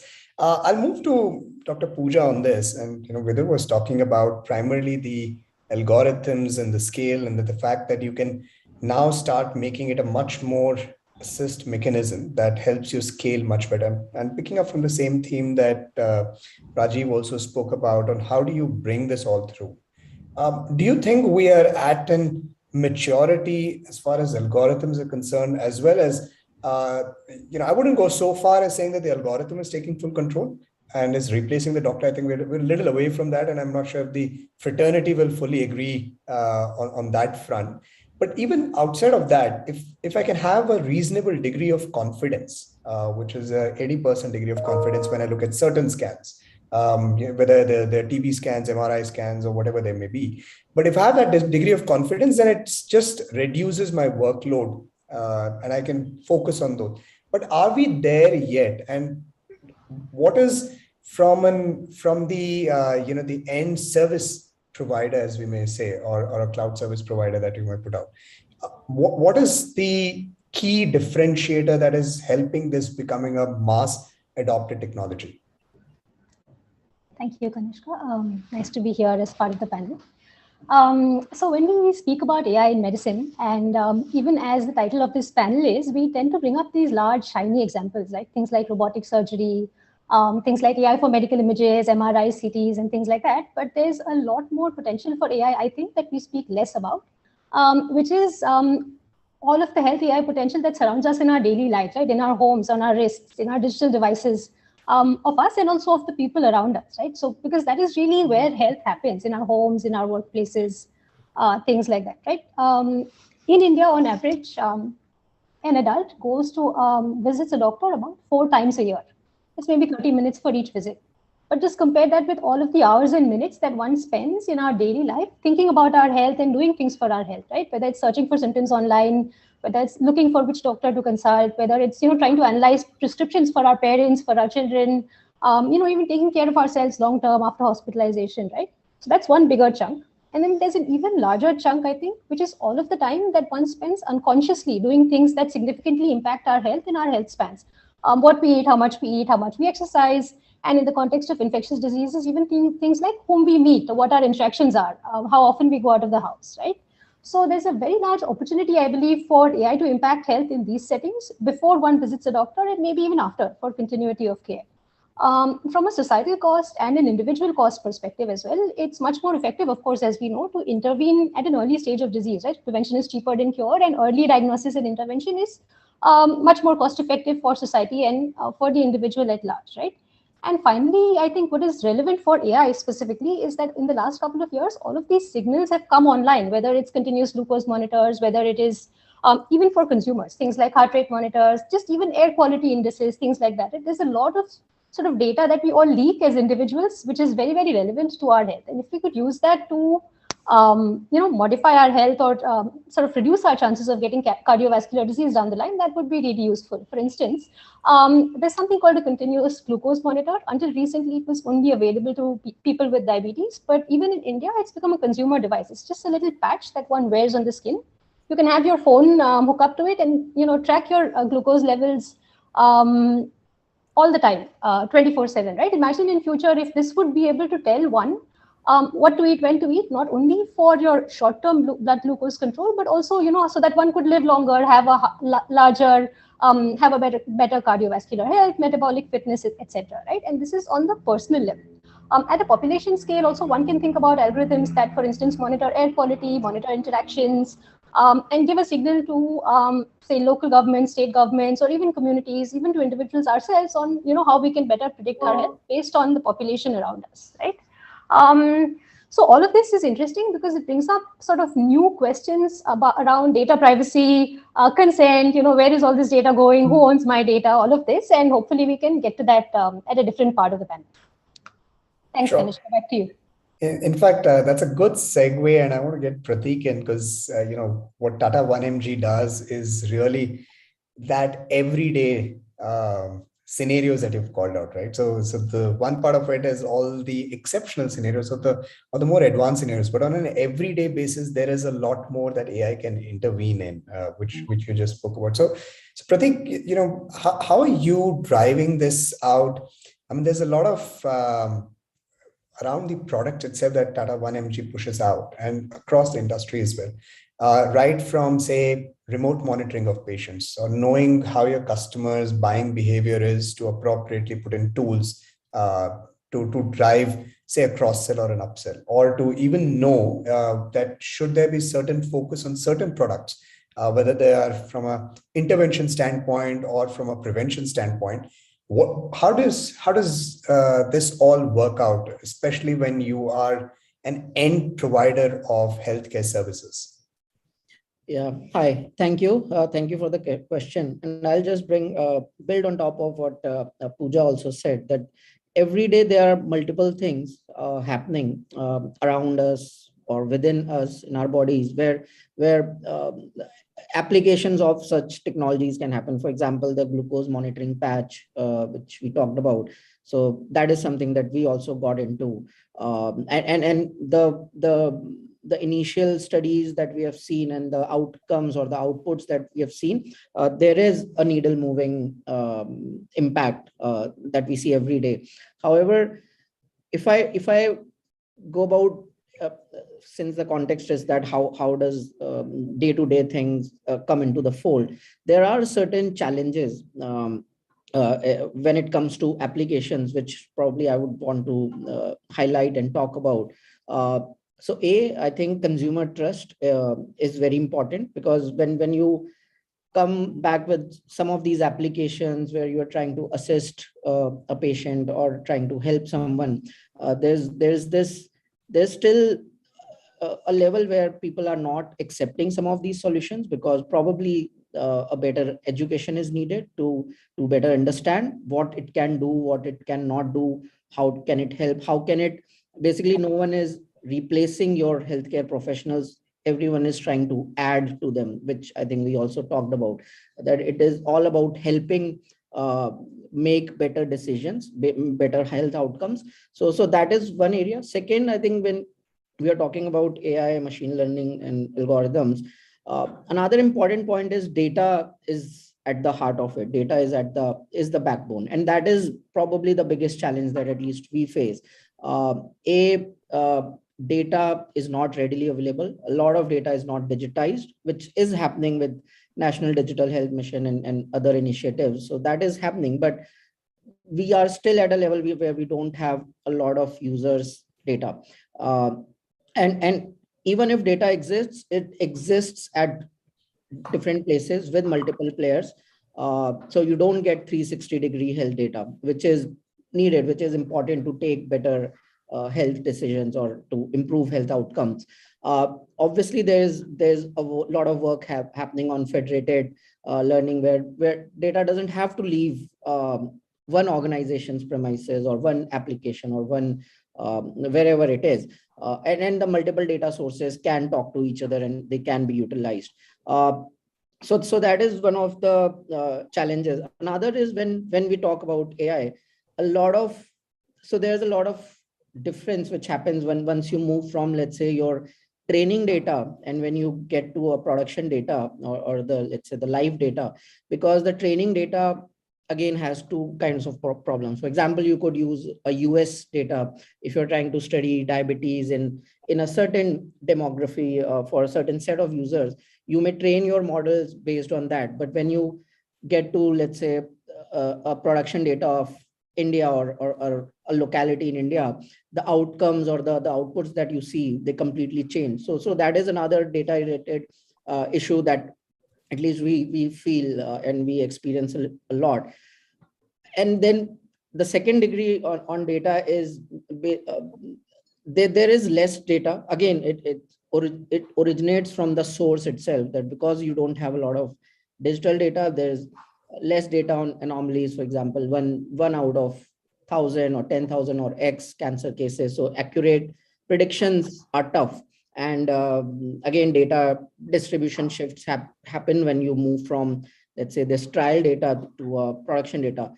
And if you think of it like a loop, if you don't give the outputs or the outcomes that you promise, then customer trust isn't built. And if you don't have trust, then you are back to the square one. So yeah, these are some of the challenges that we are facing on a day-to-day basis. But like everything, we are also trying to progress. A lot of these issues have been mitigated in the last couple of years or so, and so yeah, we are working on this. Thank you. Thanks, Pratik. I'll probably come to you, Swati, and this is by no design that we had to come to you last, but it's only because the insurance always comes last, right? As an underwriter, you always come at the end of the chain to start off with, but then that drives a lot of behavior. It's a cycle.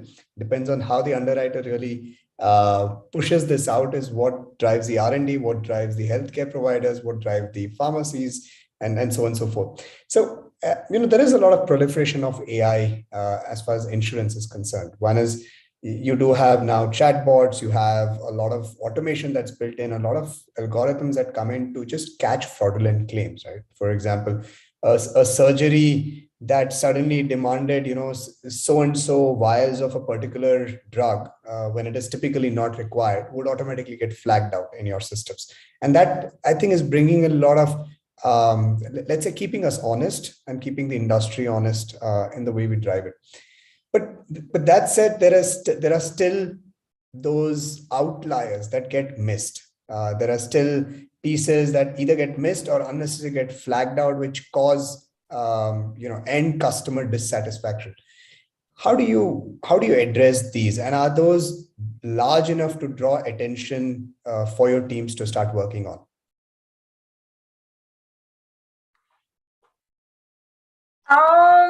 Okay, so let me actually address in a little different way. The ecosystem, may it be insurance and otherwise, a broader healthcare ecosystem must continue to identify improvements and areas of gap, right? So whenever there are outliers that are there, I mean, you've got to analyze it.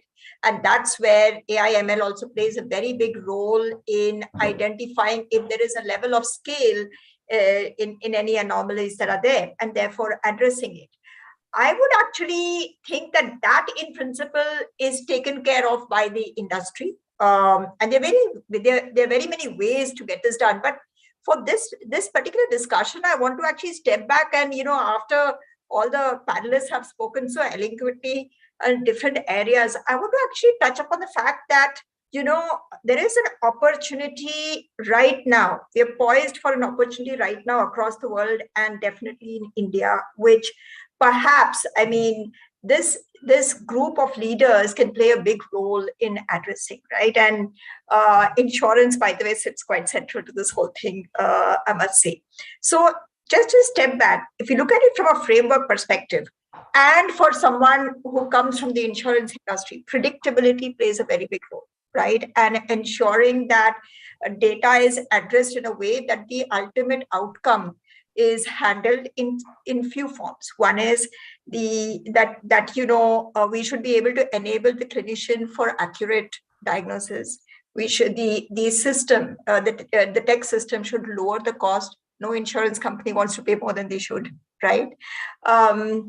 There are preventive measures that are always that come into play. Administrative costs, wherever there is cost wastage, that needs to get addressed, and AI plays a very important role out there.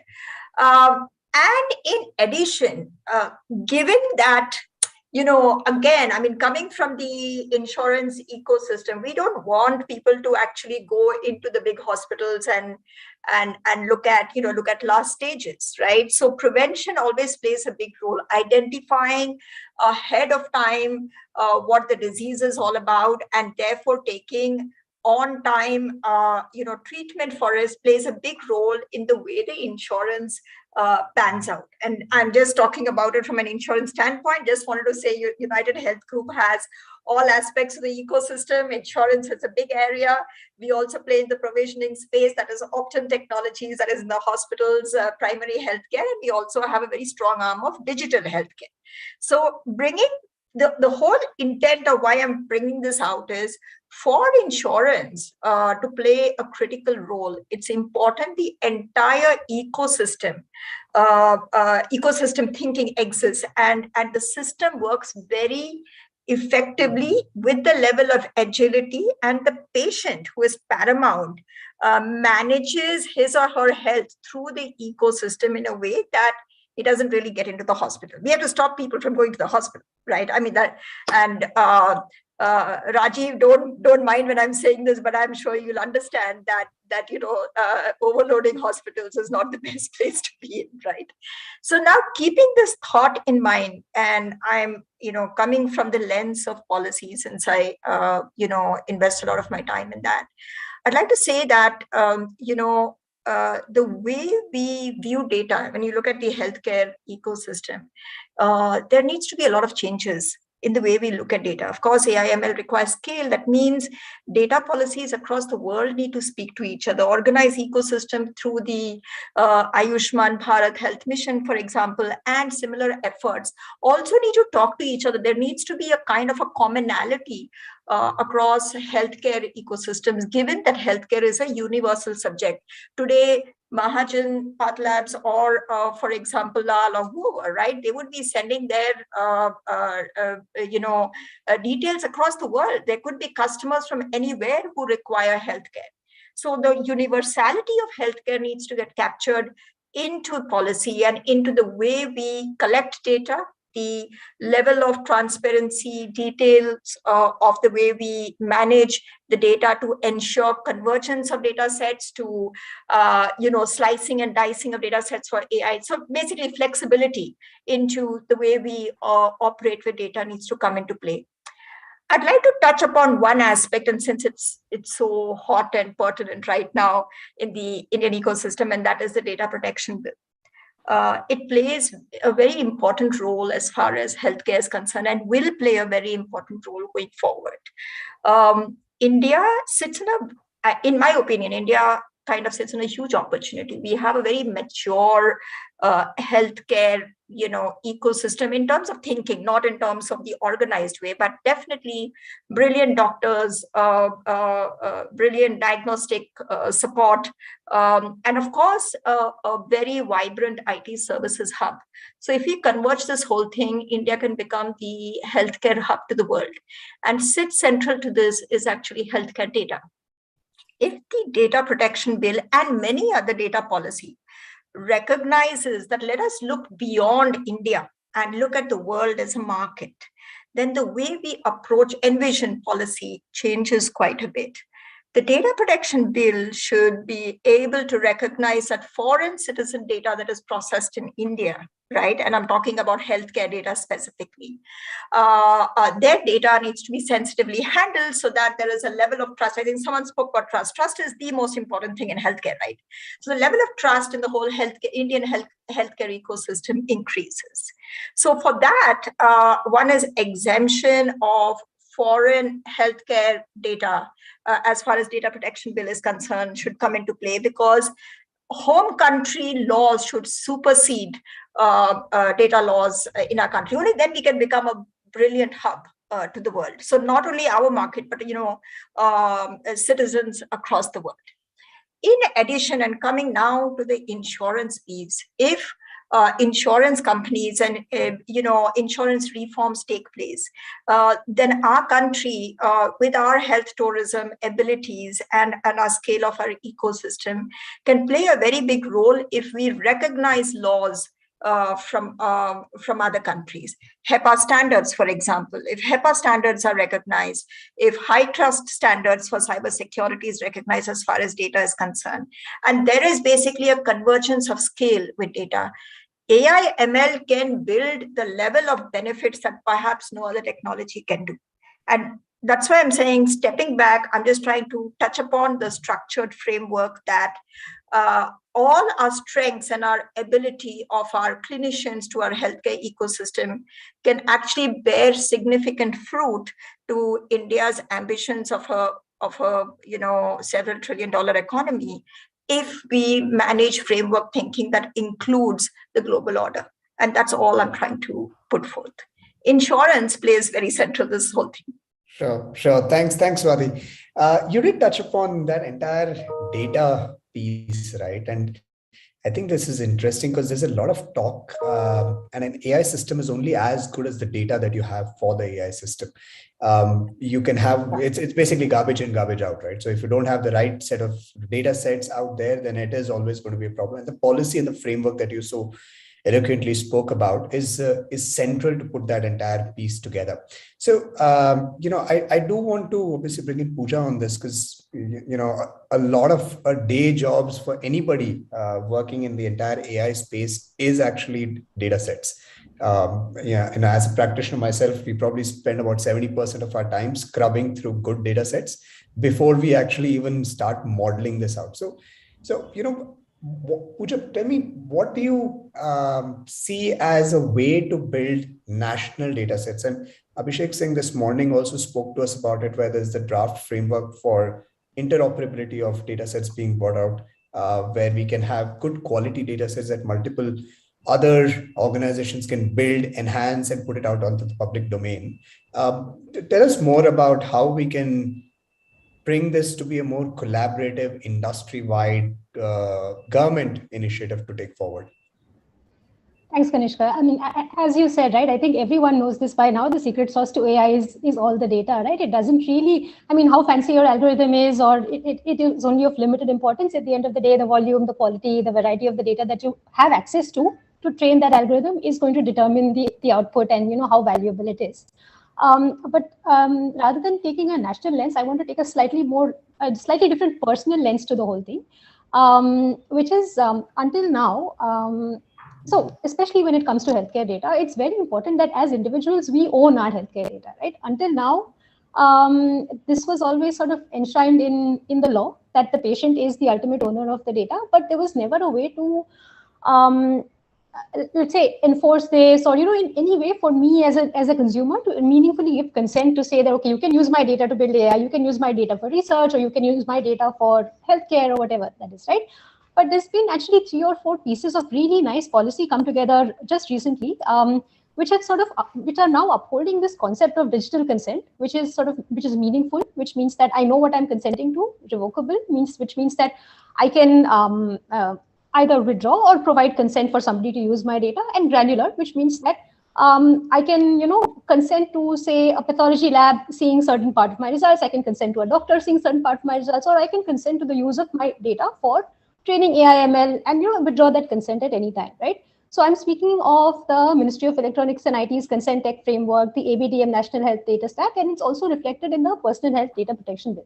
So it's very nice to sort of see policymakers sort of coming to this really forward-thinking sort of, even a world-leading way of implementing it. I just hope that, tech and sort of healthcare industries are able to work together to fulfill this. And coming back to what your question was, Kanishka, I think if we have this sort of trust, so all of this goes to building trust with the consumer, with individuals who eventually own our healthcare data, in order to be able to say, yes, please go ahead and use my data for AIML, or don't, right? And all of these laws, I think, actually are a very good step in enabling that trust, so that we can indeed build sort of larger, meaningfully consented and own data sets to train, ever better models. Back to you. Thanks. Thanks, Pooja, on that. I'll move to Muninder on this. The hospitals by and large are probably the largest generator of data and across spectrum, right? Whether it is patient data, whether it is statistics on what kind of medicines and medical interventions are being used, they generate a ton of data that is coming in. And it comes obviously with that responsibility also, how you take this forward. Are there any plans that you're seeing, whether it is in your organization or an industry-wide initiative, where some of this is being thought through on how you can start leveraging these insights better? And I don't want to be confined to just ML interventions, right? You could have analytics interventions, you could have decision-making support just on basis of that data. So are there any viewpoints on that? Yeah, I will give you more insight. Start from the what is AI from the expectation perspective, because AI requires some kind of two levers. One is the quality of data, another is the quantity of data. Each and every organization have a data, and it's emerging. It's you can say it's a fourth natural resource after law. Law is light, air, and water. Everyone is working on that particular aspect. We have a good amount of data, but we don't have actionable data. But there are few drivers which I am foreseeing that would be a great initiative for each and every organization. Right now, it's a specialty to reality. It's a journey. This time it is specialty only. There will be a time when there will be a reality. The second driver I'm seeing that right now is assisting from the new initiatives perspective. I will give you one live example what we are using and how we are using as a AI in Lal Path, like with the one use case. So there is a journey from assistance to decision making. There will be a journey, or maybe some kind of driver, or maybe a push factor or pull factor from tier 1 to cities to tier 3, 4 cities from the expansion of new technology. And there will be the fourth one is a healthcare provider. Right now, AI is in healthcare providers' hands. The day will come when it will be in the consumer's hand. Considering the consumer in center, we have a very live use case which we follow one of the KPI, which is ETA. We normally follow in the airlines industry, expected time of arrival. In Lal Path Lab, we've done one use case with the name of ETR. Old days, we follow a one golden rule for which is given to my patient that your report will be uploaded by 6 p.m. Period. Your patient, you as a patient could be in Delhi, could be in Gurgaon, could be in Bangalore at 11 a.m. to at 12 p.m. or could be at 7 a.m. But my golden statement is 6 p.m. period. But the flip side is this: I keep receiving some kind of calls at 3 p.m. that where is my report? Where is my report? But we crack that particular problem, which is business in nature. We give a predictive analysis because we have a good amount of data. It is multi-millions of data since last 14, 15 years. And we've done some kind of AI ML over and above. I can predict specific to your test and location that yes, your report will be uploaded by 2:32 p.m. period, based on the test and nature and location. This is a very live use case which we are using and following and using AI's MLs of the world in Lals. That is one of the use case, and it will give a very good insight at the customer care, and it is a very good insight for the CX, and that customer is happy. They are happy because they know that their report will be uploaded before and after something like that. So this is one of the live use case which we are adopting. Few areas from the lab side that yes, we have a histo AI in histo also with the help of one of the Philips, one of the solution with the Philips. We have few initiatives in and around related to oncology. Few initiatives are there, but live use case is already there in the market, that is ETL. Thank you, Maninder. I think the ability to know when your report comes in is possibly, will bring down your call volumes itself by a significant factor, because most people who end up calling, at any of your centers would probably be asking, "Mera report kab milega?" Right? And that becomes, if you can just tell them, look, it's going to be available on so and so time, then it brings a lot more confidence. And clearly, you're backed by the volume of data that you've scanned through on how it typically goes on. So I think a fantastic, again, a low touch intervention, but a high impact intervention as we read into it, right? Rajiv, on this whole piece, right? As we're talking about, and maybe that's the theme that I'm slowly hearing from the panel, that there is a lot of AI/ML that also happens underneath. There are those nice buzz AI/ML that takes a lot of newspaper time, headlines, etc. But there is a significant chunk that is happening. Something like this is a fantastic example. I didn't know that that data was being leveraged to tell you that you get a report at 2:32 p.m. How are you putting out to use in your organizations, or what is the way forward into driving these productivity / cost efficiency measures? Sure. So before I answer your question, I want to make two statements. One for Swati. Swati, I honestly, and we all at Medanta honestly say that, God forbid anybody has to be in the hospital. It's the worst place in this universe. Okay, we don't want patients to be in hospital, irrespective of business. And Pooja, one more stuff, you put a very pertinent point with respect to data ownership. And what NDHM and Ayushman Bharat is trying to do is a balance act between adoption and misuse. So, they want more and more people to adopt. So they say you have 100% flexibility, whether you say half, full, revoke anytime. But I'll tell you that what is the clinician perspective on this. And, I'm representing a hospital, so clinicians are the core. And I presented that to both to Niti Aayog and NDHM and Ayushman, fairly good connect there. See, if, assuming that I'm a diabetic patient and God forbids, I have a heart attack.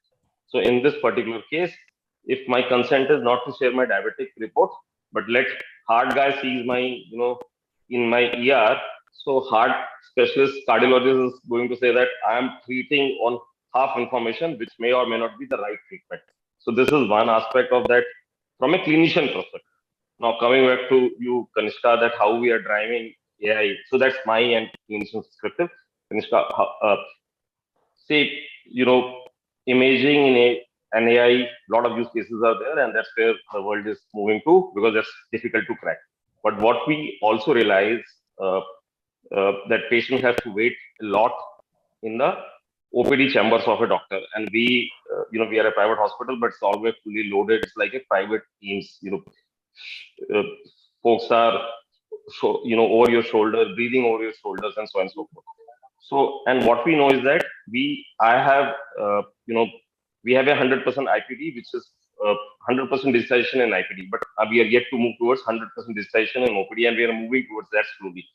Now, what happens is that a doctor has to type complete prescription, which has current history, family history, past history, medications, diagnosis, investigation. So these are like, multiple blocks are there. Now, what we know for sure is that for a given symptom, for a given doctor, this prescription is almost the same. So which means that medication, investigation, and diagnosis. So can I come out with a simple AI and algorithm by which, as soon as, I'll give you an example. I say that, so doctor is saying that, okay, Rajiv Sikka, male, 50, is having stomach ache for last 3 days, coupled with mild fever, and he has taken 2 paracetamol. So this is what is the current problem. Now, based on this, can I pre-populate complete set of investigation, complete set of medicines, and complete set of diagnosis? Answer is yes. So what happens is that it is not automatically saying you, it is showing the doctor. So what happens is that a lot of medication error goes almost to zero. So a lot of times, when we speak to the doctor, we say that, what is your problem? He says that even after the prescription, patient called me 5 times, how to eat this medicine, or after having this medicine, I'm having my bowel syndrome. So because one way or the other, doctors sometimes miss uh, adding in addition to the antibiotic, adding a multivitamin or some supplements which helps you in bowel syndrome, or penta DC, which is like anti-acid medicine. So now what we are doing is that we are having a precise medication which says that have 2 tablets, one in the morning and one in the evening. Have it before dinner or before meal. So this precise medication script is ready on a click of a button. If you have, so we are doing this for a couple of specialties which are like very heavy on medication side, not on the surgical side, and this, according to us, will reduce the OPT documentation time to large extent. I'm not saying engagement time of doctor and patient, because doctor has to engage with the patient, that will continue, but his OPD prescription time, which is sometimes relatively slow, will improve a lot with lesser number of medication error or prescription errors. And this is a very common phenomenon in a typical OPD setting. So I'll take a pause and say that this is not a very high-tech use case, but will help improving OPD interaction time. It will improve the OPD interaction time between doctor and a patient, and will reduce the prescription errors, which are very common in OPD settings. Noted. In fact, Rajiv, I think the entire prescription error that comes in, and I know there is a significant work going on behind this, which is how can you digitize the entire process of medicines being prescribed direct to the pharmacy and the pharmacy dispenser, which is the model a lot of other countries adopt, and we are trying to adopt that. I hope that will at least solve that the first part of the problem, but the second part that you mentioned, right, which is the time itself, and are you able to compress that? I think is a significant, again, an intervention that you can bring in. The more you can decongest your hospitals, the better it is, where people just come in, swoop out sort of model. So, and Swati, to that as well, I think if there is somebody who faces the most in terms of volume of these, whether it is the claims processing or the eventual checking of claims, investigations, escalation, somebody reopening a claim, going into all kinds of other tangential discussions.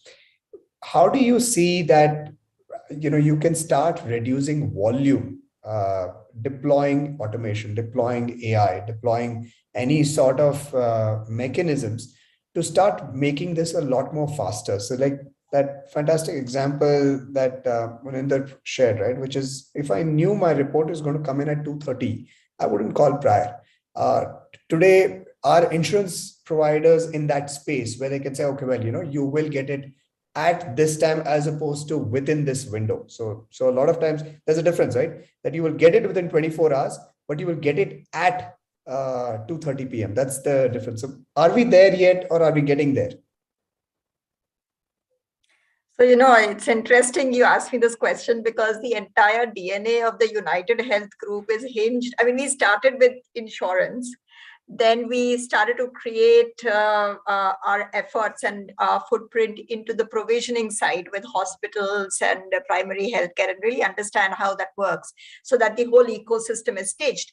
And then finally, we invested a lot in digitization and tech products to be able to address pretty much what you're talking about, that is identifying various angst and gaps in the ecosystem and the experience of the patient, the doctor, and the insurer, so to say. I mean, every one of them requires help in terms of enriching the experience. So the company is actually, I'm actually quite amazed you asked me the question. So, stop me if I just continue about my company. It's not a sell job here.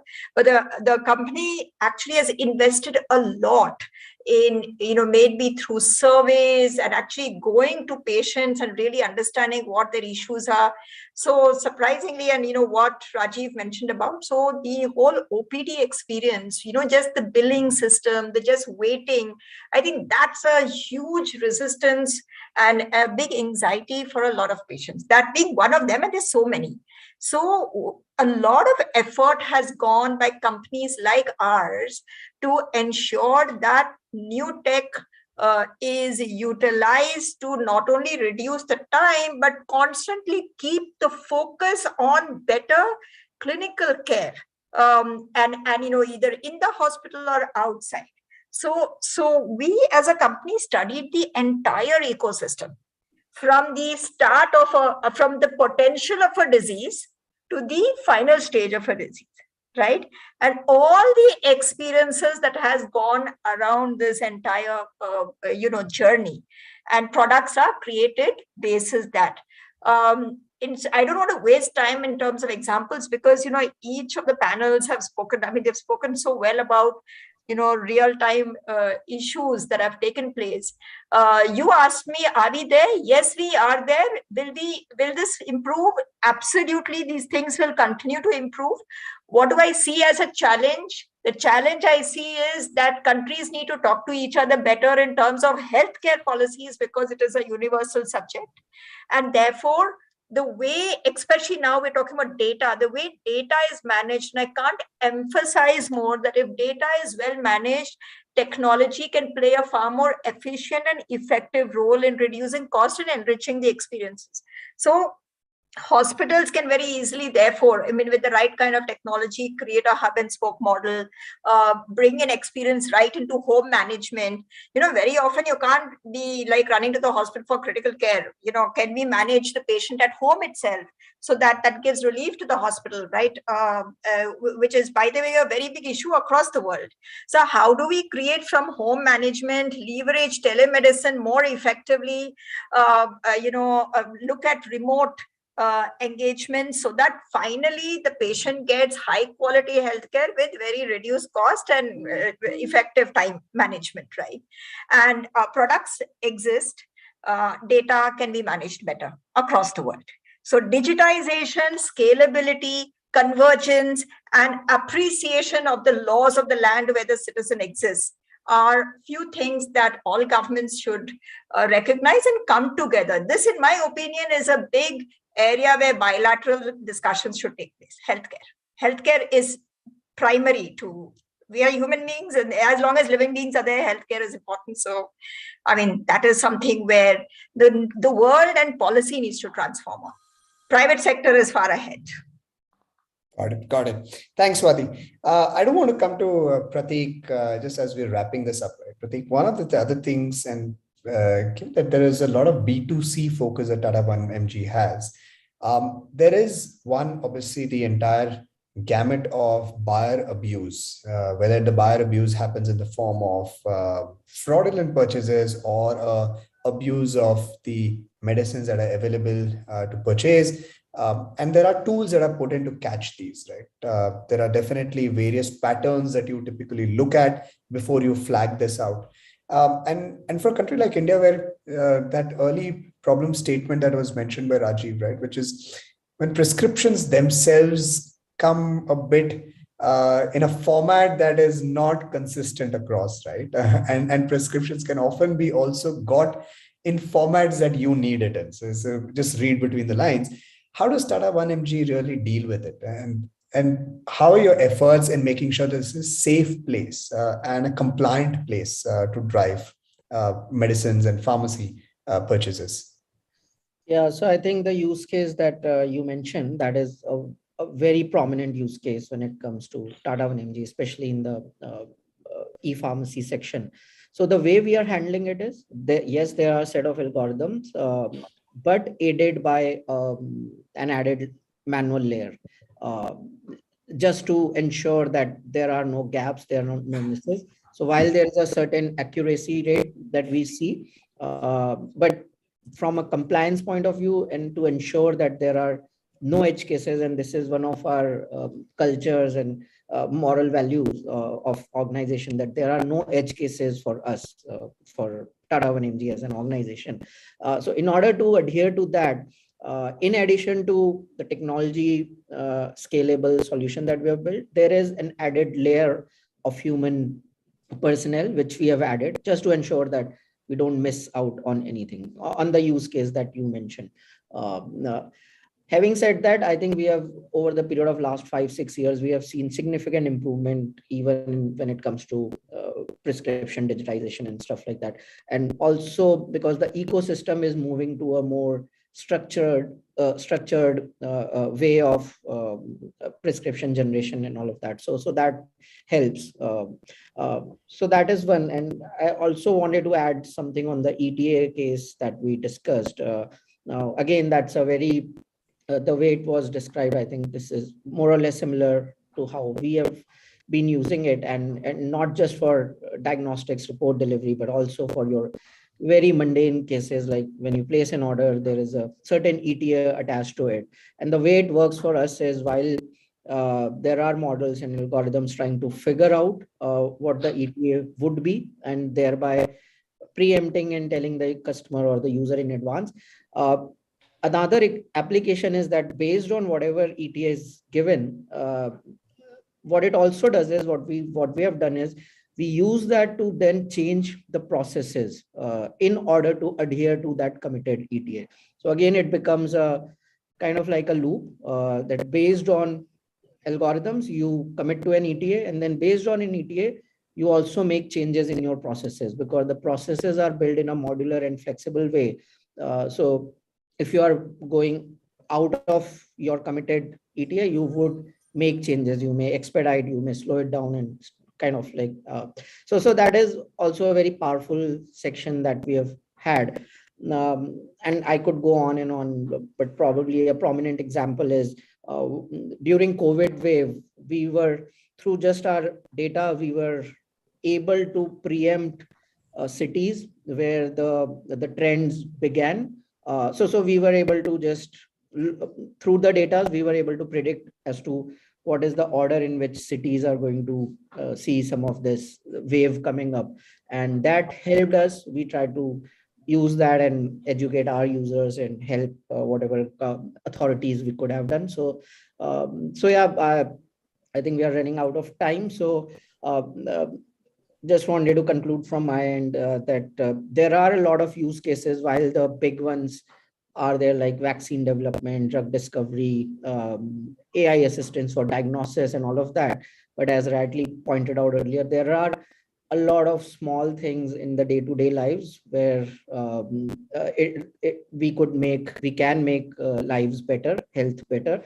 3-4 things that strike me based on our conversation. First is definitely robustness of data. That is something very important. Digital data is important, is going to be important. I think user privacy, we touched it a bit, but that is again very important, and it anyway feeds into the data aspect. And applications, definitely we have spent a lot of time talking about the big ones and the small ones. So yeah, I think in the next few years, we are continuously going to see a lot of improvement. Sure. Thank you so much, Prateek. We're on top of the hour, but fantastic discussion, as Prateek kind of summarized it for us, is that there's an underlying theme that is a takeaway from this discussion, that there are a lot of big bang AI ML projects that happen and that often take away a lot of share of voice. But beyond that, there is these smaller interventions that possibly have more better scale and impact. They go under the radar, but they are the ones that are very ubiquitous to all of us right now in the ecosystem. So thank you so much for that, Prateek, Pooja, Swati, Muninder, and Rajiv sir. With this, I'll hand it back to Sarika. Thank you, Kanishka, and thank you, panelists. I think it's a vast canvas which got covered and not many discussions which happened. So I could see it from going from one end to the other. So I know there's not many things which can fill in the thing. And since we are on the shortage of time, so I'll not be repeated. But thank you, panelists, for joining in, having a really interactive and insightful and I would say a very exhaustive discussion, which we would like to take it forward also, because I can see various threads coming in during the discussion. And thank you, co-chair, for moderating the session and finishing it on the time. Thank you all. And with this, we move on directly to the next session, which is a special session on the... Thank you. Yeah. Next, the special session on the building AI competency in India.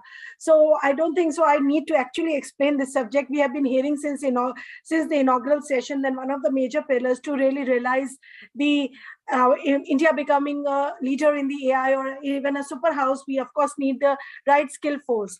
We have been also been hearing people talking about the shortage of the skill force and the importance of skilling and reskilling. We know that India has been an IT powerhouse, and it's because of one of the main reasons has been the IT workforce. But when we talk about the AI technology, what else needs to be done? How do the companies actually prepare themselves well, and what things can be done within the whole ecosystem, starting from the players from the industry and the policymakers, as well as the other fraternities. So with that, I would now request the speaker for the session, Mr. Sunil Ibrahim. He is the Director, Public Policy Meta, to kindly share his views on the same. Welcome, Sunil, and over to you.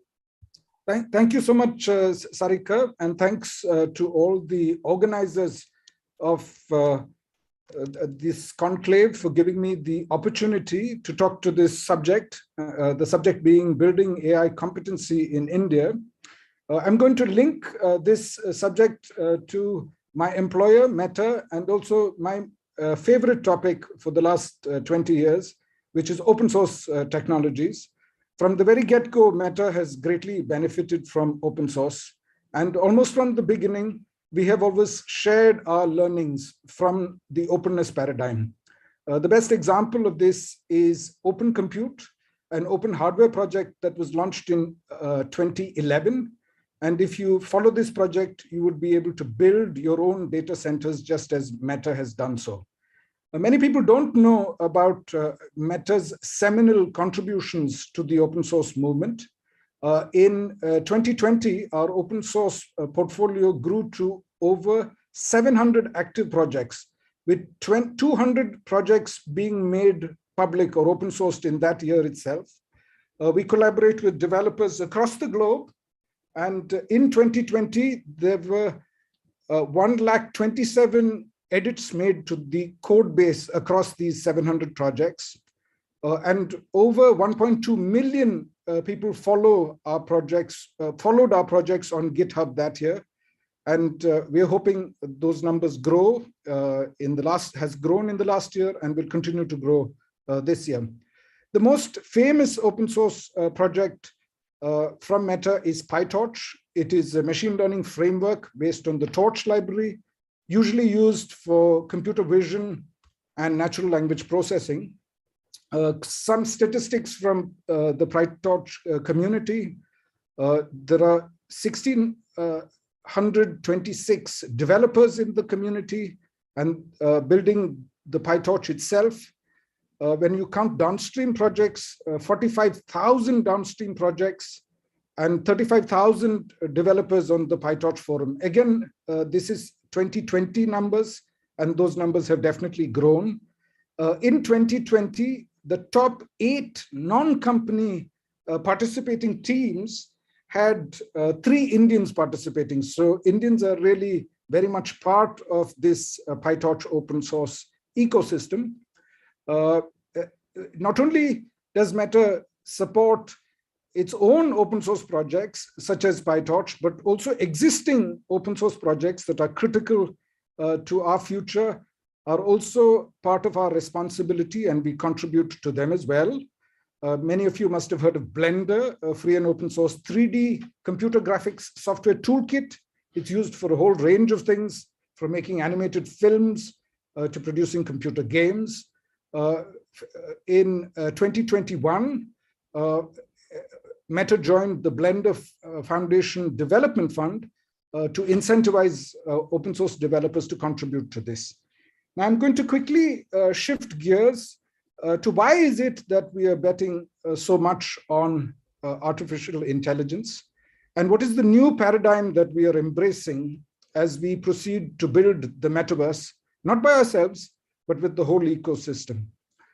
In the old paradigm, most AI systems depended on human-generated data, annotated data sets, and usually the AI models were task-dependent models. They could do just one thing. And if you look at the old paradigm for machine translation, language processing, it was always through an intermediate step. To translate from Hindi to Kannada, it had to go through the English step.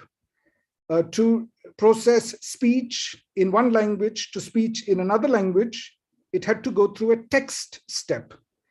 So the new paradigm that Meta is embracing is self-supervised learning, direct transformation of data, and multimodal AI models. There are huge advantages to this. Let me start with the rights-related advantages. There's going to be a massive reduction in bias. When humans annotate data, they introduce bias. When we remove humans from the process, then it becomes easier for us to eliminate human-centric bias. And let me quickly tell you what this has done to the goal of having no language left behind and providing translation to all the world's languages with no exceptions, including spoken languages and languages with very low resources, very little corpus to work with. 5 years ago, Meta was able to provide translation for 12 languages. 3 years ago, it became 30 languages. Today, by operating in the new paradigm of self-supervised, direct, and multimodal AI models, we are able to create translations for hundreds of languages. It's not just open source that is important when it comes to Meta contributing to competency in the ecosystem. It's also critical, as the previous panel pointed out, for us to share data. So we, as part of our commitment to openness, we are also very committed to open data. The best example of this is Vox Populi. This is an open data corpus, which contains, it was launched in August 2021, and it is a large-scale multilingual body of audio recordings which provide 400,000 hours of unlabeled speech in 23 languages. The database also contains 1,800 hours of transcribed speeches in 15 languages. And it also channels their oral interpretations into 15 target languages for a total of 17,300 hours with alignment at the utterance level. That means a single sound like ha and so on in Hindi would be supported by such a database. Apart from Vox Populi, we have also open sourced another database called the CC Matrix. It is the largest data set of high quality web-based bit text for training translation models. It contains 4.5 billion parallel sentences in 576 language pairs. That's a significant database that has been made available. And this is done in conjunction with a core component of the project, No Language Left Behind, and that is the open source toolkit LASER, Language Agnostic Sentence Representations.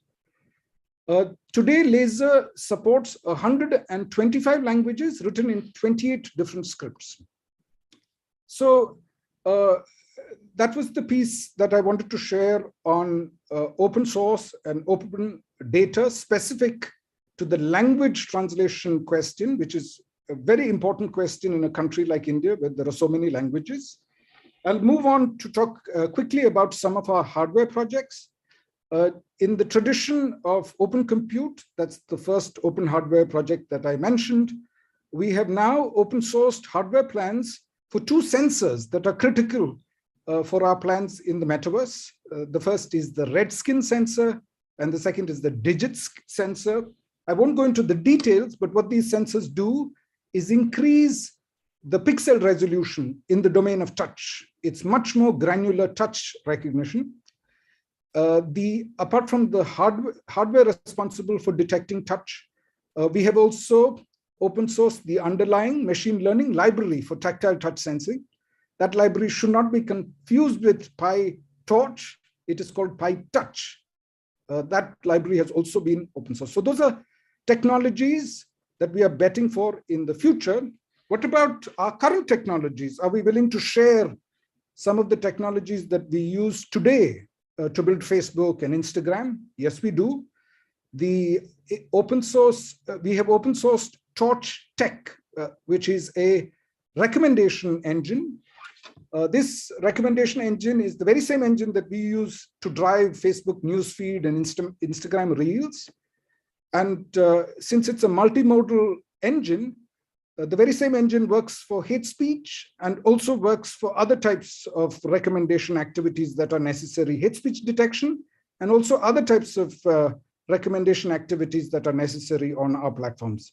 And this is available for our competitors, for startups in India, and for the whole ecosystem. So just to recap, openness at Meta is super critical and a core part of our mission: open hardware, open software, and open data. Openness has been good for us. It has contributed to our success, and we believe it will be good also for our competitors and for everybody else in the ecosystem. And through the principle of open source, we believe firms like Meta can contribute to the vision of Digital India and Atmanirbhar India. Thank you so much again for giving me this opportunity. I hope I haven't gone over the time limit. I have tried to take less time since my session had started late. Thanks again, Sarika, and back to you. Thank you, Sunil. No, you didn't overshoot the time, and thank you for keeping within the limits. Of course, we did hear about the work and the initiatives of Meta, and especially high focus on the open data and various things which you guys are doing in. And of course, for language part, like did you mention, we did have a discussion in the inaugural session with the importance of the phonetics. And when we talk about a country like India, these are the things which needs to be kept in mind when we talk about building a competency in this emerging technologies area, especially when you talk about AI. So thank you for letting the audience and us know about the great work done by the Meta in this field. And thank you for joining us for this session. Thank you. Thank you so much. Thank you. With this, the audience, we move on to another exciting discussion, and the session is on the agriculture's technology future, empowering the ecosystem with AI. We know that one of the most promising areas of AI application is in agriculture, and agriculture technology will provide solutions to complex environmental, social, and economic problems by empowering farmers with valuable data. Agriculture is already making huge strides in enacting more sustainable farming practices, increasing productivity, and increasing yields. This session will discuss how AI can provide more information to farmers to help them farm sustainably and manage their resources more efficiently, how the whole ecosystem of agriculture can be more empowered with the help of AI. We have very eminent set of panelists who have joined us today. These panelists who are joining us are Mr. Ranjit Kaul, VP and Country Manager, APAC and MEA Aries Communications, Colonel Haridas, CEO and Co-founder, Data and Analytics, Mr. Dinesh Pal Singh, Technical Lead, Digital Transformation Office, Cisco, Mr. Sachin Punyani, Solution Leader, Amazon Web Services, and the session would be moderated by a veteran from the field. Thank you, sir, for joining us today, Mr. Hemendra Mathur, who is the Chairman for FICCI Task Force on Agri Startups and a venture partner for Bharat Innovation Fund. Over to you, Mr. Mathur, to take forward the proceedings of the session, and we really look forward the views and the ideas, how you feel the agriculture, which is one of the main sectors for our country on which our economy is dependent, how this can be actually fueled with the help of AI. Over to you, Mr. Mathur. Thank you, Sarika, and thanks to the FICCI team for inviting me to moderate this session. As Sarika mentioned, we have a fantastic panel to talk about this topic. But before I hand over mic to my fellow panelists, maybe I'll take a couple of minutes to set the context. I've been working in the area of agri startups for many years, and what really fascinates me is the application of data sciences in agriculture. I believe agriculture is one area which is heaven for data scientists. We are seeing numerous applications of AI, ML, blockchains, and all emerging technologies in agriculture now. Just to give an example, the quality assaying, as you know, that is one of the biggest challenge for any trade to happen in agriculture. And that is not happening because our grades are not standardized. But thanks to AI, now we can do quality assaying, both physical, biochemical, within seconds, right? And this is actually enabling remote trading of agriculture commodities. Very straightforward use case. Second, I am seeing a lot of applications in figuring out crop signatures through satellite data, through drones. You get multiple images. And again, within a matter of minutes, you can figure out which crop is being grown in which field, right? Just imagine the power of this tool. You can, at any point of time, can tell what is the acreage under a given crop, what could be the potential harvest schedules, and even going a step further, we can even calculate yield per hectare, per acre. We can predict the chances of pest attack, and we can inform farmers well in advance, what's going to happen, and it's time to spray pesticide and stuff like that. So, it's so we are no longer talking theory. I must say there are more than 1,300 agri-tech startups in the country already, and of course, large players who are, some of them are present on this call, like Cisco and others, who have been helping developing these capabilities. And the use cases are not just for farmers, but also for a lot of value chain players, be it agri input companies who are selling seeds, fertilizers, agrochemicals, or food processing companies who are buying, huge amount of quantity from farmers, value chain players like distributors, cold chain players. I think everyone is getting benefited with these kind of applications. And I think we are just starting. So I can imagine what's going to happen in 5 to 10 years time is going to be really path breaking, really disruptive for the agriculture and food supply chain. And I think one myth is that is a farmer ready? Is he willing to pay? I must say right up front in the panel that I have seen farmer paying for data, as long as it can clearly impact his or her farm economics. So it's not that farmer is not willing to pay. I think we need to build the data in a form which he or she can use. It has to be accurate, it has to be real time, and it should be able to drive his or her decision making. I think that is most important. The challenge is, how do we build the ecosystem? How do we drive application? How do we drive penetration? In my opinion, probably 15 to 20% of India's farmer, that's about 20 million farmers, are using these kind of applications. And the universe is almost 150 million farmers in India alone. And if you add smallholder farmers across the globe, probably 500 million farmers. So it's a large ocean, and we have just started the journey. And I think the onus is on us. How do we build the public and private ecosystem in taking these applications to a farmer and farming community? With that, I'll pause here, and I'll request my fellow panelists to make a 1-minute introduction before we get into the panel.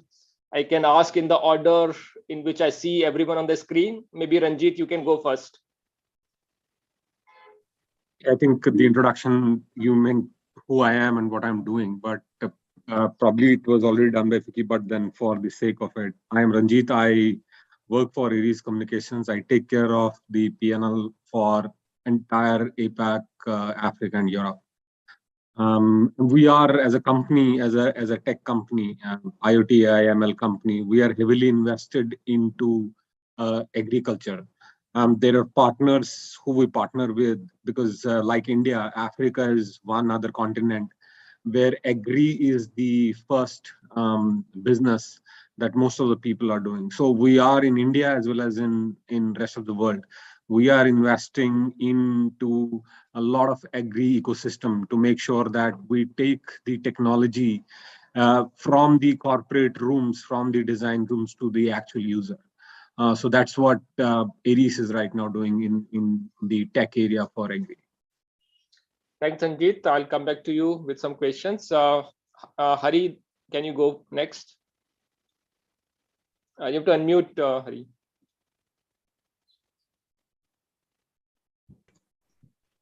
Thank you, Mr. Mathur. I am Colonel Haridas. I am from the Indian Army, where I served for 26 years. I took my premature in 2017 and started this company, Data Analytics India Private Limited. We are an analytics service company that has its core competencies in analytics, machine learning, artificial intelligence, and big data technologies. We focus primarily in the use of these technologies in the field of agriculture. We provide data science as a service to the customers from various industry verticals across the globe. We have worked extensively with enterprises, government, and defense agencies to predict future trend based on multiple external factors and complex behavioral patterns. Our solution enable examining data through the future-facing lens so as to protect and improve the quality of life of the citizens, and in this case, particularly the farmers. And in the agri side, we have got algorithms for crop classification, acreage calculation, yield prediction using satellite and weather data. And most of our applications in the name of FarmX QC is available both in Android and iOS. I take a pause now. We'll elaborate more subsequently. Thanks, Hari. Welcome to the panel. I see Dinesh next. Dinesh, can you please introduce yourself? Yeah, you have to unmute, Dinesh.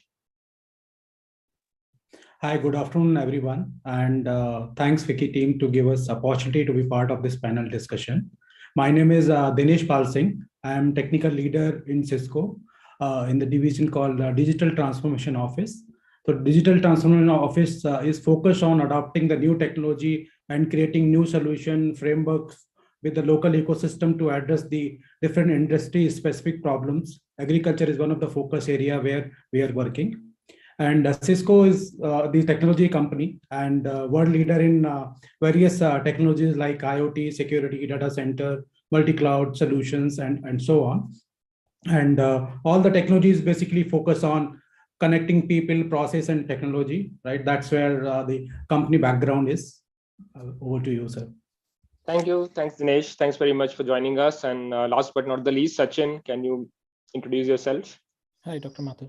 Thanks. Thank you, FICCI team, actually, for this opportunity. So I work with AWS. I lead the solution practice for deep tech and also some part of the business development. So deep tech in AWS we define as multiple cutting edge techs. So AI, ML, analytics, IoT, and HPC services among a larger bouquet.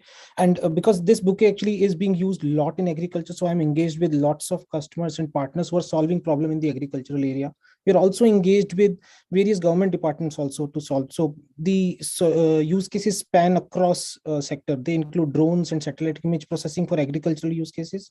They also span across so I mean from the entire life cycle. So it includes soil data analysis or the crop analysis or the insurance for the farmers. So all those use cases we are engaged with. So different people solving the problems different way, but we come from the technology background, so we support large number of customers there.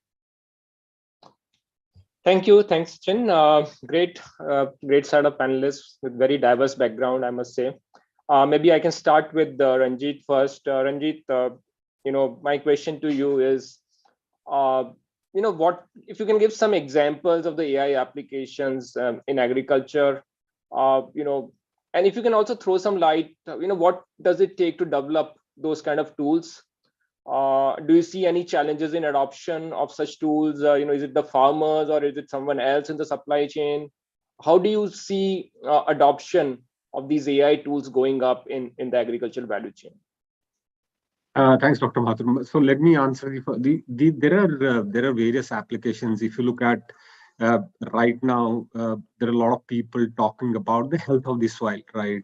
If you look at the farmers in India itself, in the Punjab or Eastern UP region, where either the farm banks are bigger or the smaller, when it comes to nearer to harvest and for getting their land ready for the next season, they burn whatever crop is remaining inside the soil. So how do you use application to make sure that is stopped by telling a farmer that what can be done with your stubble to make sure that the land becomes more nutrient? How can you show the farmer that if you do X with that, how can you use the technology? So that's where we are invested. I won't go deep into the product because I'm not here to introduce my product, but that's where we are mostly invested into.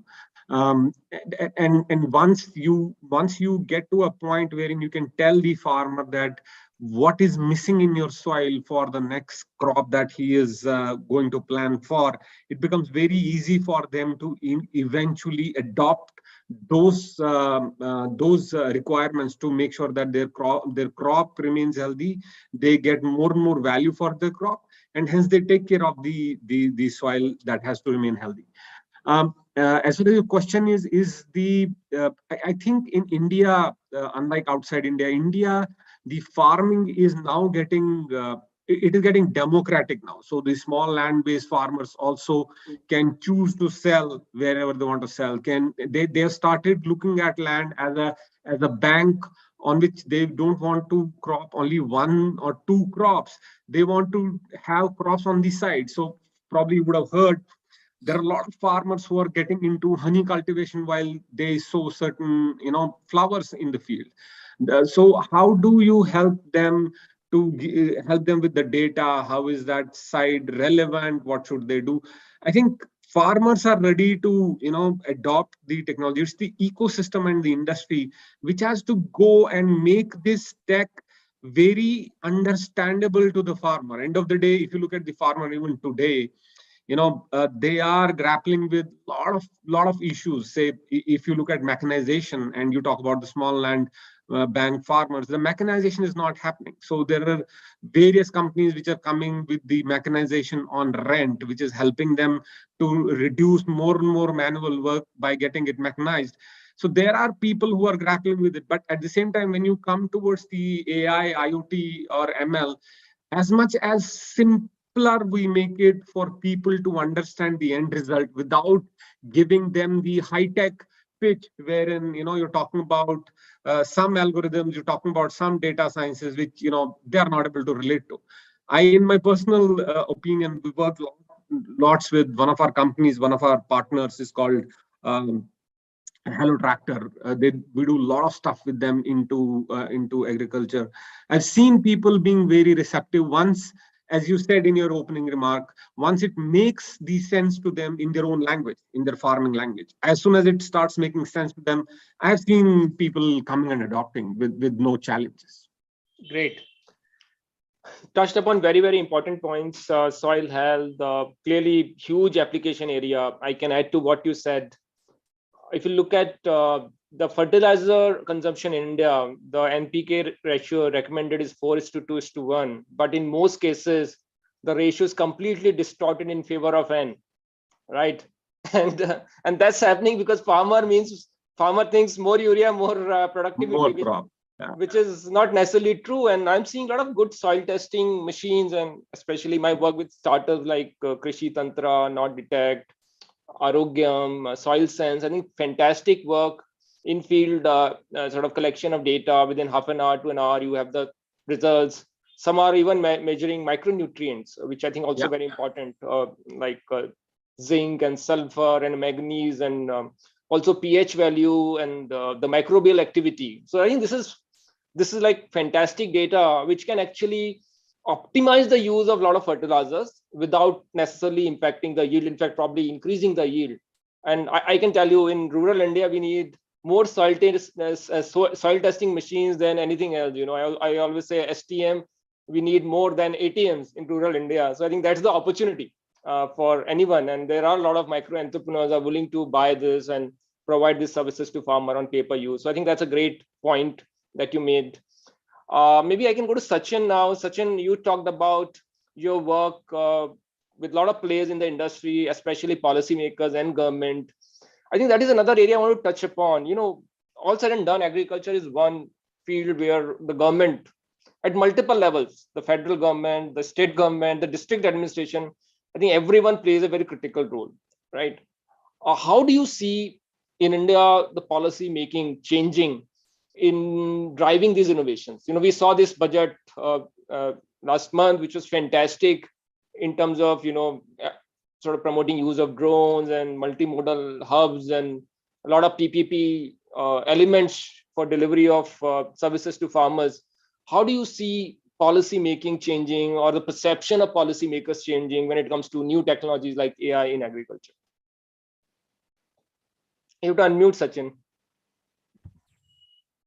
Yeah, so I'll say that they are very open to take, because they have lots of use cases. And to solve all those use cases, when different people who have the solutions, they go to the government, they ask for some sort of data. Because in most of the cases, if we talk about agriculture, data normally, because data is feed for machine learning and data is available with government. It's very difficult to find data with some private players. And if you talk about any use case, maybe a typical sowing window prediction, you need weather data, which comes from one government department. Then you need crop calendar, you need some historic data that comes from another department. So it's all about government machinery to come together. So, and then you can solve multiple cases, and government identifies that and they're working on the policy. So as a first step, when we discussed, they shared that they are already working on making these data sets from different departments available so that different private players can come together and solve the problem. Because private players have skill sets, but major starting point is data. They are working on that part. In fact, in many cases, you'll see they have made the data available. In some cases like agriculture insurance, the cases, many of these cases about the crop yield or the crop area prediction identification, satellite images are openly available, so people are solving those things. Government is not putting any restriction on use of those things, so policymakers are quite open. They have taken these steps in the right direction. It's like it's a phase-wise approach. You can say maybe it has started for few use cases. In 3-4 years of time, we see that this entire system coming into place. Another example I take is like one of the solution providers. They solved the problem of electronic exchange, trade exchange basically. Now, a typical example, if you want to identify the crop quality, now people are just uploading their images of crops and they identify that what quality could be. For example, you're uploading tomato or cardamom or something else, so they can identify through just machine learning that, okay, what could be the quality. And the government is working on such initiatives that can these quality checks, machine learning based quality checks, can these be given proper authentication, or can these be brought in acceptance level? So government is working and thinking on those directions. So government is quite open, I'll say, very supportive there. No, absolutely, I totally agree. I think if because a lot of these models are new, and for farmers to adopt, it's not easy, especially smallholder farmers who's earning like $2,000 a year. Just imagine his or her risk appetite, it's very low. And as a company or as a startup, if I go to them and tell, look, this is a great model, and I don't think he's going to adopt it unless it's authenticated. I think that's where government can play a huge amount of role. And second important point that you mentioned, public data sets. I think, again, coming from startup perspective, I can tell you 80% of the time goes in collecting the data, which I don't think is their core expertise. And I think if public data sets, especially digital land records, you mentioned weather data, I think if soil data can be digitized, and if these data sets can be sort of put together and triangulated, the accuracy levels of a lot of these AI tools can go up multiple times, right? And typically market pays when your AI accuracy is 99%, right? Not 92%. So I totally agree. We need to build a very strong public data ecosystem, a very, very democratic data sharing policy. I think that is very critical. I'm asked a lot of times, are we compromising with the privacy of farmers and stuff like that? Yes, I think we should be respectful of the privacy. But if you look at the trade-off between data sharing and data privacy, I think there's a lot of merit in data sharing. And of course, one can anonymize the data, etc., and build all kind of protective tools to protect privacy. But the applications are humongous. So thanks, Sachin, for bringing those points. Maybe I can go to Dinesh now. Dinesh, you coming from Cisco, we all know what Cisco stands for and the kind of work you have done in India across the globe. How do you see a player like Cisco playing a meaningful role in driving not just adoption, but developing these tools, empowering the ecosystem, in giving these tools, and so that they have a sharp learning curve? You have done it for many, many years, and it's not that everyone who's developing this tool has to reinvent the wheel, right? How do you see as a corporate player, playing a role of building that network and ecosystem where both development and adoption of these tools can go up? Okay. If we look at the developing and supporting the ecosystem on this area, right? Like today we look at government, academia, private sector, NGOs, etc. are making effort toward the making the technology accessible and user friendly, right? And our startups ecosystem, as you mentioned, 1300 plus, right?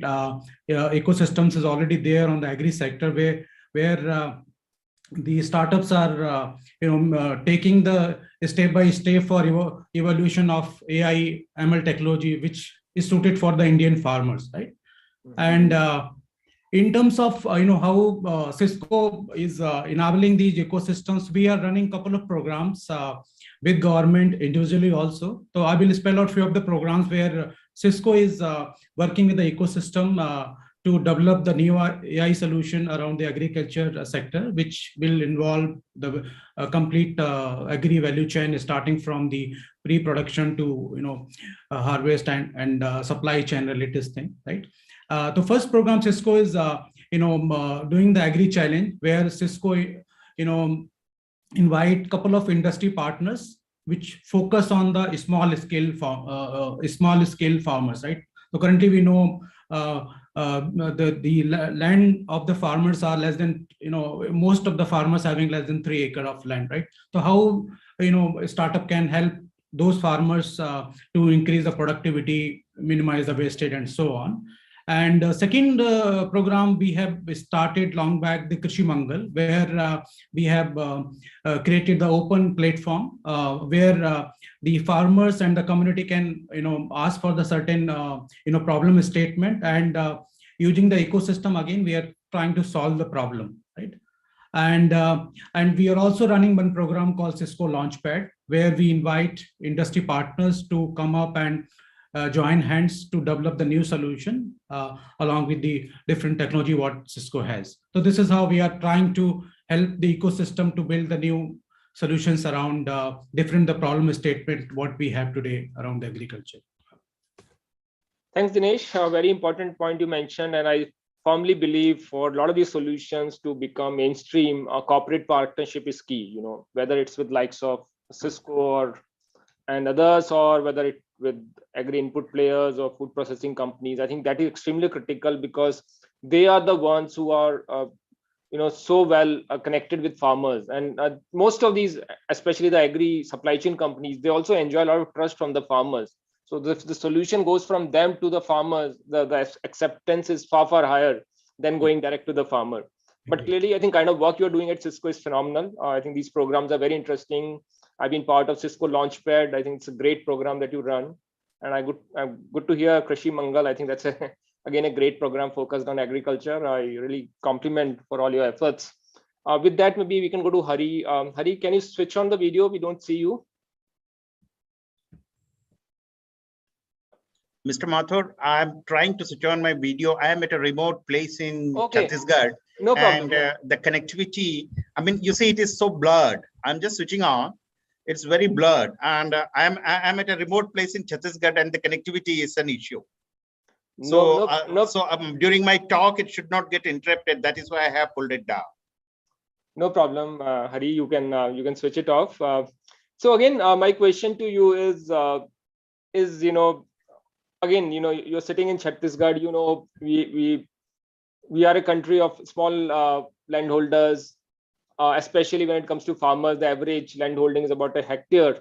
85% of the farmers are own land which is less than 2 hectares, and this average landholding is also going down from year on year. So do you see the market for these new age technologies, especially among farmers which are relatively small? So that's my first question. Second question is, in agriculture, there's a huge demand for predictive data, whether it's the prices of commodities, even if it is short-term prediction, 15 days, 30 days, or it is predictive acreage or predictive production of a given commodity, weather data, predictions, price forecasting. So I think, how do you see AI tools playing a role in building those predictive models, which can come very handy, and not just for the farmers, but the entire value chain, and I must say also for the government? Thank you, Mr. Mathur, for both these questions. Wonderful question and great questions. And I'm sure the viewers will learn a lot of things from both these questions, what you have asked. I will ask your second question first. That is on the predictive analytics. You see, the agri is often high-tech these days. I mean, but that is like what you told in the beginning in your address, that yes, it is limited to a niche segment. Not all are adopting technology. Farmers and others use science and technology to collect data, analyze efficiency, monitor growth, quality, and more to save money and get better yield. So their whole aim is that use of technology, they should be able to not only save money, but at the same time, they should get better yield. And as far as predictive analytics is coming in, Cisco, like Dinesh told, what they are doing in, they have got that platform in which they are giving a lot of predictive analytics tool, which can step into territory, find patterns in environmental changes, and enable smarter resource management to deal with it. That is the first thing. And these kind of precision farming can minimize risk to the crop health from pests, diseases, and environmental factors by utilization of big data analytics, which we do. So if there is platform-centric operations, and if there is use of these technologies, and today with most of the people using IoT devices, which can gather information like soil moisture, chemical applications, the dam levels, the livestock health, as well as monitor fences, vehicles, and weather. So the precision in this field today, with the help of technologies and with the help of IoT devices, predictive analytics is becoming a powerful tool for the farmers to adopt, by virtue of which they will be able to grow more and have significant improvement in their yield. And at the same time, they want it to be cost effective. Coming to your second question on how exactly are these going to be adopted. So my analysis, I mean, since I have been working as a research scholar for some time in this field to see with NITI Aayog. So my analysis is based on data collected from an open-ended survey, face-to-face interviews, and document analysis. So my finding, it reveals that the biggest challenge to adopting the use of new technology were hardware incompatibility, because if you see platforms are working in silos. Not every platform is able to transfer the technology, transfer the data, in an open format. And the biggest challenge in adopting the new technology, like I told, first is the hardware incompatibility. Second is the complexity. I mean, not all these technologies are very, very simple. So for the farmers to adopt complex technologies becomes very, very difficult. There is language barriers. Not all farmers understand what we talk. I mean, they don't know what is coding. They only tell you a problem and they want that to be solved. But we know that it cannot be solved the way they want. And this we were not able to make them understand in the language which they are able to understand. So that is a big language barrier in our country. The lack of electricity at certain places, lack of computers, lack of internet access, and the practice of training the people, skill development, to skill them, to enhance their skill set, these all are a big problem. So suggestions like what NITI Aayog was thinking about, that how can you train the trainers and how can you ensure that the policy makers take into consideration these problems, and there is some kind of help from the government for the farmers who are adopting technology in terms of incentivizing them with any kind of produce, protect, or monetary benefit, which can go directly to their account in the form of a direct account transfer, will be of great help. So in NITI Aayog, they were talking about the diffusion theory of innovation, wherein it says that how can we find out that a technology which is adopted and by large number of farmers, how exactly it is getting diffused in more and more people for them to adopt it. So it is an interesting phase, but the government is also doing a lot of things. The startups are doing a lot of things. The state governments are doing a lot of things. But when and how this synergy is going to come, by virtue of which we can see the benefit and we can visualize it for true, and the farmers themselves feel the benefit of it, it is only time to tell. Thank you. Right. Thanks, Hari, for some very wonderful observations and remarks. I can only add to what you said. Even in my experience, mostly traveling in rural areas, I could see that most of these models from an adoption perspective, at least in the near to medium term, will be phygital. So of course there are digital tools, but ultimately there has to be a carrier of these tools, and typically someone from the local ecosystem, a micro entrepreneur, a village level entrepreneur. I think they could be the person who can take these technology to farmers. I think that's one way I see it scaling. Another observation that I have when it comes to connecting directly with farmers, I find a combination of video, voice, and vernacular. I think this really works well when you want to reach to farmers. Farmer is very comfortable seeing something on screen or listening rather than reading, right? So I see a phenomenal application of a lot of these tools. In fact, I believe there's a huge white space which is waiting to explode, is voice bots and video bots and chat bots focused on rural folks. I think someone has to crack this model, which can make this transfer of technologies and communication with farmers very, very easy. I know millions of farmers use YouTube, millions of farmers use WhatsApp, Insta, and that is a clear indicator that they are willing to adopt, but it has to be in a form which is very, very simple, straightforward, and that's where UI UX becomes extremely critical. So thanks, Hari, for those comments. Maybe I can go back to Ranjit. Ranjit, you touched upon very, very important points in terms of soil health, soil moisture. You also talked about honeybees. Clearly, I think if you look at another big challenge that is facing Indian agriculture and probably agriculture globally is this climate risk, right? Deteriorating soil quality, reducing soil moisture, erratic monsoon, flash floods, droughts, reducing honeybee population. There are multiple indicators which say that the climate change is for real, right? It's not that we are talking future, we are talking today. Do you see a role of these tools in either diagnosing some of these problems or in predicting some of these changes so that we are better prepared to address the challenges which are coming because of climate? Honestly, as Sachin said in his answer earlier, the most of the data which is with reference to climate, not only in India, most of the world over countries still remains as a government-led service, a government-to-citizen service.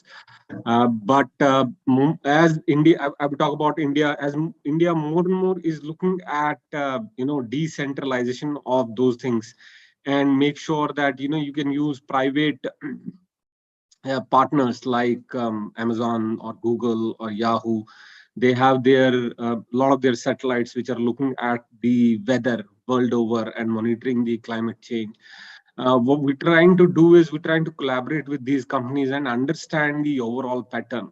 If you understand overall pattern and you can build that pattern in your data set, it helps a lot to go back and provide guidance to the farmer in the sense that what precautions he should take. Eventually, you don't have a foolproof method to make sure that X thing is not going to happen. X thing might happen, but the severity of that X thing can be reduced to a greater extent by using AI in the field, by collaborating with those private organizations like Yahoo Weather or Google or Amazon or Microsoft. So for sure there is a lot of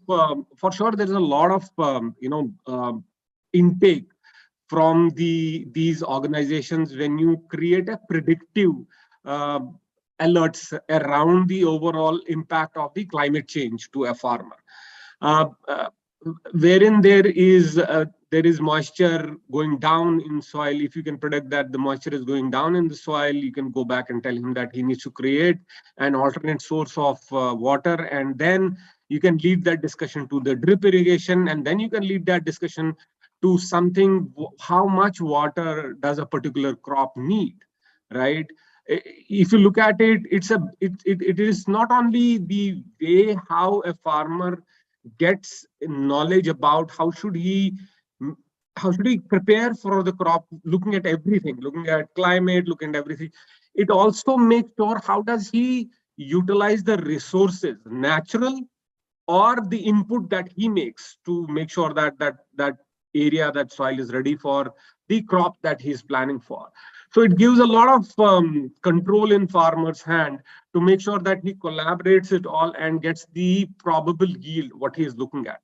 Now, if you look at the alternate side of it, if something which is very unusual has to happen, will happen. And that probably, like in India, you have Fasal Bima, you have other policies that government is coming in, and if you inbuild that in your technology, understand that how much is, you can give a collective larger picture to a farmer and help him like at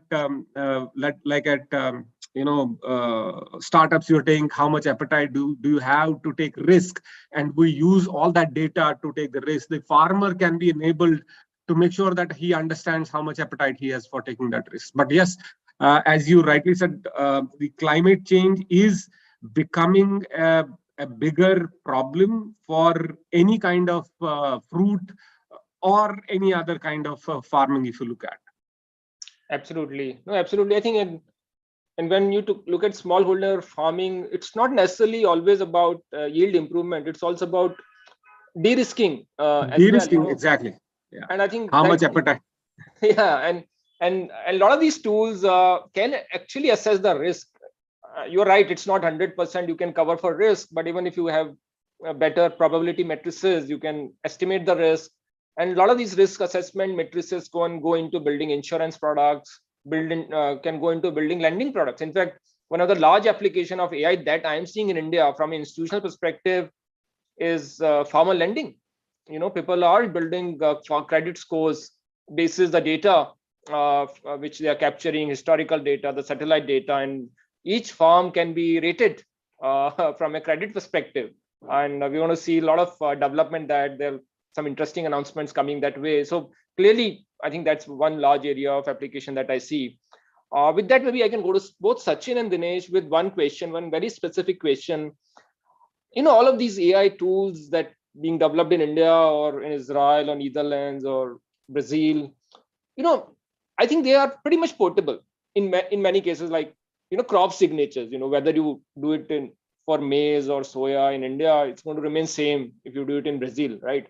It's not going to change significantly. How do we build, you both being global companies, representing global companies, how do we build some sort of a global corridor for transfer of these technologies? Why should we replicate or duplicate? If someone has done it in Vietnam, might as well get it here, or if someone is doing in India, might as well get it to other parts of the world. But I see a lot of duplication because I also have some visibility on startups in other countries, and I see they're trying to do very similar stuff that some of us startups have already done it. So being Amazon or being Cisco, how do we build this corridors of transfer of innovation so that it becomes seamless, we save on effort, time, money? Maybe Sachin, you can go first, and then I can ask Dinesh to comment. Sure, Mathur. A very valid and a strong question here. So if we look at the solution standpoint, yes, partially, I'll say that yes, it can be transferred or replicated faster because one part we are talking about machine learning. The crops which are in Israel, that they have trained their machine learning models on or their learnings on, they may differ because of the weather and all those things. So those models might need to be retrained. But the kind of challenges they faced, if we get those learnings, probably if they took, say, for example, 12 months or 24 months, maybe we'll be able to do that much faster. So those kind of learnings certainly can be transferred much faster. How they converted those solutions into a complete farmer-ready solutions, those things can also be transferred. So it's easy, and I see that is not a major issue as if Indian solution providers or Indian ecosystem allows or they want to explore, it's fairly possible. The challenge lies only in that the climate conditions, different crop, the crop variety, the data sets that we have. So they are quite different. So we need to retrain those models. So that certainly requires, again, boils back to the data. Second is about the network connectivity and all other infrastructure things.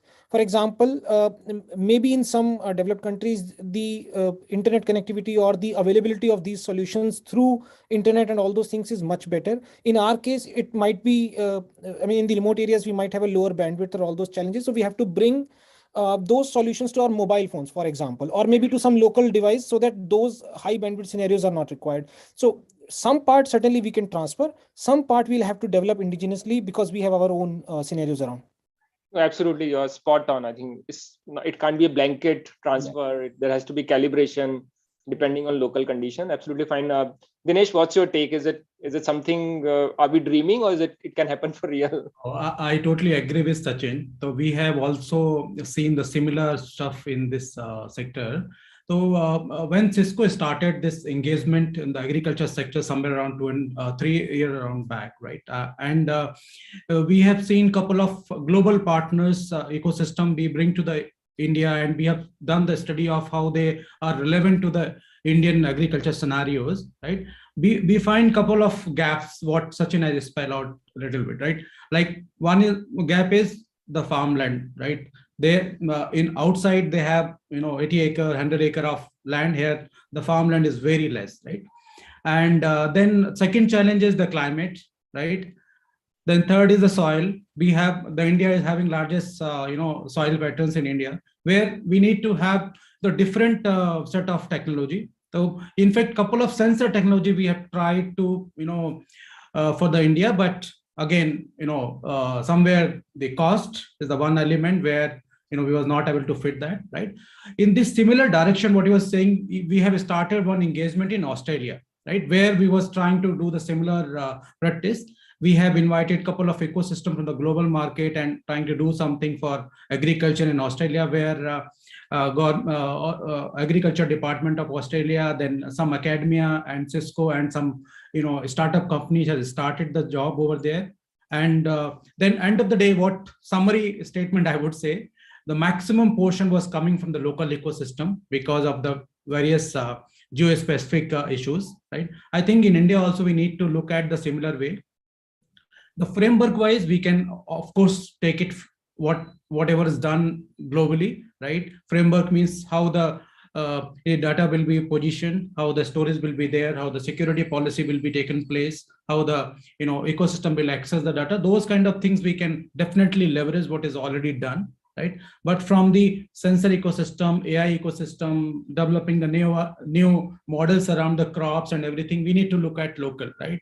Many companies, I have seen some of the white paper I have gone through, they have developed 700 crop model, but for India market, for the Indian crop, those are not fitting up, right? So some sort of, I would say, rework need to be done for the India, agriculture sector, and we can leverage the framework and the, overall platform side, but, work need to be done for the, crops and grounds related stuff, right? Absolutely. And you guys are best placed because you have visibility of so many markets. I think if you were to benchmark, you were to do relative indexing, I think you guys are best placed. It could be a product by itself, which you can offer to your customers. Yeah. Just to add to, I miss out one thing, right? But I have seen the reverse way. The Indian companies are much better placed outside. A couple of companies whom we are working in India, they are doing better, business outside India. So local to global is much better. And companies like AWS or Google or Microsoft, Cisco, we are also helping the local ecosystem for local for global kind of approach, where they don't have access to the larger, ecosystem outside India. We are also trying to help that so that they will also, get more visibility around this sector. Absolutely, and I'm totally with you.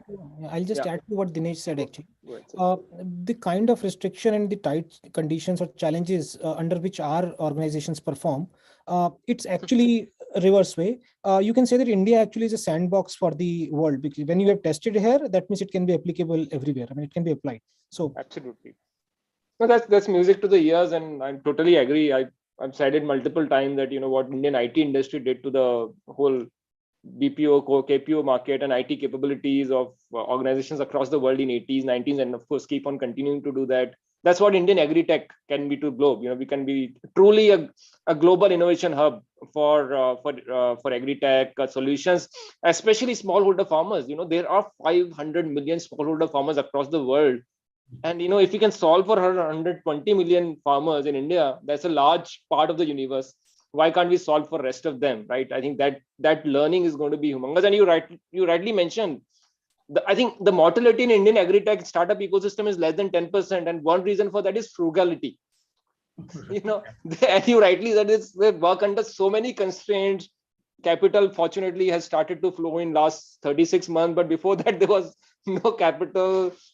You have to go into villages, you don't have an option, you can't fly to those villages, you have to go by whatever means. So I think they have developed that I would say orientation in developing solutions which are very, very frugal, realistic, and portable to multiple geographies. I totally agree with both of you. I think since we are short of time, a last question to Hari. Hari, I think we discussed on multiple facets of AI solutions, digital tech, and its applications, etc. I think one challenge that I see is talent. Again, most of my work with startups, I can tell you that capital is becoming commodity. All good startups are getting capital, no questions about it. But talent continue to be challenged. How do we, and talent at multiple levels. It's not just data scientists and coders, but talent at the village level. How do we build? Someone talked about train the trainer. How do we build this village level ecosystem? How do we train our FPOs? How do we digitize our FPOs and all that? So how do you see, how do we solve for that? The kind of skill set that we need to take this solution to become more mainstream. Mr. Mathur, one problem because of which this thing of skilling or the talent lagging in various verticals related to this sector, and especially the technologies which are related to the agriculture, is very one important factor is we record in India a very low 5% of workforce in that age group of 20 to 24 with formal vocational skills. I mean, in this age group, a farmer's child today doesn't want to become a farmer. He can do anything, but he doesn't want to go to the field and become a farmer. And in this specific field, if you see, with the population explosion and the social ecosystem, what is developing around it, there is a need for speedy reorganization of the ecosystem of skill development and entrepreneur promotion in the country to suit the needs of the industry and enable decent quality of life to its population. By that, what I mean is the people who want to contribute into this sector or who want to help the startup ecosystem, who may be helping a small segment of farmer in a particular place in identifying the soil, type of soil, or trying to find out the best seed which can go into that soil, there has to be something to be incentivized by the government. Government has to give incentives to these people. Now, skill development and entrepreneurial effort across the country has been fragmented so far. If you see, in this sector, it is fragmented. As opposed to the developed countries where the percentage of skilled workforce is between 60% and 90% of the total workforce. In the skilled countries, the countries which are very good in the agri side, if you see, you take the case of Israel. In the case of Israel, 90% of the farmers are using some kind of application which they have learned by virtue of the government promoting the scheme, giving them money to come and learn in their centers. In our case, it is not so. A few government I have seen, like Telangana government, who are very progressive these days, they are doing certain skills development and they are promoting it among the farmers by giving them incentives, cash incentives. So that is one thing which we will have to do, and that which is lagging between the SEOs or between the government policy makers or the people who, the politicians, the final people who are making the agriculture laws of the country. Almost all of them claim they are agriculture, but on the land, on the ground, hand experience of this is very less. So if we look specifically to the agri sector, one very important thing which is lagging in our country is woman is also a very important part of this sector. Anywhere you go and see, you will see in any field equal number of women also working. But what is the kind of incentives we are giving these women? They are getting hardly anything. Though they constitute a huge number. At the same time, if you see that many places where agriculture is being promoted by the sector, there is a big gender equality. This gender equality will have to be stopped. Women who are coming back into this will have to be incentivized as their male. And 43% of the farmers in the world are women. If you see the statistics, 43% of the farmers in the world are women. And in India also, it is as good as 35%. If 30 to 35% of the farmer population is, but they are on the low skill, they have to be brought at par and they have to be incentivized with some kind of program. If you see the FAO report of 2011 and 2020, I mean, in this 7 or 8, 9 years, they have seen that the number of reduction by virtue of incentivizing has been very less to 13 to 14%, statistically speaking. So this has to be done and identified properly by something like the Niti Aayog, etc. And then we will have to create programs, both central, state, and all this put together. Then only we will be able to see to it that there is no lag of technology, any of the verticals as specified by you. Thank you, Hari. Very important point you mentioned in terms of converging government schemes and incentives to drive, I would say, talent in the sector. And you're absolutely right. I would even go further and say, probably it's time to relook at our curriculum, which is being taught in agriculture universities, the kind of R&D which is being done at multiple R&D institutions. I think we have pretty strong R&D network in the country.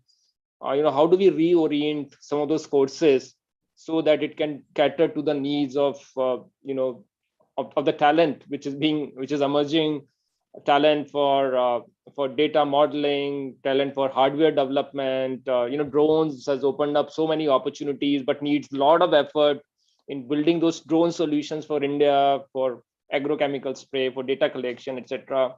So totally with you. I think it's time to have a rethink on how do we converge all of this so that we don't shortfall of talent, especially when we have the opportunity to become a global innovation hub in agri-tech. So I think we have the last 5 minutes. Probably I can give 1 minute each to all the 4 speakers and panelists to give their concluding remarks, their vision, where they see AI 2025, AI 2030 in agriculture. There's also one specific question from audience, how AI can bring the cost saving benefit to agriculture practices. Any one of you can take it. Maybe Ranjit, you can go first. Yeah, I think the question is, as I said, once you get the information to the farmer relevant to his crop, and I've been talking about this time and again. It's all about what you can sow and how can you better the yield that you're sowing in that land. If you can get to that, there is a huge potential of saving cost. And then if you take him from if you can take a capital investment out of mechanization, you get stuff on rent, you know how much that machine has done for you, and you can pay for that much. You don't have to go and do a capex for having that machine sitting idle at home for a long time rather than getting used over and over again. That can reduce a huge capex on the farmer. And especially when we know the farmers in India are majority small bank holders. I think AI and especially technology in agri-tech is going to make sure, there was a FICCI had convened an event around agriculture, and I was there in that event, and we had assumed safely that if agriculture as a whole takes up on the agri-tech, you can double the income of the farmer because of the various applications and because of the various usages that you can drive out of agri-tech. Thanks, Sanjeet. Very aptly said, agriculture to agri-tech, and that can translate to more income. Sachin, I think you have 2 minutes, maybe 40 seconds for you. So, I mean, I'll just straight to that point that you said, where do you see? So we see that it has huge potential, or rather we'll say that maybe we see that it's a slow start, but as happens in an exponential graph, maybe initial few years it's struggle and thereafter it's like shorts up. So same way, it's just like government tasting maybe 1 or 2 successes and thereafter everyone opening up and saying that, I mean, eventually the solution lies in public-private partnership here actually. Absolutely. Totally agree. And I think it's time we demonstrate. We already have success stories. It's a question of creating awareness around it. So thanks, Sachin. Dinesh, your last word. Yeah. As everybody mentioned, right, the technology adoption becoming critical for the agriculture sector, that we all know, and this is need of the hour, and not only making the farmers profitable, and as Mr. Haridas also said, retain those who want to quit farming. That's also equally important to enhance the productivity, to enhance the income, right? And issue of the unemployment also around the agriculture workforce in India, that's also equally important. I think AI will help a lot in this sector. I think this is a wave of the technology what should go. And I would also like to take the question what was there, if you permit 20 seconds. Sure, go ahead. Okay. Okay. So how the AI will help for the cost saving? So we have done one project in India with Kerala government, where we have seen in terms of the cost saving, AI was helping for the input cost, right? So we have done the project for paddy, where we have seen the lime consumption was reduced by approx 10%, which was roughly, initially it was around 300 kg per acre. It was reduced to 250 to 270 acre lime consumption. That is where the field sensor using the AI technology was helping how the pH value is changing and how much they need to put the lime. That is how, this is one of the example where the lime consumption was reduced, and similarly we can look at the water and other parameter which is related to the farming, right? So this is how the AI can help in the farming practices. Thanks, Dinesh. Great example. I think we need more of such examples to demonstrate the utility of AI. Hari sir, last 30 seconds to you. How do you see this whole AI applications in agriculture panning out? And please go ahead. Great. So first is, I second Dinesh what he told. The Kerala model of his is a very, very successful model and is being studied. Now, before putting AI into place, we all know what can be driven with the help of AI, how can machine learning models be built, and how we can share this. The biggest problem what we face is, how do you identify these data points? Identification of the data points, collection of relevant data, using ETL tools to make this data spoof-proof and make this data have attributes by virtue of which we can develop the machine learning models is very, very important. Once that is done, then specifically we can customize to the farmer's requirement AI models. And then if we can have a framework at the national level where this data can be exchanged, where these algorithms can be exchanged, like a question Mr. Mathur you told about why, we are not having replication of models which is being made in various other countries like Brazil, Cambodia, Vietnam, because you see the G2G initiative there is lagging. But in our country, if we have got indigenous model by virtue of data collection, identification of data points, if that is collected, AI applications will come in. It is for us, the coders, to bring in that. Farmers are not interested in that, what you are doing back. They are only interested कि भाई साहब आप आके मेरे को एक चीज दीजिए जिससे कि मेरा अगला जो yield है उसमें 1 एकड़ में मेरे को 10,000 टन मिलता था, अब मेरे को 11,000 करके दिखाइए, जो आपको करना है करो. He is not interested. So we have to come to a point where we give him that kind of confidence, and for that faith we have to build models fundamentally from basics, identification of data points. So that is my answer to that question. And where do I see AI? AI for most of us, it should not be used as a misnomer as it is being used today. We should actually see where AI can drive. At that place only take AI, build machine models and drive. Where AI is not required, simple automation will do the work. If there is full automation, with automation, if we can do without machine models, because the automated points will give us data for the future as to how to implement the data science models. So it will not be restricted only to AI. It will have to encompass a larger umbrella under data science, where we will have all these things, neural network, artificial intelligence, big data, all these things will have to come under one umbrella. And depending upon the customization and the farmer's requirement, we will have to apply this. And we will have to have a roadmap by virtue of which we can see that it is yielding results on a milestone basis. and then it is propagated among all the farmers in the country.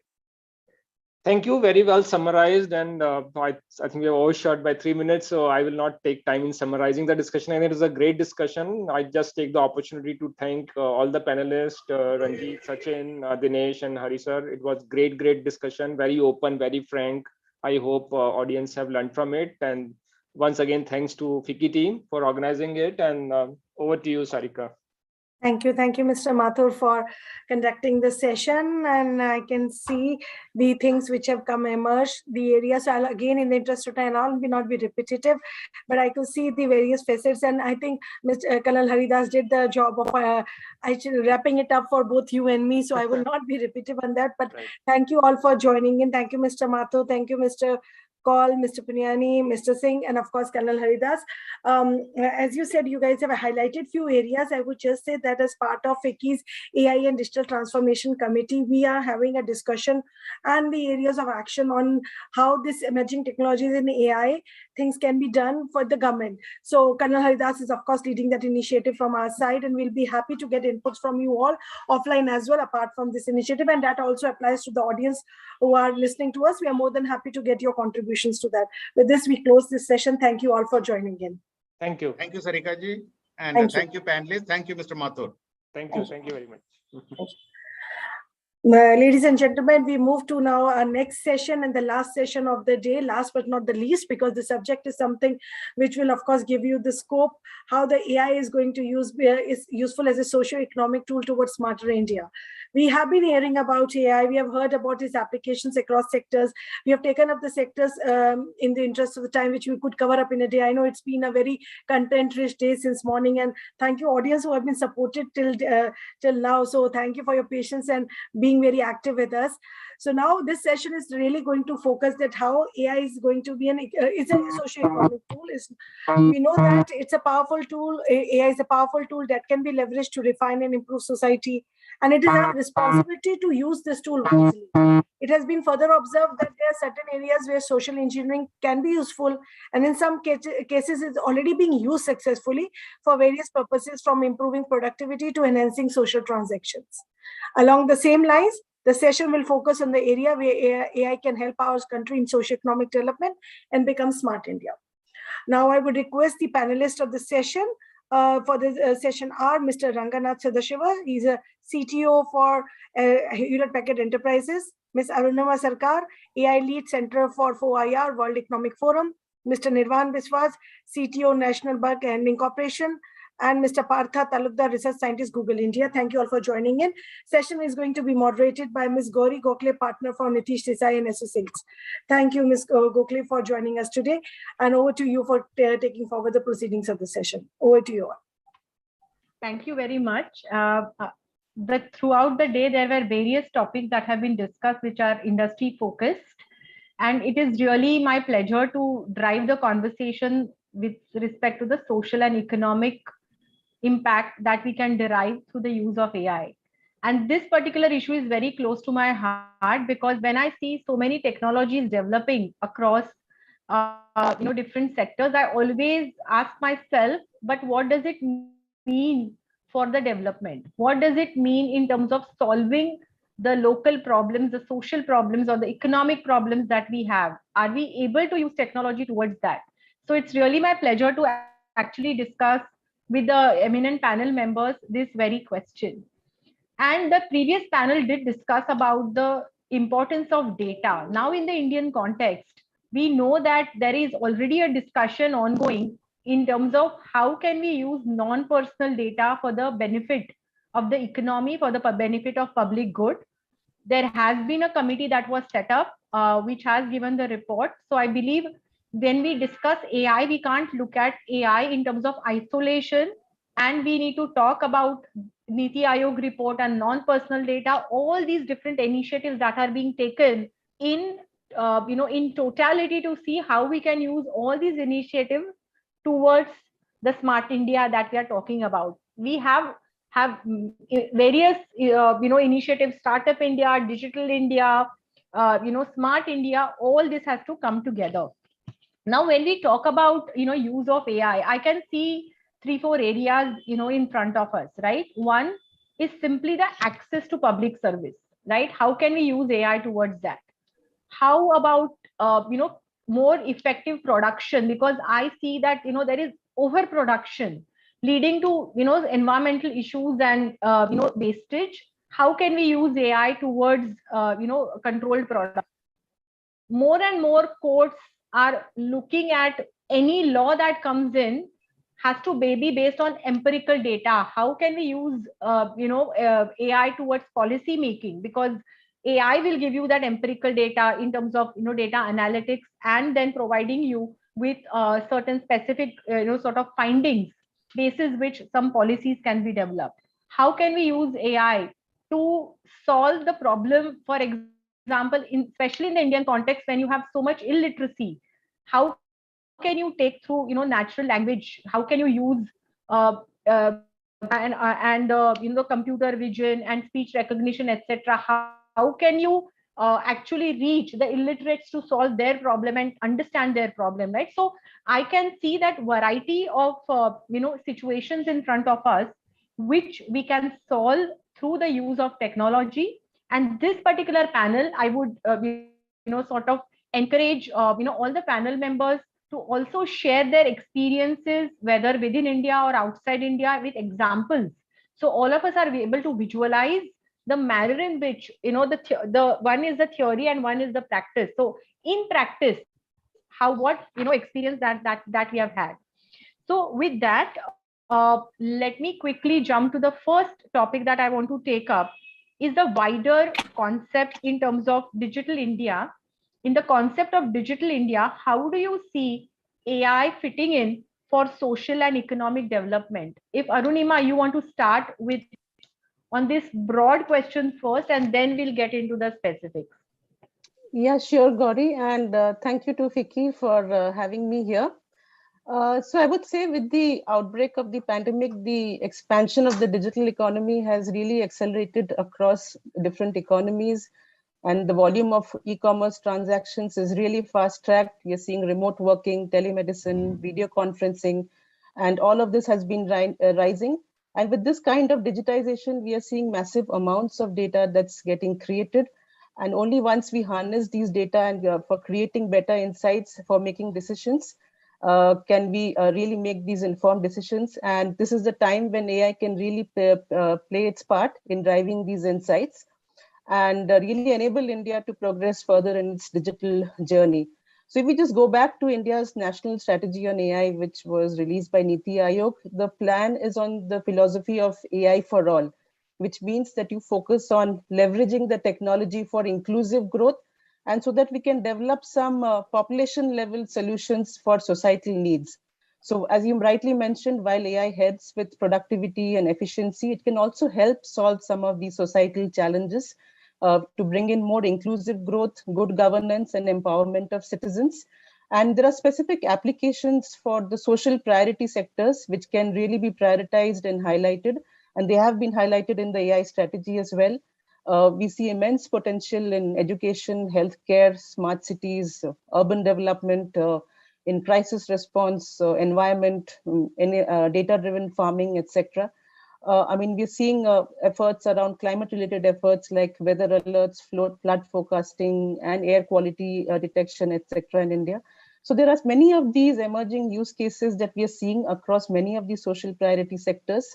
And probably if we look at the UN SDGs, and there are AI use cases which can be actually mapped across all of these 17 goals, both worldwide and also in India. And I think there are some very good assessments which are being done by METI, NASCOM, and there are these compendiums of AI for social good use cases that are emerging in this country across these different social priority sectors. So I think that's the view I would like to start with. I mean, there is immense potential that AI has across many of these societal challenges that India has identified and prioritized, and we are seeing work happening in these fields. Thank you for that, Arunima. As you rightly pointed out, overall, even if we see from a measurement perspective, even SEBI is looking at, ESG measurements, right? In terms of how do we, so the discussion, not only, in the relevant sectors, but even other regulators are looking at overall benefits to the society and how each of the sections can come in and contribute towards the betterment of a society as a whole. Partha, would you like to share some experiences as to how AI has come in and helped with specific examples on the social economic development? Yeah, thanks, Gauri, and thanks to FICCI for having me here.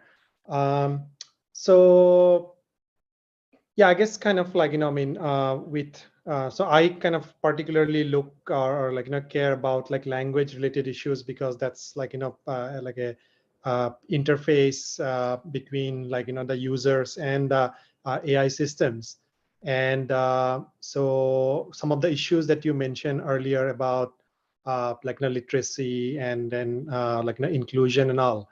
So from that perspective, if you look at it like in the Indian setting, when we are like a hugely multilingual society, and like only like 10% of the population speaks English or at least have some familiarity with it. So having like voice-based interfaces and access to information is very important.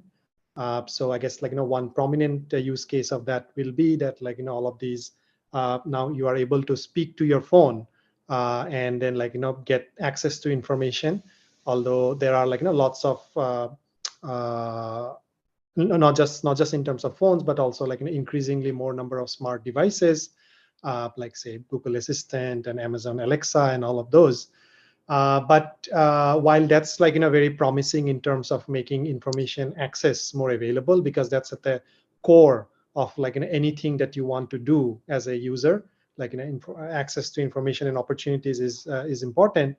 And then having these kind of like natural interfaces has like starting to revolutionize with that access. But having said that, there are also challenges in terms of like how well these technologies work.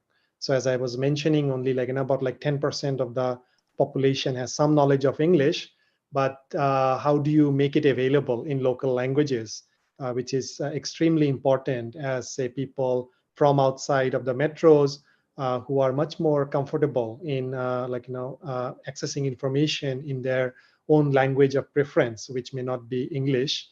How do you make all of these systems work for those kind of settings? So I think like there are like tremendous opportunities here, but also like a lot more technical work that needs to be done. And hopefully in our discussion, we'll get to some of those issues later on.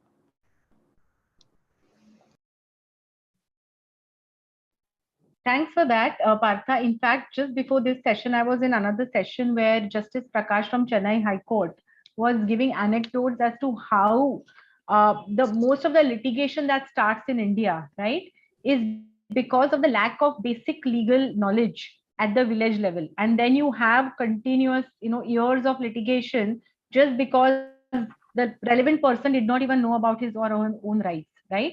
So maybe even taking law in a very simple words to the masses.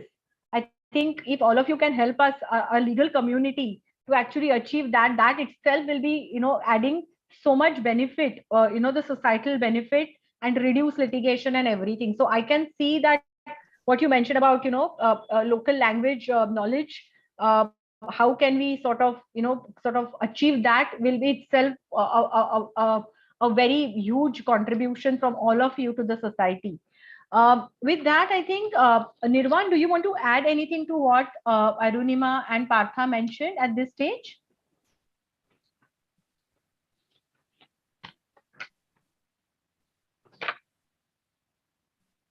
Nirvan, we are not able to hear you.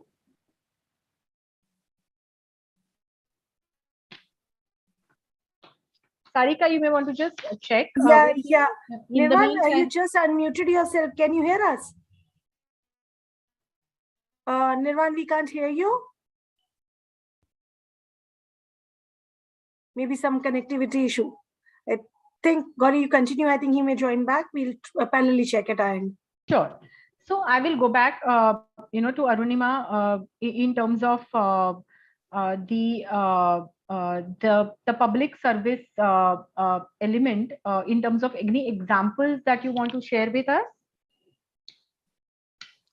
Yeah. So Yeah, if coming to the AI in public services, I think we are seeing several applications of AI for the public sector, and it is being used for several things, for making welfare payments, in immigration decisions, detecting fraud, and even for answering citizen queries, etc. So, and even in healthcare, we are seeing AI is being used to expedite the process for drug discovery, analysis of health records and medical data. And there's a long list of applications and use cases that are emerging. So I could probably take up an example from a recent work that we have been doing at the World Economic Forum, and just to show how AI is being used at a population level, specifically in the healthcare scenario. We have been looking at the use of conversational AI chatbots in healthcare, and this use has really increased, more propelled by the pandemic and related to the various information dissemination needs of these chatbots. And we are seeing many global and national healthcare organizations who have now adopted chatbots as a way of communicating with their constituents about the virus and the disease. And we are seeing these chatbots coming up across several organizations and governments. And we have developed what we called a chatbots reset framework for the responsible use of conversational AI in healthcare, primarily to scale the use of AI in this kind of an application, but in a responsible manner. And we have put together a framework which is relevant for all the stakeholders in the AI lifecycle of a conversational AI use case in health, both for the developers, for the users, and the regulators. And what we are doing now with this framework is that we have been testing this set of guidelines and actions with different organizations. While in India, we have Reliance, Apollo Hospitals, and Tech Mahindra who are piloting this framework. We also have some AI healthcare startups in Europe like Omnibot AI and Ada Health who are also testing this framework. And now coming to the public sector part of it, we also have this framework which is being tested by the World Economic Forum's Center for Fourth Industrial Revolution in Rwanda. And this is really a remarkable case of how this government is is testing out the use of conversational AI for addressing the issues of accessibility and affordability of healthcare in this country.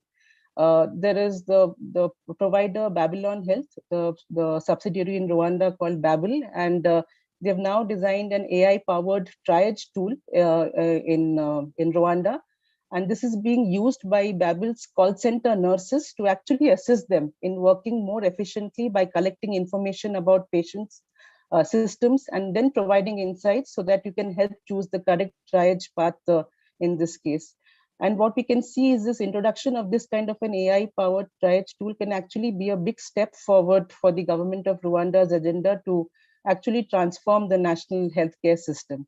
So we are currently piloting our framework with the government, and this is one example of use of AI by public sector in a social priority sector as well.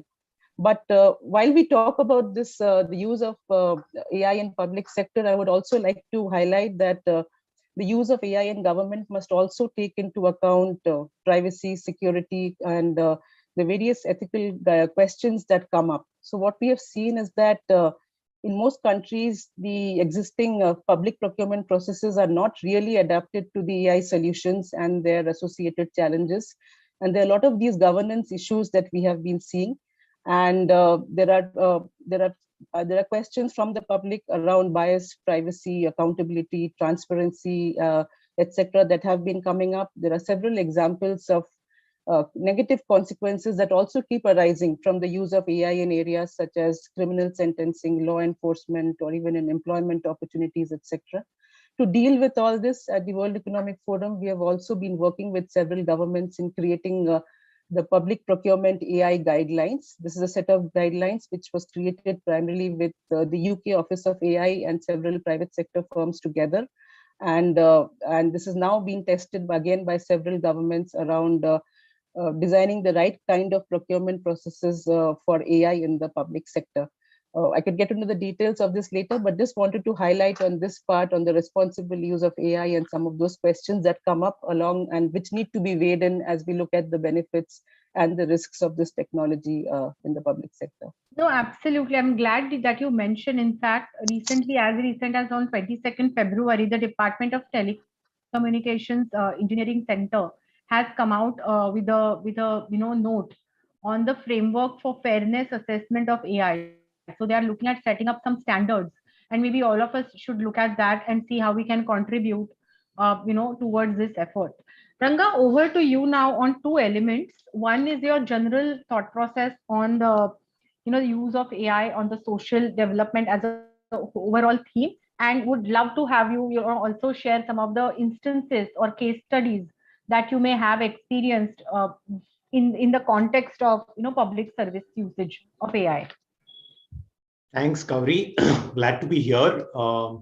So if I were to say that AI/ML is going to be a game changer, I think I'll get hit today because it's so well established today. And especially looking at it from a digital India perspective, I think we're talking of empowering the society and creating a knowledge economy, and under which we are looking at three large frameworks, right? We're talking of digital infrastructure, which predominantly focuses on connectivity, internet, and stuff like that.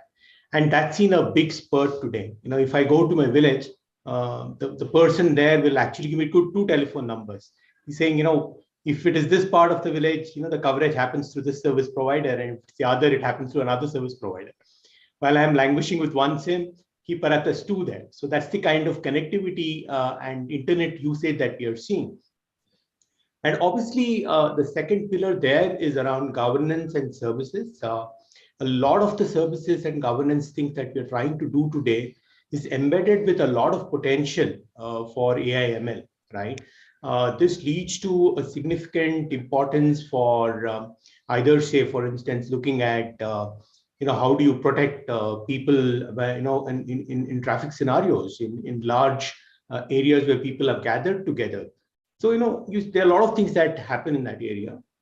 And we are talking of digital empowerment. The third pillar, it definitely gives you a lot of potential again to use the capabilities of AI/ML. Having said that, several use cases that I see, predominantly in the area of video analytics. So I think, if I were to look at where is AI/ML being used largely in the country today, I see video analytics as one of the largest areas. Many of the smart cities today are using a lot of video analytics for crowd control, for traffic management, and several other things like that. The second one that comes to my mind is around digitization, right? Where people are looking at digitizing documents. You mentioned some examples around courts and how they essentially are looking towards digitization, how it can really improve the way they deliver their judgments, how it can improve the way people understand the court of law in the country today. So I think a lot of activities happening there. NLP is not far behind, because I think that will be a game changer in terms of how people interact. And, in a multilingual country like ours, it becomes very, very important that we look at it. People still are worried about the accuracy perhaps, but I'm sure it is a matter of time that we see all of this happen. But to just take an example outside the country, some of them that I mentioned was in the country itself. Healthcare is one significant area where there is a lot of AI/ML activities and creating a great amount of impact. So the COVID-19 scenarios that played out, we all are aware. And if you were coming out with a drug in about 6 months, 7 months time frame, a lot of it is due to the fact that we had huge amounts of AI/ML capabilities, right? Due to the fact that we had huge amounts of compute capabilities to manage all of this together. So the entire simulation for coming out with the COVID-19, kind of a cure for COVID-19 or vaccine for COVID-19, we worked with in the US with a company called, with a US department actually, with a multidisciplinary R&D organization called Argon, right? Where we worked on the entire aspect of creating this vaccine, right? The requirements were pretty stringent in the sense that there was a time constraint. There was a need for actually developing or understanding a lot of data, computers to basically understand the data and churn out the results, algorithms to handle various kind of things, AI/ML capability that got incorporated there as well. But ultimately, the example here clearly says that with the use of technologies in the right and appropriate way, we can actually accelerate many things, which help the entire globe, I would say, right? In terms of really the quickness with which we came about with what possibly is a vaccine formula, in terms of how this entire COVID really spread, understanding the geodynamics of all of that, how it actually spread, how can it spread, where is the next target and potential. So, a classic example in terms of, these kind of things really helping for socio-economic patterns. Several other examples that come to mind for me are ones where, you can use it for fire control in forests, for management of prisons, several applications that I've seen. But as I said, it is for us to really look at how AI/ML can be incorporated, and it has an impact on the socioeconomic condition of any given country. So, all waiting and watching, I would say. So absolutely, I think one of the other things, would be the crime detection, right? In terms of, with whatever, the video, for example, video analytics that you mentioned, right? Yeah. As to which are the areas which are more crime, prone. How do we manage, what social change we need to be, to be brought into those areas, right? I mean, some of these things are a lot of data driven, but also it's not only just the data analytics, but an input for further activity that the governments and the NGOs can actually carry out, right? So if you can put a blueprint to all of this, I can actually visualize with all of these examples, visualize an excellent blueprint, if it fits well together for great, contribution on social as well as economic side. Gauri, if you were to imagine, but if you were to imagine the smart city dashboards today, and some of that is on Discovery Channel and stuff like that, you really see all of this in action in the terms of video analytics coming into play. For example, there is this Kumbh Mela thing that's there on television now, where you can understand how all of this comes together, and thereby creating the impact that was envisaged there.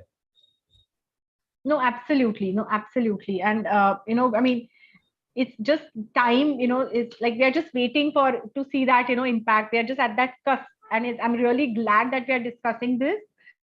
Sorry, but Nirvan, I think you have been facing some difficulty. If you're back, whatever we have discussed thus far, would love to hear your thoughts on the broad subject of social economic development and with some specific examples.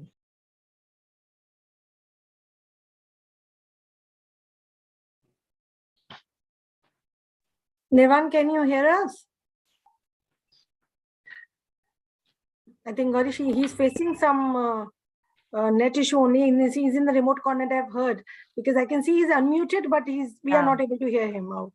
I think we'll see. We'll keep checking with him in between. But I think I would now move to the next specific topic about sustainability, sustainable development, and clean technology, right? Though some of you have mentioned passingly this particular area, if you can discuss some specific, sort of interesting use cases as to what you have seen. So Ranga and Partha, if you want to come in and give some examples with respect to these two specific areas, that would be great. Yeah, I can go first, Partha, if it's okay with you. Yeah, Ranga, please go ahead. Yes. Yeah, thanks, Partha. So this again is an area where it's very interesting, and as you would expect, there's a lot of AI coming into play. But purely from where I stand and I look at how sustainability and clean technology can play a role. Yeah. Since I'm more related with IT infrastructure and how infrastructure gets deployed for many of the things that AI/ML can really accomplish. The biggest thing is to reduce those carbon emissions in the infrastructure today, right? And when you're talking of AI/ML infrastructure, we are talking of a lot of infrastructure many a times. When you're crunching numbers in a high performance environment, you're again talking of a lot of infrastructure. Yeah. And yesterday in a conversation we were saying what's the cost of energy here, and how do we make this more sustainable? So that is where I work on, and that is where there is a lot of AI/ML tools that come into play. So starting from the devices that we have, there are tools that enable you to optimize the entire infrastructure deployment. Today, many a times it's like, it's like a house. We essentially buy and stack up things. And only when you're kind of cleaning this during Deepavali or something like that, you figure out there is excess here, and you could have managed this a little better. But that kind of a logic, when you're looking at infrastructure, right from the number of products that you have to individual products and where each one of these individual products can be right and optimally utilized, there are a lot of tools. There's an AI-enabled tool called InfoSight, which enables me to look at how much of infrastructure can be optimally used. If there is something that's idle, can I move that into a different place? Then there is other AI/ML tools which can say, okay, in a given infrastructure span where you have things in the edge, things in the cloud, where should you optimally keep this and ensure that your entire cost of IT infrastructure or the carbon emission of IT infrastructure comes into play. We are also looking at various other models in terms of providing the sustainability, and this is what we spoke and in COPE as well, where we can look at consumption-based and as a service offering, in the sense, consume what you want and pay for what you have consumed. That is what we're looking at. Thereby, you're essentially right-sizing your infrastructure or hardware and stuff like that. So, and then into product development, the life cycle around it, and how do you essentially look at optimizing those? There's a lot of sustainability efforts that's coming into play, and we play a lot of role in doing that. So it's a long chain that way, but that's how we contribute to an organizational carbon credit. In fact, sometimes we take their infrastructure and use it for renewable centers and redeploy them so that they get back their carbon credits. Integral in terms of managing the sustainability, and AI/ML gives us the right kind of intelligence at the right time so that we can act there. Okay, am I audible? Yes, Nirvan, we are glad that you're back. While we have you, why don't you go ahead with your thoughts, and I'll go to Partha. Yeah, I'll quickly just sum it up in 10 seconds again. So, okay, just imagine, now we all talked about a lot of use cases, right? Waterways, or the garbage, the digital garbage bins, etc., smart cities, whatever that we can do. But just look at it from another angle. Now, why is Aadhaar such a success? What did Nandan did, which was never done before? Now, there is a lot of data that was assimilated, number one. Number two, because the data was assimilated, it was collated in the right manner, there was sufficient information in the right structure, right? And fourth, most important, that the entire data structure was resilient and robust. Now, just turn up AI the other side. It is nothing but information architecture. Now, if my IA is not robust enough, whether I talk about healthcare, whether I talk about infrastructure, or whatever use case, whatever industry I want to talk about, if my data is not robust and structured in the manner that I could use it, then whatever I do, whatever framework I use, whether I use DTS, whether I use NAVE, whatever algorithm I use, will not lead me to success. So I just want to make a quick point. Let's get our basic data right. The moment you get your basic data right and robust, when I say robust, means absolutely robust to be used. And the moment you do it, then you can start applying and you can come out with a lot of use cases. So that's from my side. Please. No, I couldn't agree more, Nirvan. In fact, I was working on a project on healthcare data, and what I was told that different doctors, different hospitals for the same medicine, the code words they write are different. So when you are looking at prescriptions from different hospitals, right, for the same medicine, you have different data inputs. So sanitization of the data, when we talk about application in the healthcare system, even sanitization of the data and standardization of the data itself is the first issue for us. That is what I have sort of understood, working with various industries. That is where our main challenge is. If we don't resolve that, all this has absolutely no meaning, going forward. Absolutely agree. Correct. Couldn't agree with you more, Nirvan. So on that, Partha, I would like to come to you. If you could just, I know your team has been working quite a bit on EdTech. Throughout the day, we did have discussion on FinTech, MedTech, AgriTech, but EduTech has been missed out. So, and this is part of great contribution vis-a-vis, the entire societal development, especially in the Indian context. So how do you perceive, EdTech as a use case, and especially with the natural language projects, etc., that you have. So I'm just sort of putting both points together because I believe they are interrelated. So if you could just give your thoughts on that, that would be great. Yeah, thanks, Gauri. I mean, that's a super important topic. I mean, so I guess we are in a situation like many other sectors, like say healthcare, where the providers, where the demand is very high, but the suppliers are not as large, at least not the skilled ones, right? So in case of healthcare, there is the doctor, and in case of the education, you have the teachers, where good teachers can have such a profound influence on a child's life and education. But I think we have only limited number of them. So one question is whether technology, and in particular AI, could play a role in at least partially filling that gap. I think it will be probably very hard to kind of replace teachers completely, but whether we can make them more efficient in kind of catering, understanding students better, and then helping teachers deliver the material in some sort of personalized way, so that the consumption by the learning outcomes are maximized. So I think that's one area where AI could play a role. And again, lots of things could go wrong there, so we need to be very careful in terms of how we approach that. The other part is in terms of the linguistic barrier that exists.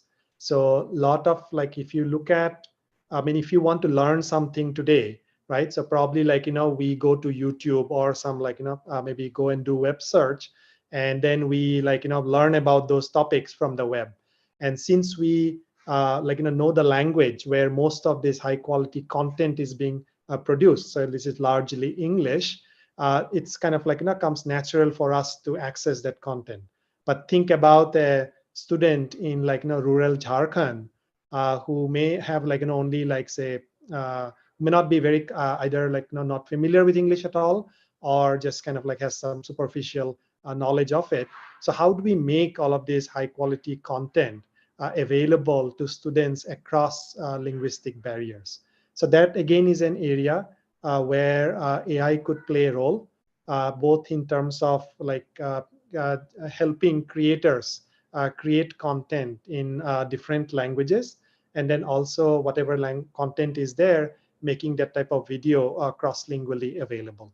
And of course, giving feedback in a personalized way.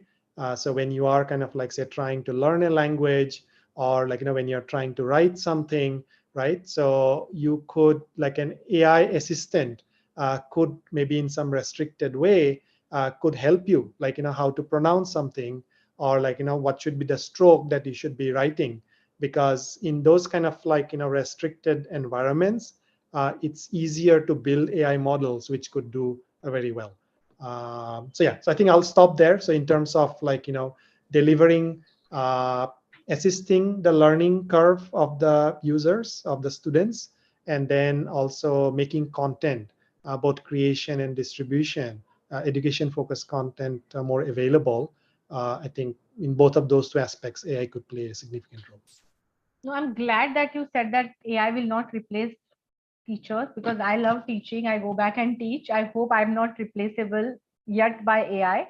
I could be guided by AI, but not replaced. I think there may be some audience questions from which I'm not able to see.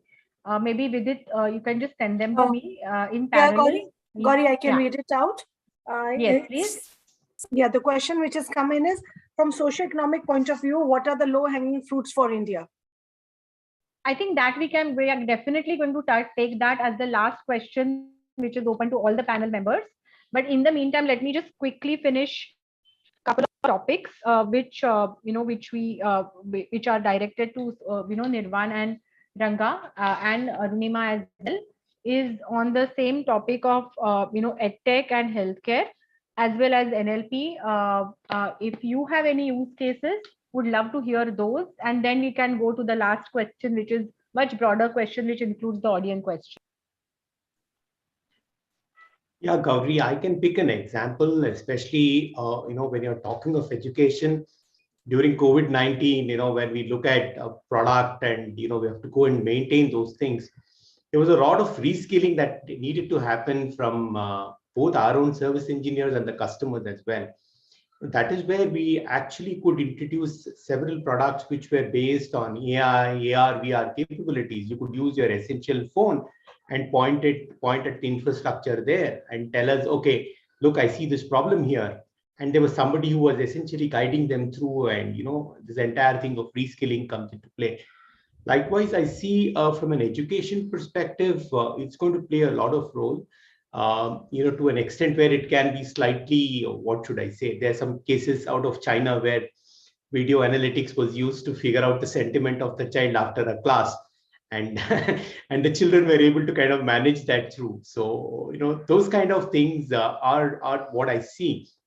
But purely in terms of breaking the barriers that we see today for learning, purely whether it is from a content perspective, from a language perspective, from an urban-rural divide perspective, or from a learned and non-learned perspective, or a guy who can read, who cannot read, I think all of those barriers can be broken with AI in EdTech today. Making knowledge, when you look at data and that entire ascendancy towards knowledge and wisdom that we speak of, can be assisted through an AI route. And that, I think, will be a shortest way to ensure that the world is more knowledgeable from my perspective.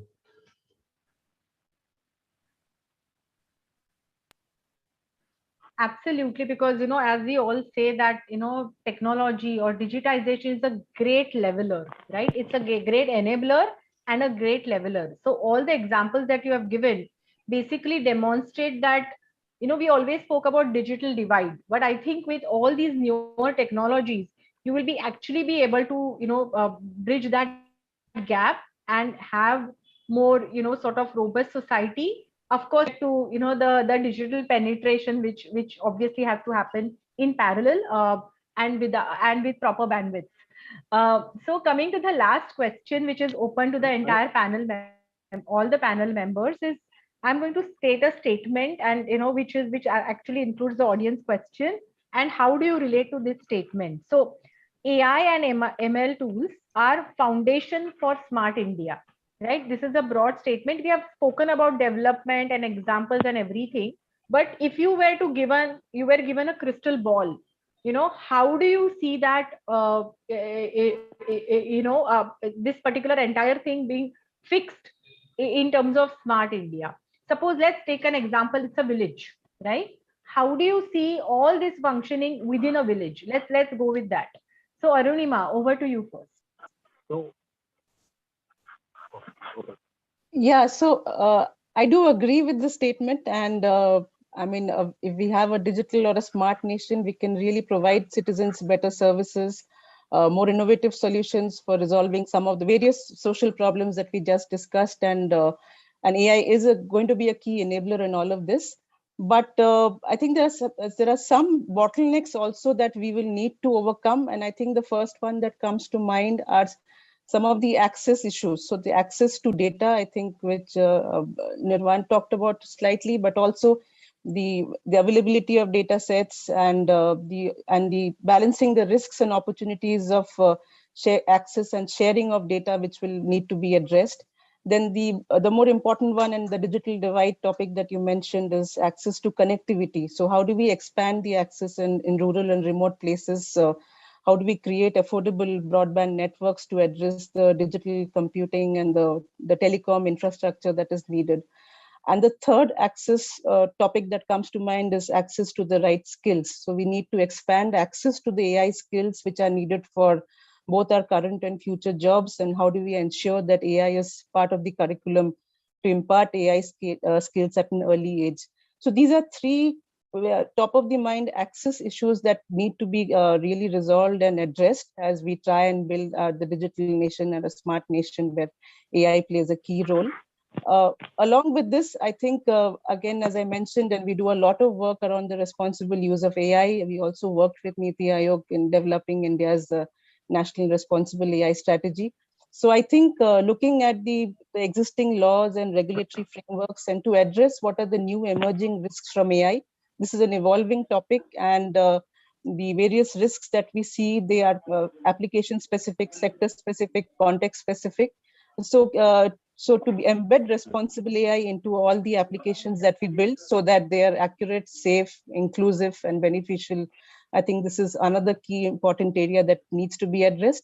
And finally, international cooperation is what is needed. I mean, we need to collaborate with international bodies and to look at some sort of a policy harmonization, and how do we ensure alignment with some of the governance policies and frameworks that exist across different regions, because today we can't really work in silos. There needs to be some sort of collaboration with similar initiatives that are happening across the world. So I'll pause there and pass on to the other panelists. No, yeah, I couldn't agree more with you. And, I sincerely feel that the point that you mentioned about law, regulation, right? So all these have to go hand in hand. It can't be constantly the race between the law and the technology, right? And the law also has to be enabling law, not inhibiting. But at the same time, keeping all the elements about ethics and all of that in mind, right? Somewhere self-regulation, restraint, all these elements will matter. Nirvan, I can see that you are still available. So maybe you want to come in here and give your view. So okay. So let me say this. Now we have the healthcare, national healthcare architecture that is getting built, right, Gauri? So on one hand, you have the national healthcare architecture, which is where each and every individual is going to get a healthcare card with a healthcare number. Now just marry this, just imagine we marry this with the Aadhaar on the other side, right? And third, all of this data somewhere is sitting in a repository, of course, a secure repository with the government. And then there are various, in a very simplistic manner, to a person in Jalandhar or wherever in interior of Punjab or wherever it is, to a villager, you have the representation of the data which says that I think today you might have to go for this kind of vaccination for this family member who is with you, and this is the center where you have to go, and this is what you have to do. It's a very simplistic use here, right? But because of this marrying of data across, right? And this is large data sets with what I'm talking about. Now, just visualize. You have this in front of you. How many such kind of data sets that you can come up with that can be married together, and somewhere there is a convergence which will happen. Okay. Now, on the other side, you have the 5G also coming in, and 4G. I mean, 4G of course is there, and with 5G, advent of 5G at a very reasonable cost, I believe, that the telecom operators. Anyways, we are at a bare minimum cost in terms of data. So all of this coming together, there is a convergence which is about to happen. Now, what are the use cases that can come out of it? That all depends on us making those use cases, making those architectures, and coming together. Now, on top of it, on top of all of this is the governance layer, which the government is providing. So that's where I end.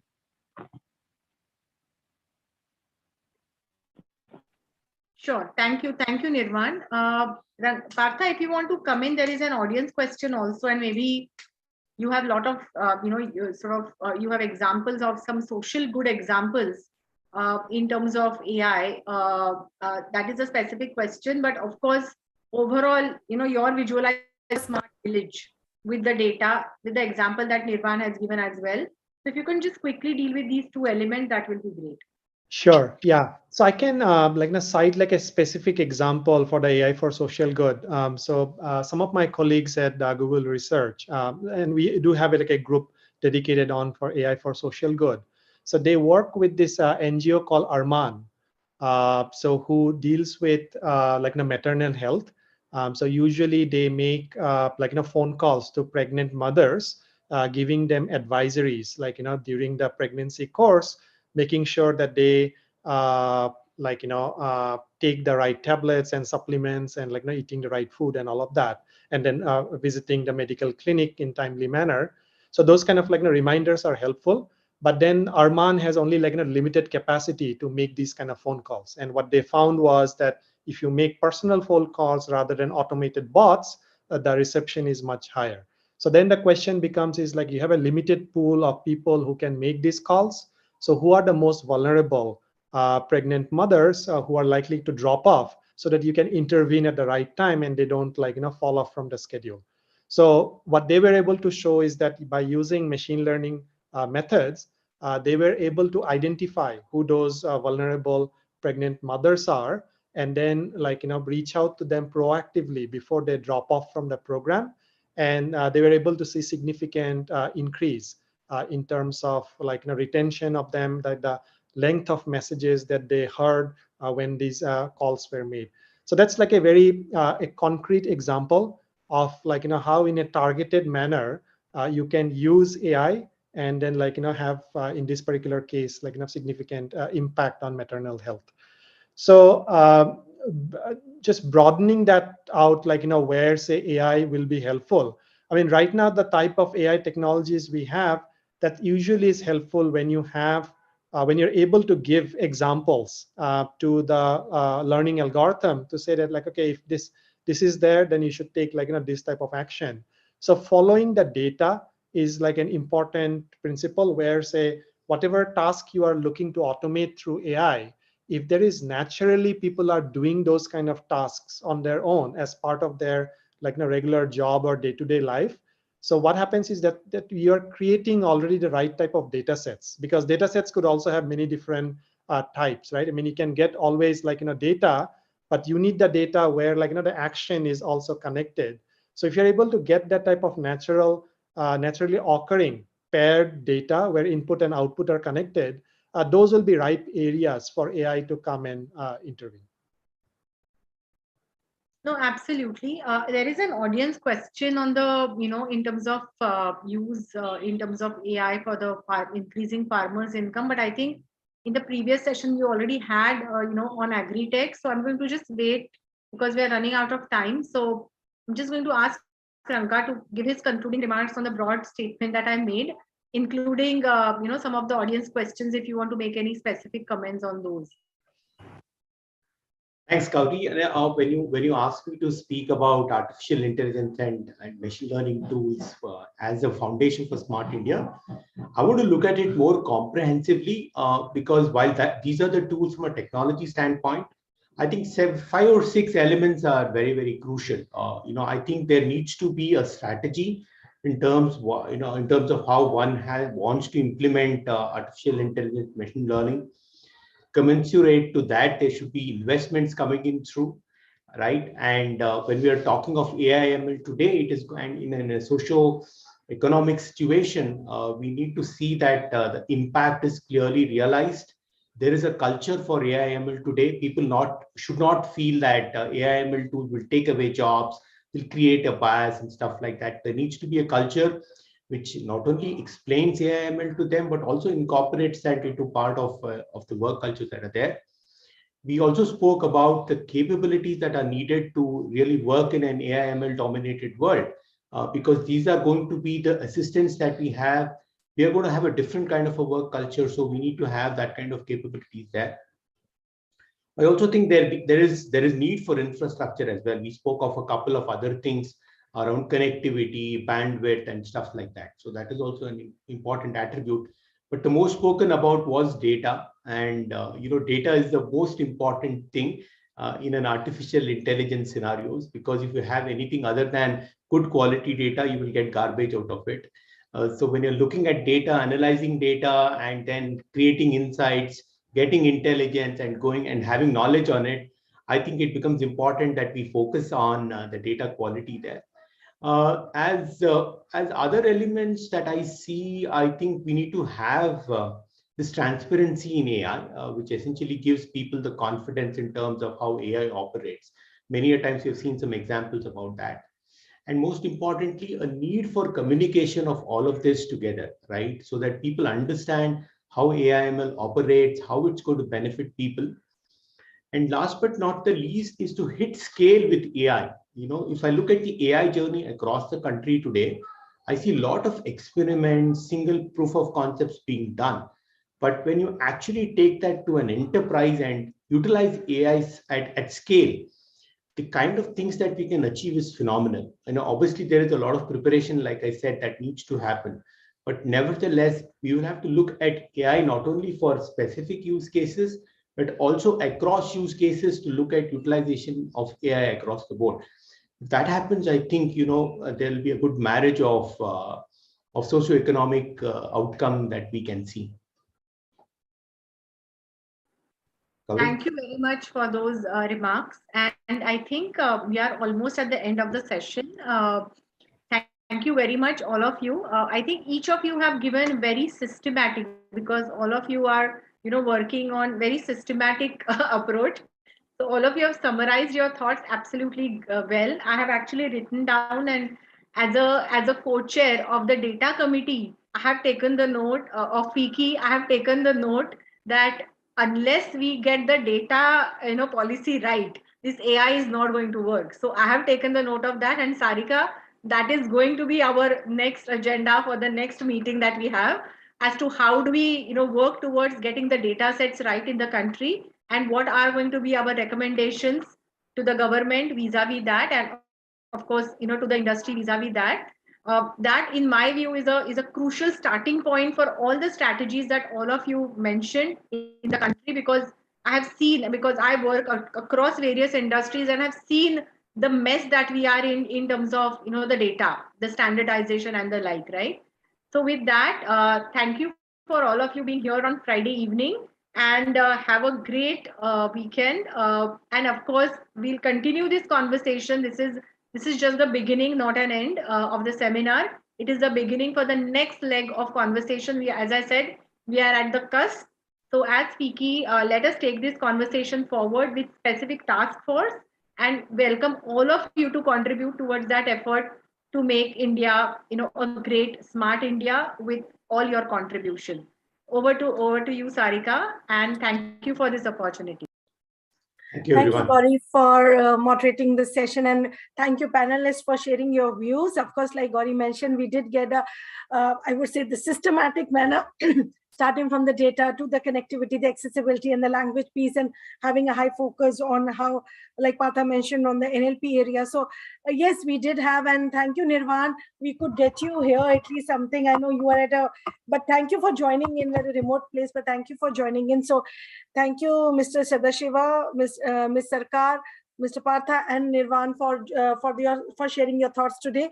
Like Gauri mentioned, and we also heard Mr. Abhishek Singh start mentioning in the morning itself, I know the government has come up with the data usability, interoperability, and accessibility policy on which the inputs are required. So like Gauri mentioned, we do have a task force on the data, which is like people used to say, it's we've heard the veterans speaking about it's a new oil or something of those days.